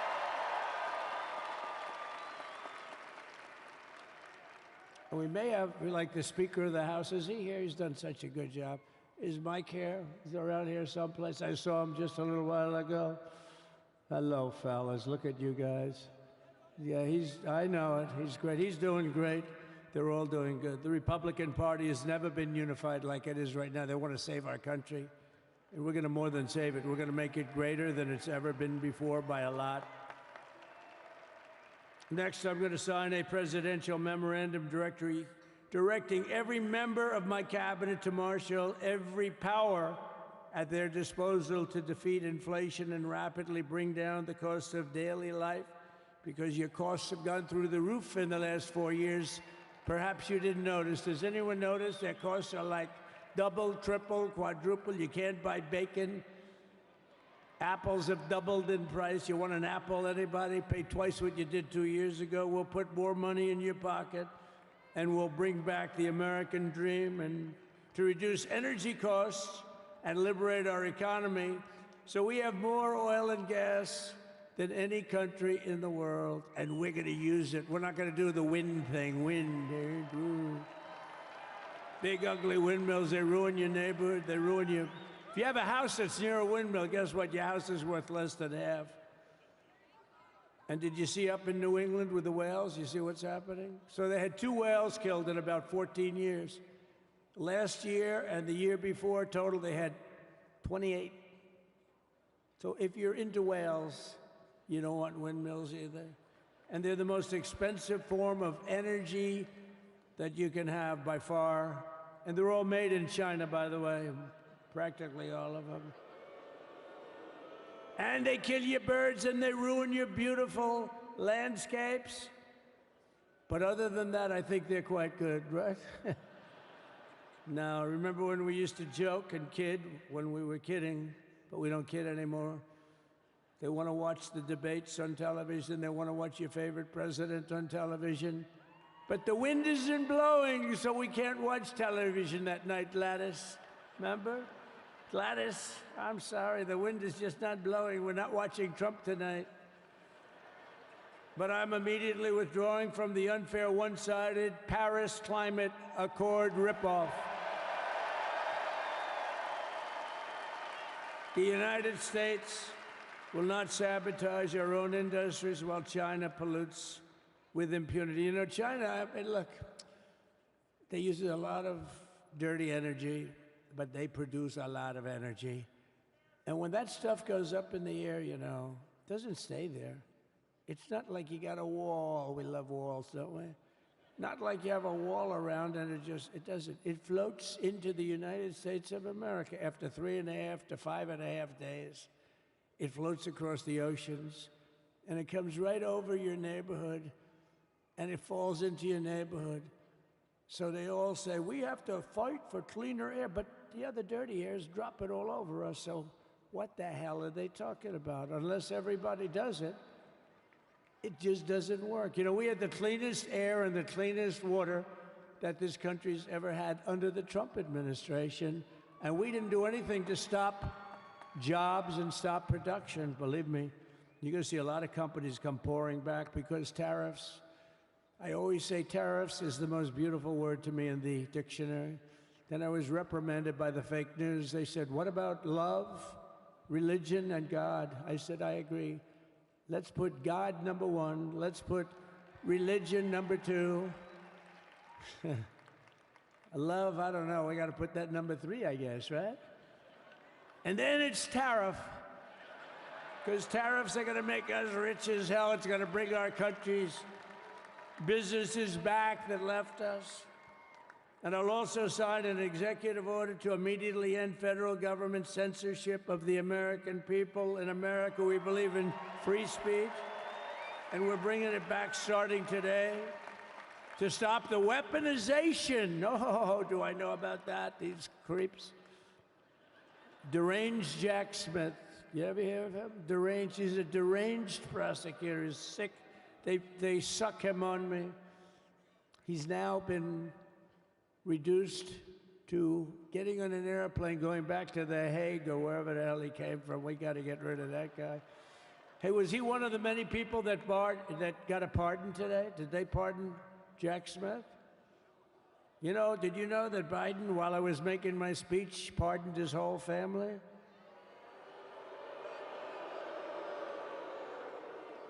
The brother, the whole deal was pardoned. Can you imagine that? While I was making my speech. Did everybody hear my speech? Did you like my speech?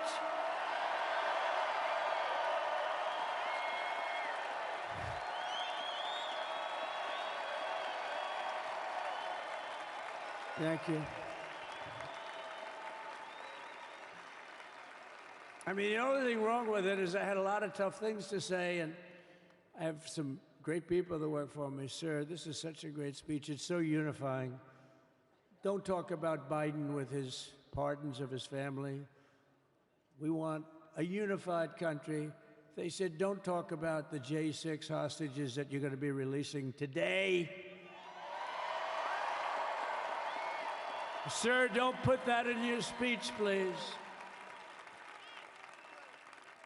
I said, but I want to put it in my speech. I said, sir, it won't be unified like it is. It's so beautiful the way it is. And it is getting great reviews. You know, if I put things like that in, I'll get terrible reviews. One little paragraph that's a little bit wrong, the fake news goes crazy, right? So I said, all right, I won't put it in my speech, but you know what? I'm speaking in front of a hell of a lot of people. at a place called Capital One Arena, and I'll talk about it there. So we're going to be going over the beautiful Oval Office, one of the great offices in history. Even if it wasn't beautiful, it's the Oval Office, but it is beautiful. And we love the Oval Office. It all starts with the wars start and end there. Everything starts and ends at the Oval Office. We love it. But we're going to go to the Oval Office. We're going to release our great hostages that didn't do, for the most part, they didn't do stuff wrong. You take a look at what went on, and look what happens in other parts of the country. In Portland, where they kill people, they destroy the city, nothing happens to them. In Seattle, where they took over a big chunk of the city, nothing happened. Minneapolis, where they burned down the city, nothing happened. Essentially, nothing happened. All they want to do is go after the J6 hostages. A 76-year-old grandmother was arrested the other day because she was looking, I think because she was looking at the Capitol or something like that. No, we're not going to put up with that crap anymore.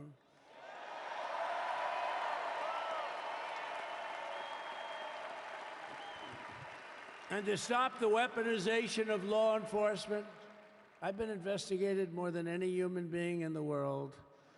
I believe I have the all-time record. Every day a subpoena. Every single day would get subpoenas. I was more than any person. Alphonse Capone, remember I used to talk about it? Now, Alphonse Capone, Scarface, he was a pretty rough guy. He was investigated about 1/100th what Trump was investigated. My father's looking down at me, my mother, how the hell did this happen? You know what it is? They investigated their political opponent, the opponent of Biden, and then ultimately Kamala. Has anyone ever heard of Kamala?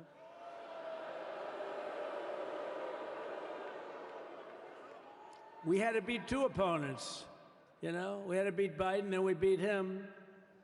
Now he goes on top. The guy was like 39 points down. I think I could have beaten Trump.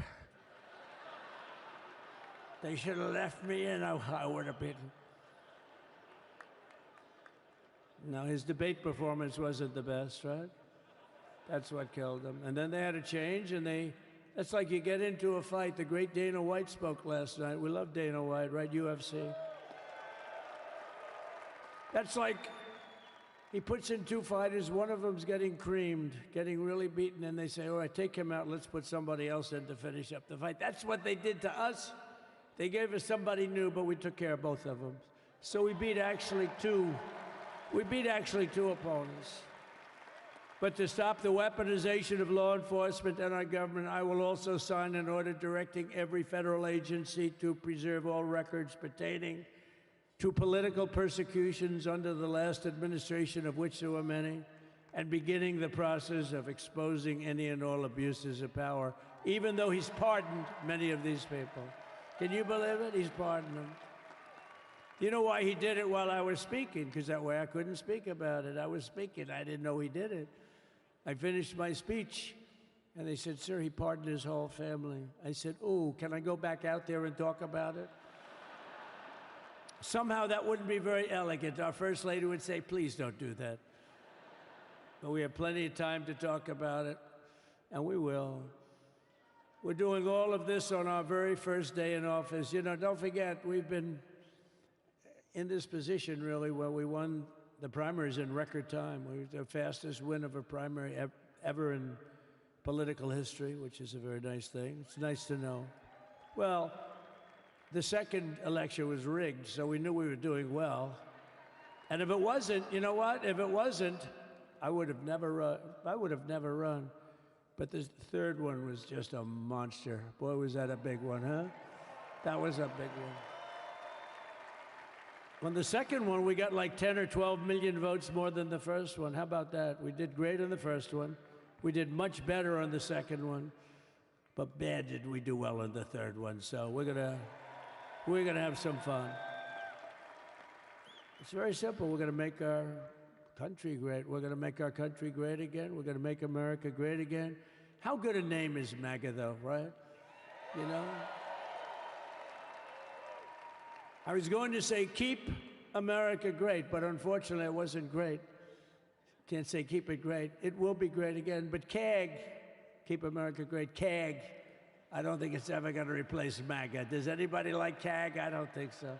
It's never replacing MAGA. Nothing will ever replace MAGA. MAGA was the most successful political operation, political movement in the history of our country, maybe in the history of the world. Let's see what happens, because we're not finished yet. We're not finished yet. We got a long way to go. But we're doing this on the very first day in office, and in just a few moments, I'm not only signing the release of the J6 hostages, I'm signing other things that you're going to love. Oh, you're going to be happy reading newspapers tomorrow, and the next day, and the next day, and the next day. So I just want to thank, I mean, look at this place. It's full to the rafters. You don't have any. Look at those people up there. You don't have any empty seats. And by the way, the Capital One owners, they are so good. We got to root for their teams because they have been so great to MAGA, to us. And I just want to thank Ted and everybody. You guys have been fantastic. And the ice hockey team's doing great. Ovechkin's pretty good, right? They're doing great. So I want to thank them, Capital One arena owners. They have been absolutely fantastic. And thank you once again to everyone. And I can only tell you, you're going to be very happy. You're going to watch a lot of good things happen. We got to stop some wars that are happening and going on. Some stupid things are happening. The war with Ukraine would have never happened, and it has. As you know, Israel would have never been hit on October 7th, and none of you would be up here. None of you would even know anything about this tragedy that you're going through right now. But Iran was broke. Anybody that bought oil from Iran, they couldn't do any business with us. You're not going to do business with America. China passed. Everybody passed. They were broke. They didn't have money for Hamas. They didn't have money for Hezbollah. And your sons would be alive, and they certainly wouldn't be incarcerated like they are. It's a shame, but we're getting a lot of people out in a short period of time. So I'm going to go right over to here, and I'm going to sign in front of you. Is that okay? Good.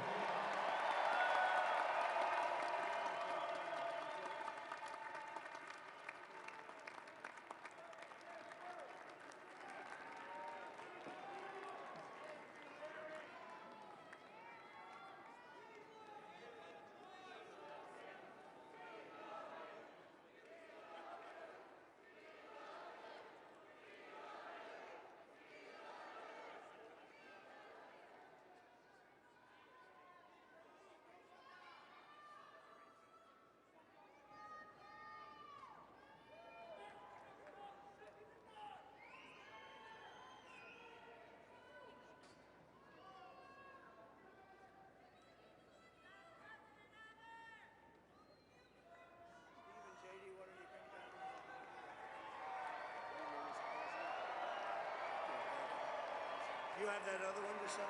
Sorry, what's it? You have the other one to sign? We don't have it over here yet, sir. We'll have it for you back at the oval.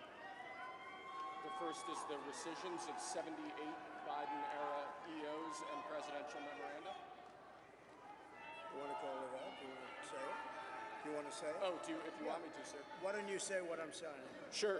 The first item that President Trump is signing is the rescission of 78 Biden-era executive actions, executive orders, presidential memoranda, and others.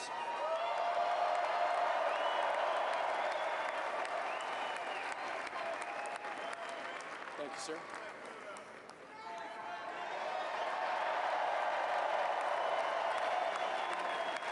Thank you. The second item, President Trump, is a regulatory freeze, as you announced in your speech, preventing bureaucrats from issuing any more regulations until we have full control of this, the government and this administration.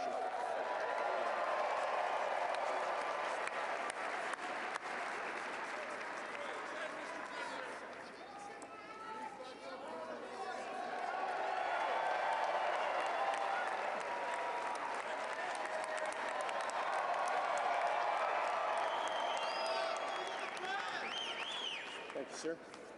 Sir, can I have a pen? The next item, sir, is a freeze on all federal hiring, excepting the military and the number of other excluded categories, again, until full control of the government is achieved and we understand the objectives of government going forward.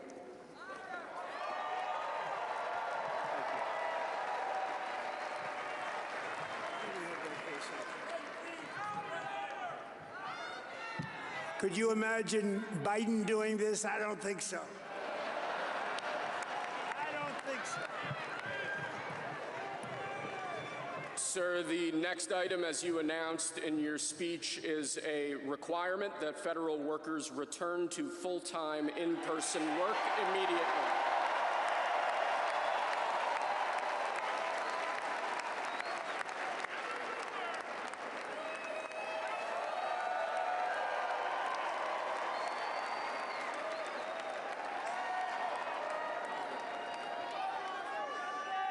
Thank you, sir.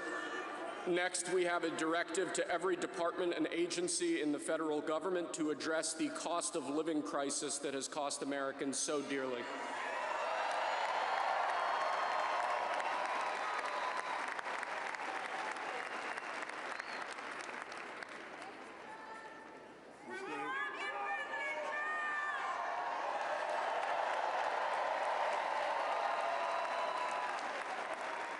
Thank you, sir. The next item here is the withdrawal from the Paris Climate Treaty.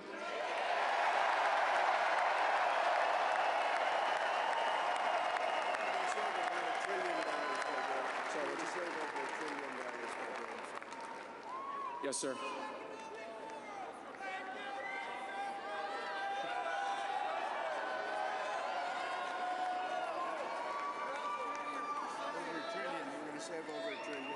We're going to save over $1 trillion by withdrawing from that treaty.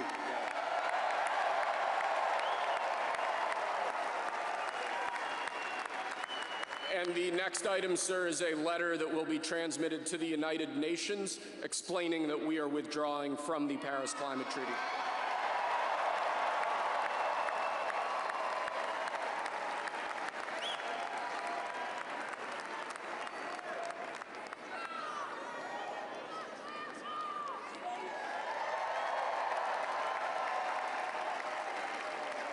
Thank you, sir. This next item is a directive to the federal government ordering the restoration of freedom of speech and preventing government censorship of free speech going forward.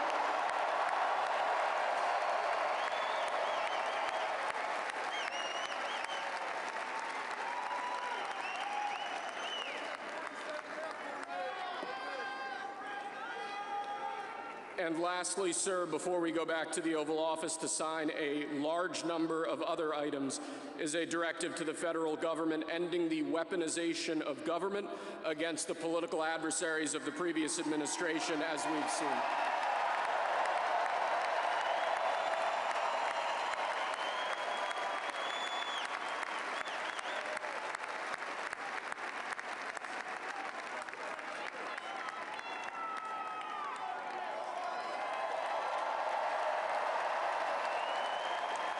Thank you very much, sir. Appreciate it.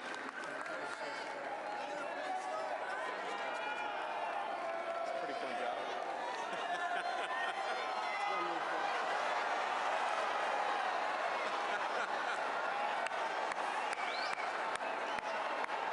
I'm gonna hightail it from over.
Nice to see you again.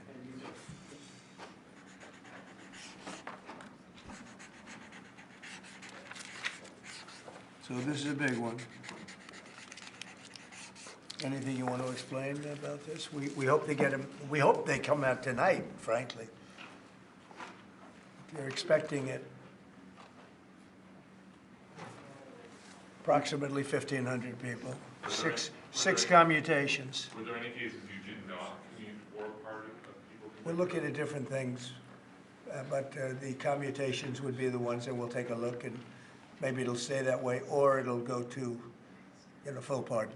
And the order does require the Bureau of Prisons to act immediately on receipt of the pardons and commutation orders. Sir, this is an Why don't we get that down so they can get them going right now? Yes, sir. Is that okay? Yep, absolutely. This is a proclamation guaranteeing the state's protection against invasion based on the current crisis at the southern border. It invokes various executive powers relating to the ongoing invasion at the southern border.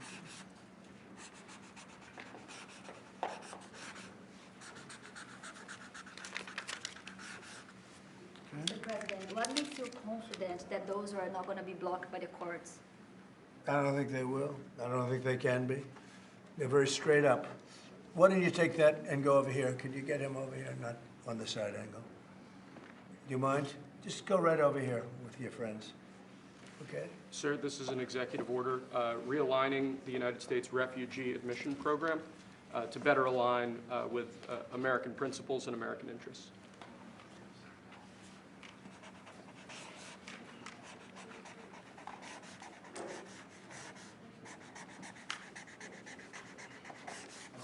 Okay?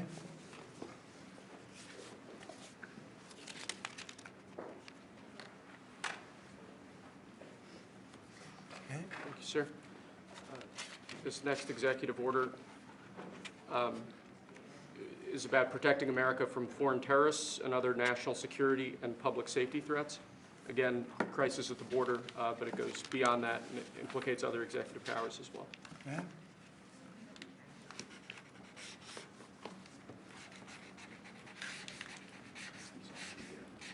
President Trump, if cartels are now going to be seen as foreign terror organizations, would you think about ordering U.S. Special Forces into Mexico to take them out? Could happen. Stranger things have happened. Mr. President, And that was actually make sure that Maduro will accept Venezuelans? Say it? How will you make sure that Maduro will accept Venezuelans? Well, we're going to see on Venezuela. We're looking at Venezuela very strongly. It's a country I know very well for a lot of reasons, and it's, boy, it was a great country 20 years ago, and now it's a mess, right? Sir, can we expect ICE raids starting tomorrow in major cities? What does that mean? Can we expect ICE raids in major cities I don't want to say when, but it's going to happen. Has to happen, or we're not going to have a country left. This is actually an executive order designating the cartels and other organizations to be foreign terrorist organizations. That's a big one. Yes, sir. People have wanted to do this for years. So they are now designated as terrorist organizations, foreign. And Mexico probably doesn't want that. But we have to do what's right. They're killing our people. They're killing 250, 300,000 American people a year. Not 100, like has been reported for 15 years. It's probably 300,000. This is an executive. Mexico doesn't want that. How are you going to deal with this? I don't know. You'll have to ask them. Sir, this is an executive order entitled Protecting the American People Against Invasion, which again deals with the southern border and the unprecedented admission of illegal aliens across the southern border.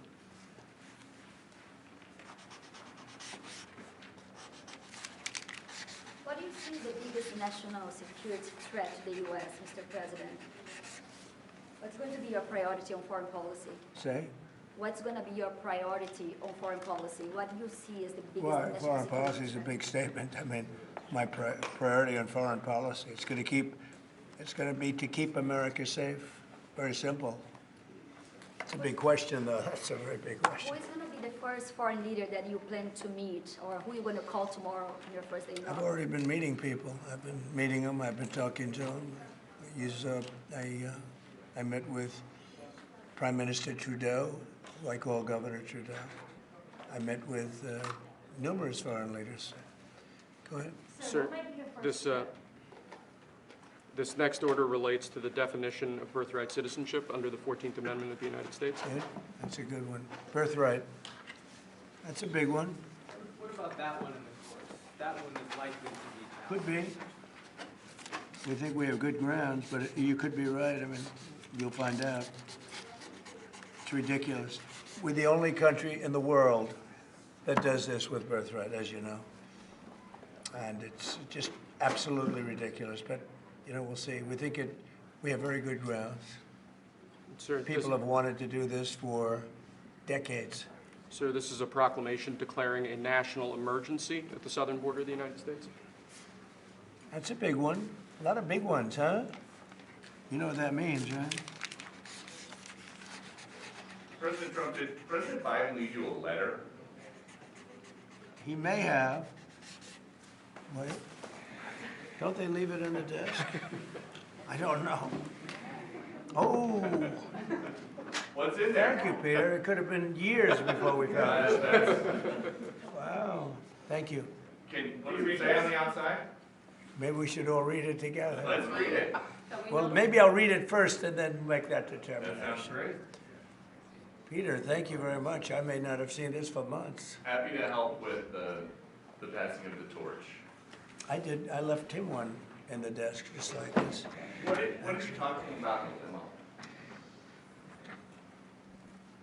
Unification of our country. You know, I didn't know that he gave a pardon to his family because he did it during my speech. He didn't tell you in the limo? No, he didn't tell me. No. He did it. They released it during my speech. I mean, during my speech. So all I could do was say, excuse me, I'd like to come back and speak some more. So, no, we were surprised by that. It's bad precedent, obviously. Where are you thinking on tariffs on Mexico, given these actions you're signing on the border? Well, we're thinking in terms of 25% on Mexico and Canada because they're allowing vast numbers of people. Canada's a very bad abuser also. Vast numbers of people to come in and fentanyl to come in. When do you think you would enact those? I think February 1st. Are you planning on giving notice of that? I think we'll do it February 1st. 25% on both, sir? Sir, on each. On each, yes. This is an executive order taking a large number of executive actions to secure our southern border. Okay. Sounds reasonable. President Trump, we remember 4 years ago, Barack Obama had told you that the top threat to the country was going to be North Korea. Did Joe Biden tell you what he thinks the top threat to the country is right now? No. Why not? I think we have a lot of them. Right now, I think we have a lot. I think North Korea turned out to be good. I was very friendly with him. He liked me. I liked him. We got along very well. They thought that was a tremendous threat. Now, he is a nuclear power, but we got along. I think he'll be happy to see him coming back. And I think he has tremendous condo capability. He's got a lot of shoreline. Thank you, sir. Are we going to work with countries from South America to coordinate on immigration? About who? About immigration in general. This is an executive order. Sorry, sir. I'm fine with legal immigration. I like it. We need people, and I'm absolutely fine with it. We want to have it.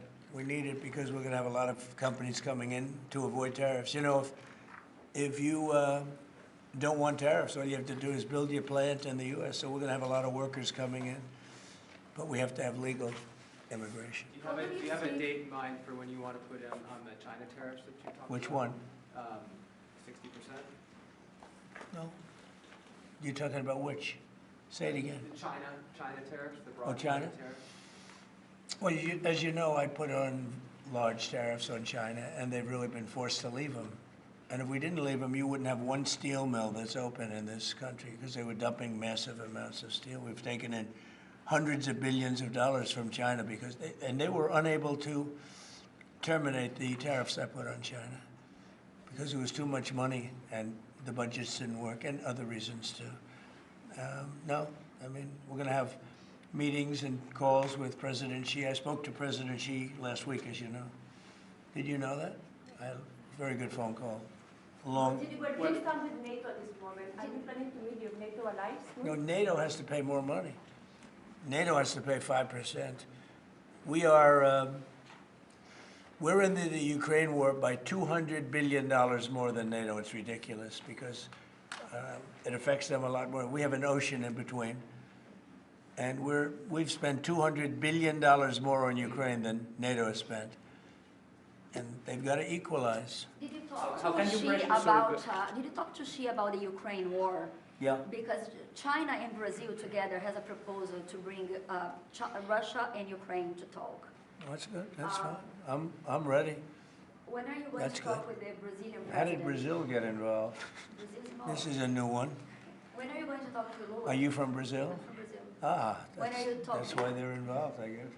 When are you going to talk with the Brazilian president? How do you see your relationship with Latin America and Brazil? Great. Should be great. They need us much more than we need them.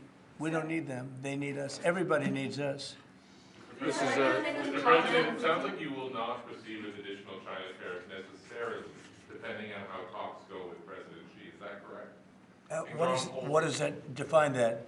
Well, we were asking, you pledged in the campaign potentially a 10% tariff on China or as much as Because of fentanyl. Right. So I'm asking where you're. That's only because of fentanyl. There are other things too. Are additional And a very big thing is the Panama Canal. China controls the Panama Canal. What's that all about? They're not supposed to be good. When Jimmy Carter gave it, which was a terrible mistake, he didn't do it. He didn't give it to China. He gave it to Panama. And China controls the Panama Canal. So are China tariffs And we're not going to allow that to happen. Are they still on the table or is that? We're not going to allow that to happen. Thank you, sir. What can we expect of the countries in NATO that spend the least amount of money, like Spain, France, below the 5%? Spain is very low. And yet, are they a BRICS nation? What? They're a BRICS nation, Spain. You know what a BRICS nation is? Well, you'll figure it out. But, and if the BRICS nations want to do that, that's okay, but we're going to put at least a 100% tariff on the business they do with the United States. You know what the BRICS is, right? You guys know. Brazil, You know what I'm Russia. saying, right? You know what I'm saying. Sir, this is an So it's not even a threat. In fact, since I made that statement, Biden said, well, they have us over a barrel. I said, no, we have them over a barrel. And there's no way they're going to be able to do that. This is an executive order relating to. Tariffs, those countries, like Spain? As a BRICS nation, yes. But how They'll have a would the 100% tariff if they so much as even think about doing what they thought. Can you explain how it's Which, and therefore they'll give it up immediately. So will China give it up. Sir, this is about reforming the system of hiring in the federal government to ensure that merit is the lodestar of hiring decisions as As opposed per to the Supreme Court. other matters. Yes, sir. This is a big deal, merit. Our country is going to be based on merit again. Can you believe it? Mr. President, you had said you would end the Russia-Ukraine war on your first day in office. Where do things stand right now, and how do you intend? Well, there's only half a day. I have another half a day left. We'll see. We Sir. want to get it done. This is an order creating and implementing the Department of Governmental Efficiency, known as DOGE. Okay, that's a big one. Is Elon Musk going to get a West Wing office?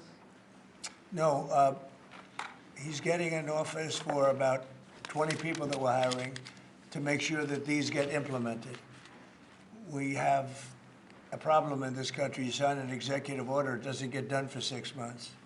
As an example, when we allow the J6 hostages to go out, it might not be approved under the old days for 2 weeks, 3 weeks, 6 months. You know, they had a good ruling from the Supreme Court, and it's like nothing happened. That ruling was 6 months ago, you know that. And it was like they didn't have a ruling. They've been treated very unfair. The judges have been absolutely brutal. The prosecutors have been brutal. Nobody's ever treated people in this country like that. Mr. President, are you commuting the sentences of anyone who assaulted a police officer on January 6th? Well, we're looking at 2 police officers, actually, that Washington police officers who went after an illegal and things happened and they ended up putting them in jail. They got 5-year jail sentences. You know the case. And we're looking at that in order to give them we got to give them a break. But is there clemency in your actions today for anyone? Well, it would be a who pardon. assaulted That would be a police pardon. officers? The one I'm talking about would be a pardon. Here you go, sir. This is Should there be punishment for the people who assaulted law enforcement officers that day? Well, I will say this, they've been in jail for a long time already. I see murderers in this country get 2 years, 1 year, and maybe no time. So they've already been in jail for a long time. These people have been destroyed. What they've done to these people is outrageous. There's rarely been anything like it in history, in the history of our country. And even people that were aggressive, and in many cases, I believe they happen to be outside agitators, but, you know, what do I know, right? But I think they were outside agitators. There were outside agitators involved. And obviously the FBI was involved because Ray admitted the FBI was involved. Didn't he say 23 people, indirectly or directly, were involved? And it was then 26. That's a lot of people. Now we have, we got to take care of these people have been treated so badly. It's never happened before. What happened in Seattle where they took over a big portion of the city? What happened in Portland where they burn down the city every day and people die? Nothing happened to anybody. But they go after these people violently. I mean, they're still going after brand new people. They found somebody else with a picture. There's never been anything like this. And you know, it's almost 100%. Think of this, almost 100% of the people are convicted. 100%. It's Washington, D.C.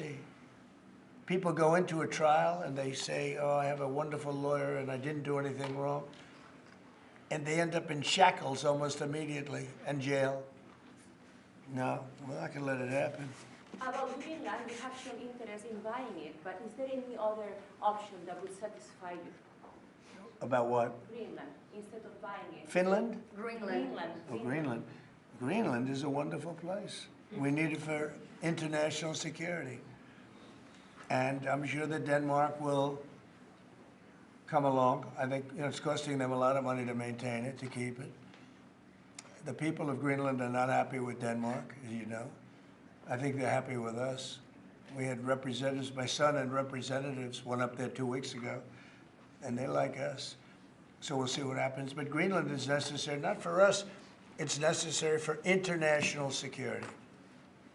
You have Russian boats all over the place. You have China boats all over the place, warships. And they can't maintain it. When are you going to be talking to Vladimir Putin? Who? Did you plan to meet President Putin, sir? I'll be meeting with President Putin. When do you think? I don't know. I can't. It's being set up. Your first trip foreign that might be, sir?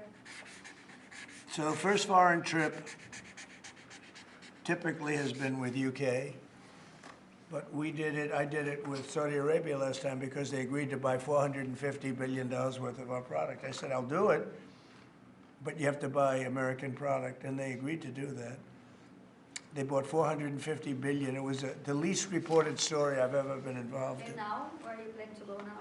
Well, I don't know. If Saudi Arabia wanted to buy another 450 or 500, we'll up it for all the inflation.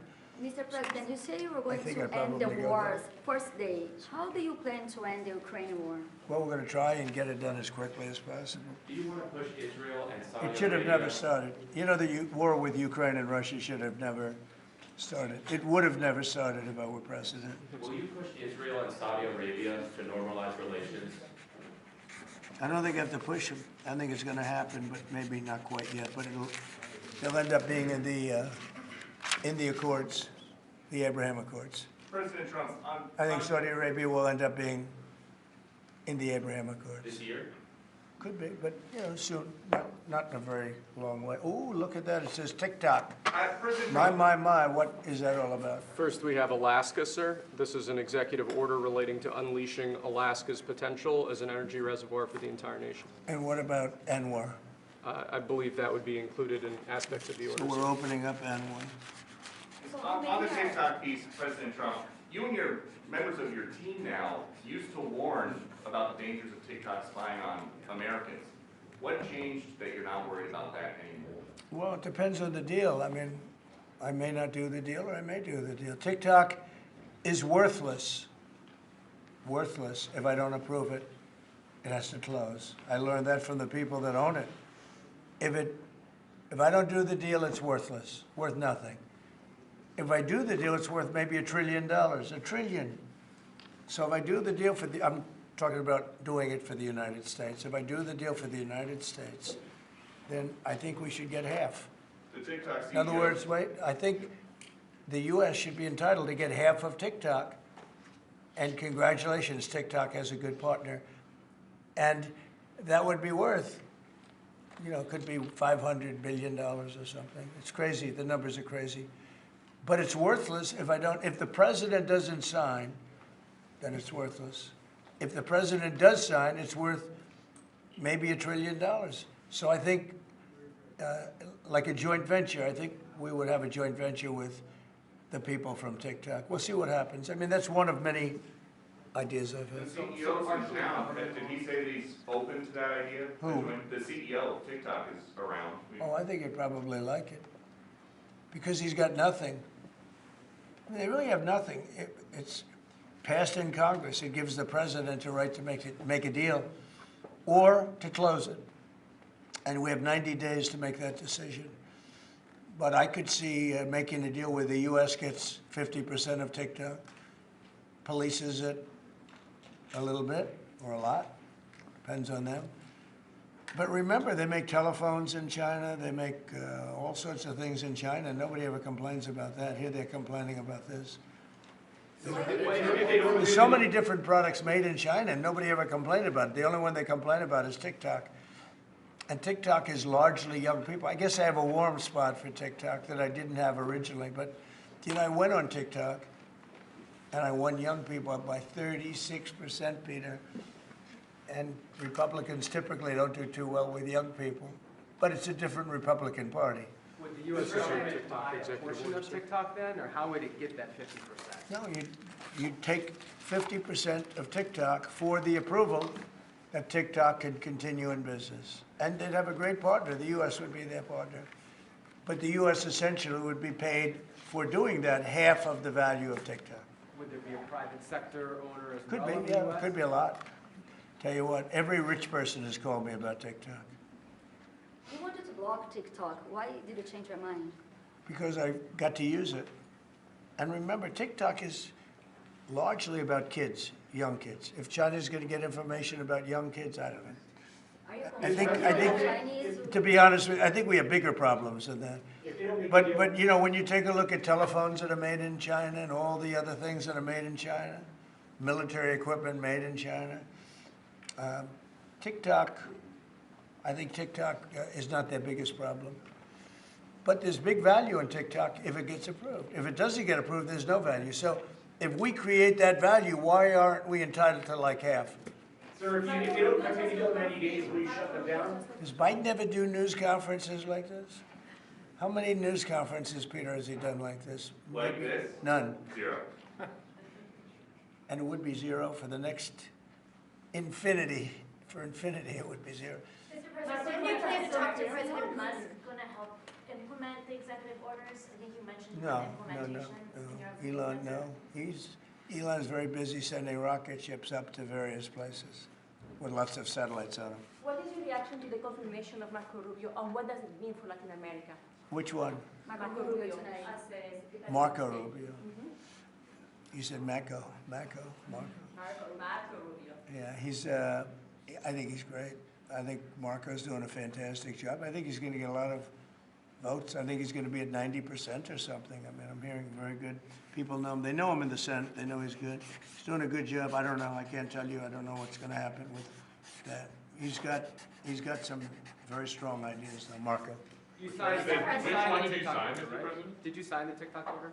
Yeah. Yes, that was just signed. President Marco Rubio's ideas is Just signed it. How many did you still sign? changing Are you going to Venezuela, sign? changing power. Are you still committed with Maduro leaving power in Venezuela? Well, we're going to find out about that, too, because we're going to probably stop buying oil from Venezuela. We don't need their oil. Another embargo like the first term? Well, it could be, but we don't want to buy. We don't have to buy their oil. We have plenty of oil for ourselves, so President Trump. that'll change Venezuela quite a bit. President Trump, there was a lot of concern about this during the campaign. A question that only works today. Are you a dictator on day one? No, no. I can't imagine even being called that. No, I believe in the sanctity of the vote. The Democrats didn't because they cheated like dogs, but I believe in the sanctity, and this was too big to rig. This last election was just too big to rig. But no, really the opposite. When do you plan to speak to President Putin? Could be very soon. And you've talked a bit about Ukraine and Russia, but how long do you think it would take to end that conflict? And I have to speak to President Putin. We're going to have to find out. He can't be thrilled. He's not doing so well. I mean, he's grinding it out, but most people thought that war would have been over in about 1 week. And now you're into 3 years, right? So he can't be thrilled. It's not making him look very good. Now, eventually, you know, I mean, it's a big machine, so things will happen. But I think he'd be very well off to end that war. We have numbers that almost 1 million Russian soldiers have been killed. About 700,000 Ukrainian soldiers are killed. Russia's bigger, they have more soldiers to lose. But that's no way to run a country. What did your TikTok order do, Mr. President? It just gave me the right to sell it or close it. Essentially with TikTok, I have the right to either sell it or close it. And we'll make that determination. And we may have to get an approval from China too, I'm not sure. But I'm sure they'll approve it. And if they don't approve it, it would be somewhat of a hostile act, I think. But it's good for China if it gets approved. Mr. President, so you're not guaranteeing that TikTok will be around after 90 days from today? No, but it could very well be. It makes sense for it to be, because it's got tremendous value. But if we create the value by approving, you know, in other words, that approval gives it tremendous value. If that's the case, then we should be entitled to 50% as a country. You understand? You haven't heard that one before, right? That's called a joint venture. And nobody ever thought that way before. Well, I don't know. I think you have a lot of people that would be interested in TikTok with the United States as a partner. Mr. President, what was it like walking into the Oval Office this evening? Oh, what a great feeling. One of the better feelings I've ever had. Do you like this town better now than in 2017? Well, we're very experienced now. You would say nobody's ever had experience like I have. I've dealt with some very good people. I've dealt with some very bad people, and I know who the bad ones are and the good ones are. You know, don't forget, I was very successful in primarily the real estate business. And people used to say, who's worse, a politician or a vicious real estate developer? And I'd always say, you know, the real estate developer is far worse. But after about 3 months and getting to know scum like Adam Schiff and other people like that, I said, no, actually, real estate people are quite nice by comparison. You said you plan to speak with President Putin soon. What about President Zelensky, and what's your message? Yeah, I would, but he's told me he wants to make a deal.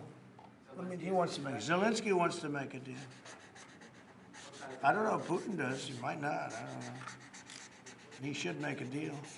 I think he's destroying Russia by not making a deal. I think Russia's going to be in big trouble. You take a look at their economy. You take a look at the inflation in Russia.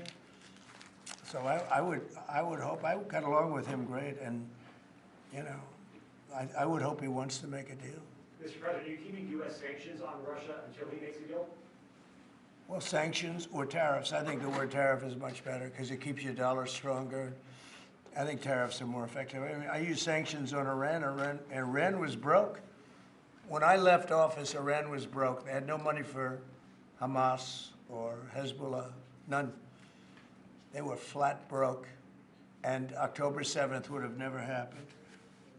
And I think you all know that. It would have never happened. They had no money. Now they're rich, but you know, they're weakened in a different way. I would say that the one attack by Israel really set them back. It really set them back. The pagers, and others. You know, the attack on air defense was a bad attack What are you signing now, sir? It's an executive order relating to reforms to the federal workforce, including to the senior executive service. We're getting rid of all of the cancer. I call it cancer, the cancer caused by the Biden administration. How confident are you, Mr. President, that you can keep the ceasefire in Gaza and conclude the 3 phases of this deal? I'm not confident. That's not our war, it's their war, but I'm not confident, but I think they're very weakened on the other side. Do you support the 2-state Gaza, solution? boy, I looked at a picture of Gaza. Gaza is like a massive demolition site. That place it's really got to be rebuilt in a different way. Do you plan to help rebuilding Gaza? I might. You know, Gaza is interesting. It's a phenomenal location. On the sea, best weather. You know, everything's good. It's like some beautiful things could be done with it, but it's very interesting. But some fantastic things could be done with Gaza. How do you see the future in governance for Gaza? Well, it depends. I can't imagine you could have, well, you certainly can't have the people that were there. Most of them are dead, by the way, right? Most of them are dead. But they didn't exactly run it well. Run viciously and badly. So you can't have that. Mr. President, on TikTok, sir, do you pause any decision on Chinese tariffs until you know what the resolution on TikTok will be? Are those things No, connected if at all? China didn't approve it, we could put tariffs on China. Don't forget, China charges us tariffs, and we charge them very little, except for what I did. I put a lot of, we took in hundreds of billions of dollars. But until I came along, China never paid 10 cents to this country. They ripped us off, and they never paid anything. But like, if we wanted to make a deal with TikTok, and it was a good deal, and China wouldn't approve it, then I think ultimately they'd approve it, because we'd put tariffs on China. Maybe. I'm not saying I would, but you certainly could do that. And if we said, well, if you're not going to approve it, then that's a certain hostility, and we'll put tariffs of 25, 30, 40, 50%, even 100%. And if we did that, I think they'd approve it. President Trump, you've seen the other living presidents a couple times in the last few months. If you ever had to call on one of them for advice about anything that's going on here, which one would you call? It's an interesting. Well, I thought Bill Clinton was a very good politician. I don't think he was used properly. I think they disrespected him. When Hillary was running, he came back and he said, you know, you better get up to Michigan and Wisconsin. You remember that, Peter. Every house has a Trump sign on it. And they all laughed at him because the Republicans hadn't won Michigan or Wisconsin for decades, long time. And they all laughed at Bill Clinton. Like, the hell does he know? And he turned out to be right, because I won both of them. And then we just won both in this election, too. We won Wisconsin and Michigan and every other swing state. We won all the swing states, all 7. They talked about 7 swing states. We won them all. So, but Bill Clinton he had a great political sense, I think. You looked like you were having a good conversation with President Obama at President I Carter's was. funeral. And you'd like to know what it was? Everybody wants to know. I know, I wouldn't want to, but we were having some crazy conversation. Why do you asking a question like that? I don't think you want to know. You might not. Tell us what you just signed. You might be insulted. It's an executive order relating to holding former government officials accountable for unlawful disclosure of sensitive information. This next one, sir, is a declaration of a national energy emergency. So you also That's a have big some- one. You know what that allows you to do? That means you can do whatever you have to do to get out of that problem. And we do have that kind of an emergency. President Trump, at some point will you use your powers of the presidency to tell Americans who are concerned about drones? Yeah, A few weeks good. ago, Yeah, what exactly I will. happened? Can you tell us now? In fact, I'd like to know, because I just got here. What do you think? I just came here.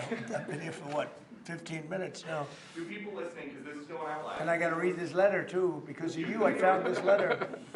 I can read it for you. It's interesting. Yeah, I know you would. Your father would, too.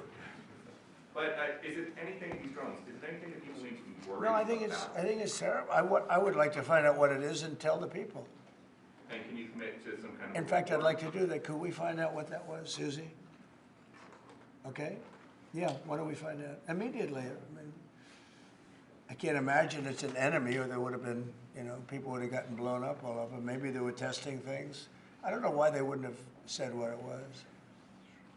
They had a lot of them flying over Bedminster, which is interesting, right? And with the events today and yesterday, was everything moved inside just for cold weather, or was there some kind of security concern? No security, because they had everything shut down to drones. You know, you can shut that down pretty easily if you're sophisticated. They're very sophisticated, these people. No, it was just cold weather, and we made a good move because, first of all, I thought it was incredible in the Capitol today. You know why I liked it? Because I got great reviews on that speech. I got great reviews. Can you believe it? They actually were fair. This is Maybe the fake news is changing. Unleashing energy production. Yeah, unleashing energy production. But I thought it was, I think having it in the Capitol is great. It, obviously, you can take care of the people you have to take care of. The city was booming. And if we would have done it outside, people would have been hurt because it was really cold. You know, it was like, looked sunny. But when you stood outside for 10 minutes, people were running back in. It was really cold and really windy. The wind brings it down a lot. So we made the right decision. You couldn't have stayed, I don't think you could have had it out. You know how cold it was today. It was, people went out for a little while just to test it. They couldn't stay out more than 10 minutes. They all came back in. So we would have had a disaster if we did that, and people would have been hurt. President, the unlawful disclosure, EO, is that related to the Hunter Biden situation? Which one? The one on unlawful disclosures by federal officials, is that related to? No, I think it's just more general than that. It's not Hunter Biden. I was surprised that President Biden would go and pardon his whole family, because that makes him look very guilty. You know, I could have pardoned my family. I could have pardoned myself, my family. I said, if I do that, it's going to make me look very guilty. I don't think I'd be sitting here, frankly. If I did that, I don't think I'd be sitting here right now, because I would have shown that you're guilty. But by pardoning his brother or brothers, by pardoning all of those people that he pardoned, by pardoning J6, the Unselect Committee, they destroyed all of the documents. They deleted all of the information. There's no information. And a lot of the information pertains to Nancy Pelosi because she was given 100, I mean, you know this, it's on tape with her daughter. Nancy Pelosi was responsible for not taking advantage of 10,000 soldiers or 1,000. You wouldn't have you could have used 400. It was a relatively small crowd. It wasn't the crowd that was at the mall. It was a small crowd. So I was a little bit surprised that he did it, because it makes him look guilty. I mean, he's going to have to live with it. Now, with that being said, it's unbelievable precedent it creates for a president. But the precedent is unbelievable. Now maybe every president that leaves office, they're going to pardon every person they ever met, so they don't have some lunatic like deranged Jack Smith, who's a total lunatic, by the way. Not a smart guy either, he's a dummy. But we beat the hell out of him. And I helped my reputation. Do you think you'd have to do the same thing at the end of this term? Well, I guess now I have precedent to do it. I wouldn't want to do that, no. I think it makes you look very guilty. I think it makes Biden look very bad, very weak, and very guilty. And, I mean, he pardoned everybody. How about this J6 committee? Why is he pardoning them? The reason is because if you delete and destroy documentation, everything, they have nothing, because they were guilty as hell. They rigged it. It was a rigged deal. And when you do that, they look very bad, but I was a little surprised he did it. Liz Cheney, I mean, she's a lunatic. And she lost by the greatest margin in the history of a politician running for Congress, like 40 points. The reason it was the greatest is because anybody losing that badly is going to drop out. But she's a nut job. She doesn't drop out. You know, she just keeps chugging forward. And she lost by almost 40 points. That's the biggest number anybody's ever lost by.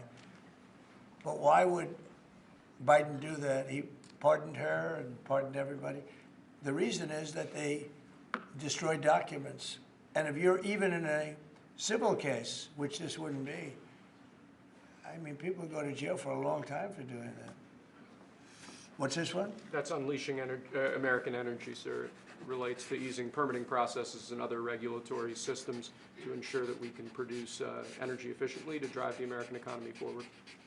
President Trump, looking around the office, we noticed some changes from the way that Biden had it set up. Can you confirm that you have added back the Diet Coke play? I think this, first of all, I just got here. So my people came in. They have extraordinary decorator sense, right? Let me just see some of the pictures. That's a good one. I could live with him. I could live with George Washington, I can tell you. I could live with Thomas Jefferson. I could live with most of them. They took a very safe route. They don't have any bad ones up there. Withdrawing from What is this one? Withdrawing from the World Health Organization, sir. Ooh, that's a big one. So we paid $500 million to World Health when I was here, and I terminated it. China with 1.4 billion people. We have 350 to pay. We have, nobody knows what we have because so many people came in illegally, but let's say we have 325. They had 1.4 billion. They were paying 39 million, we were paying 500 million. It seemed a little unfair to me. So that wasn't the reason, but I dropped out. They offered me to come back for 39 million. In theory, it should be less than that, but you know. And when Biden came back, they came back for 500 million. He knew that you could have come back for 39 million. They wanted us back so badly, so we'll see what happens. Pretty sad though, think of it. China pays 39 million and we pay 500 million. And China's a bigger country. Mr. President, you spoke about inflation today in your remarks. What actions are you taking today that will have a direct impact for Americans on their everyday costs to bring the cost down? The biggest thing and factor for inflation is energy. They screwed up my energy policy. And then they went back to it. You know, they heard it really badly, and then they went back to it, and they started drilling more, but by that time it was too late. Many of these things that we're signing and that Doug Burgum is going to be signing, and Chris Wright, who's phenomenal at, you know, Energy, Department of Energy, we're going to be taking a lot, we're going to make a lot of money from energy. We have more than anybody else. We're going to make a lot of money from energy. We're going to make a lot of money from tariffs. You know, European Union charges us, they have a VAT tax of 20%, but it's really much higher than that. And that's the equivalent, almost the equivalent of a tariff. And they're tough. They're very tough. They don't take our cars. They don't take our farm product. They don't take almost anything. And yet we take their cars, or we take their farm product. We take a lot from them. So, you know, we have like a $300 billion deficit with the European Union. So we'll straighten that out with either tariffs or they have to buy our oil. The one thing they can do, our oil and gas, the one thing they can do to catch up quickly, buy our oil and gas. Will you travel, and they should do that. Will you travel to China this year? Yeah, it could be. I've had the invite. I would do it, yeah. Talking about the European Union and the tariffs, like, what do you mean when you say that European Union country like Spain is part of BRICS? That are what? BRICS. Oh, BRICS. No, I was talking about BRICS. BRICS are 6 nations. I think it's 7 nations. And they were looking to do a number in the United States. And if they do that, they won't be happy about what's going to happen to them. Are you still considering a universal tariff, Mr. President, on all countries? I may, yeah, but we're not ready for that yet. We may wrap it, because essentially all countries take advantage of the U.S. We don't make any good deals in the U.S. It's amazing in a way that we exist. We don't make good deals. We don't have any good deals. We have a deficit with almost, not all, there are a couple, I won't tell you their names because I don't want them to find out about it because they'll feel stupid. But there are a couple of countries that, actually don't make money with us. But I don't want to let you know because they'll immediately change that. But we're gonna do, I tell you what, our country has an amazing economic future. I really believe that. What kind of universal tariff if you did do one? Well, you'd put a universal tariff on anybody doing business in the United States because they're coming in and they're stealing our wealth, they're stealing our jobs, they're stealing our companies, they're hurting our companies. So you put a tariff on to keep them from doing that. Mr. President, you surround yourself with a whole bunch of billionaires today. President Biden, in his farewell address, warned about an oligarchy. I was wondering if you could respond to that. Well, he had a lot of guys, and then they found out that he didn't know what the hell he was talking about, and I think they deserted him. They deserted him, those same guys. Look, I don't make pretense of smart guys, but there are a lot of smart people around, but they did desert him. They were all with him, every one of them. Now they're all with me, I don't know. It's not gonna get anything from me, I don't need money. But I do want the nation to do well, and they're smart people, and they have, they create a lot of jobs. And if they don't do it, China's gonna do it. What they've done is they've taken industries and they've taken it away. They outsmarted China. And, we sort of like that. It's okay. They've done a great job. A lot of them, not all of them. Protecting women from radical gender ideologies. Ooh. Mr. President, going back to the World Health Organization, you were the president during COVID. Don't you see the importance of an organization like that to coordinate a global response? Sure, I do, but not when you're being ripped off like we are by the World Health. World Health ripped us off. Everybody rips off the United States, and that's it. It's not going to happen anymore. Thank you very much, everybody. All right, guys, let's go. One last one, sir. This is your Martin Luther King Day proclamation. Thank you, Press. Thank you, sir. Thank you, Press. Thank you very much. Thank you, guys. Thank you. Hey, let's go. Thanks, Press. Thank you, guys. This is Martin. Let's go, guys. What are we doing on this stuff? All right, guys, let's go. Thank you very much. Thanks, Doug. All right, thank you. Yeah. Recording? Is this off? Recording? Yeah, we'll come back. Just make sure it's on. Yep.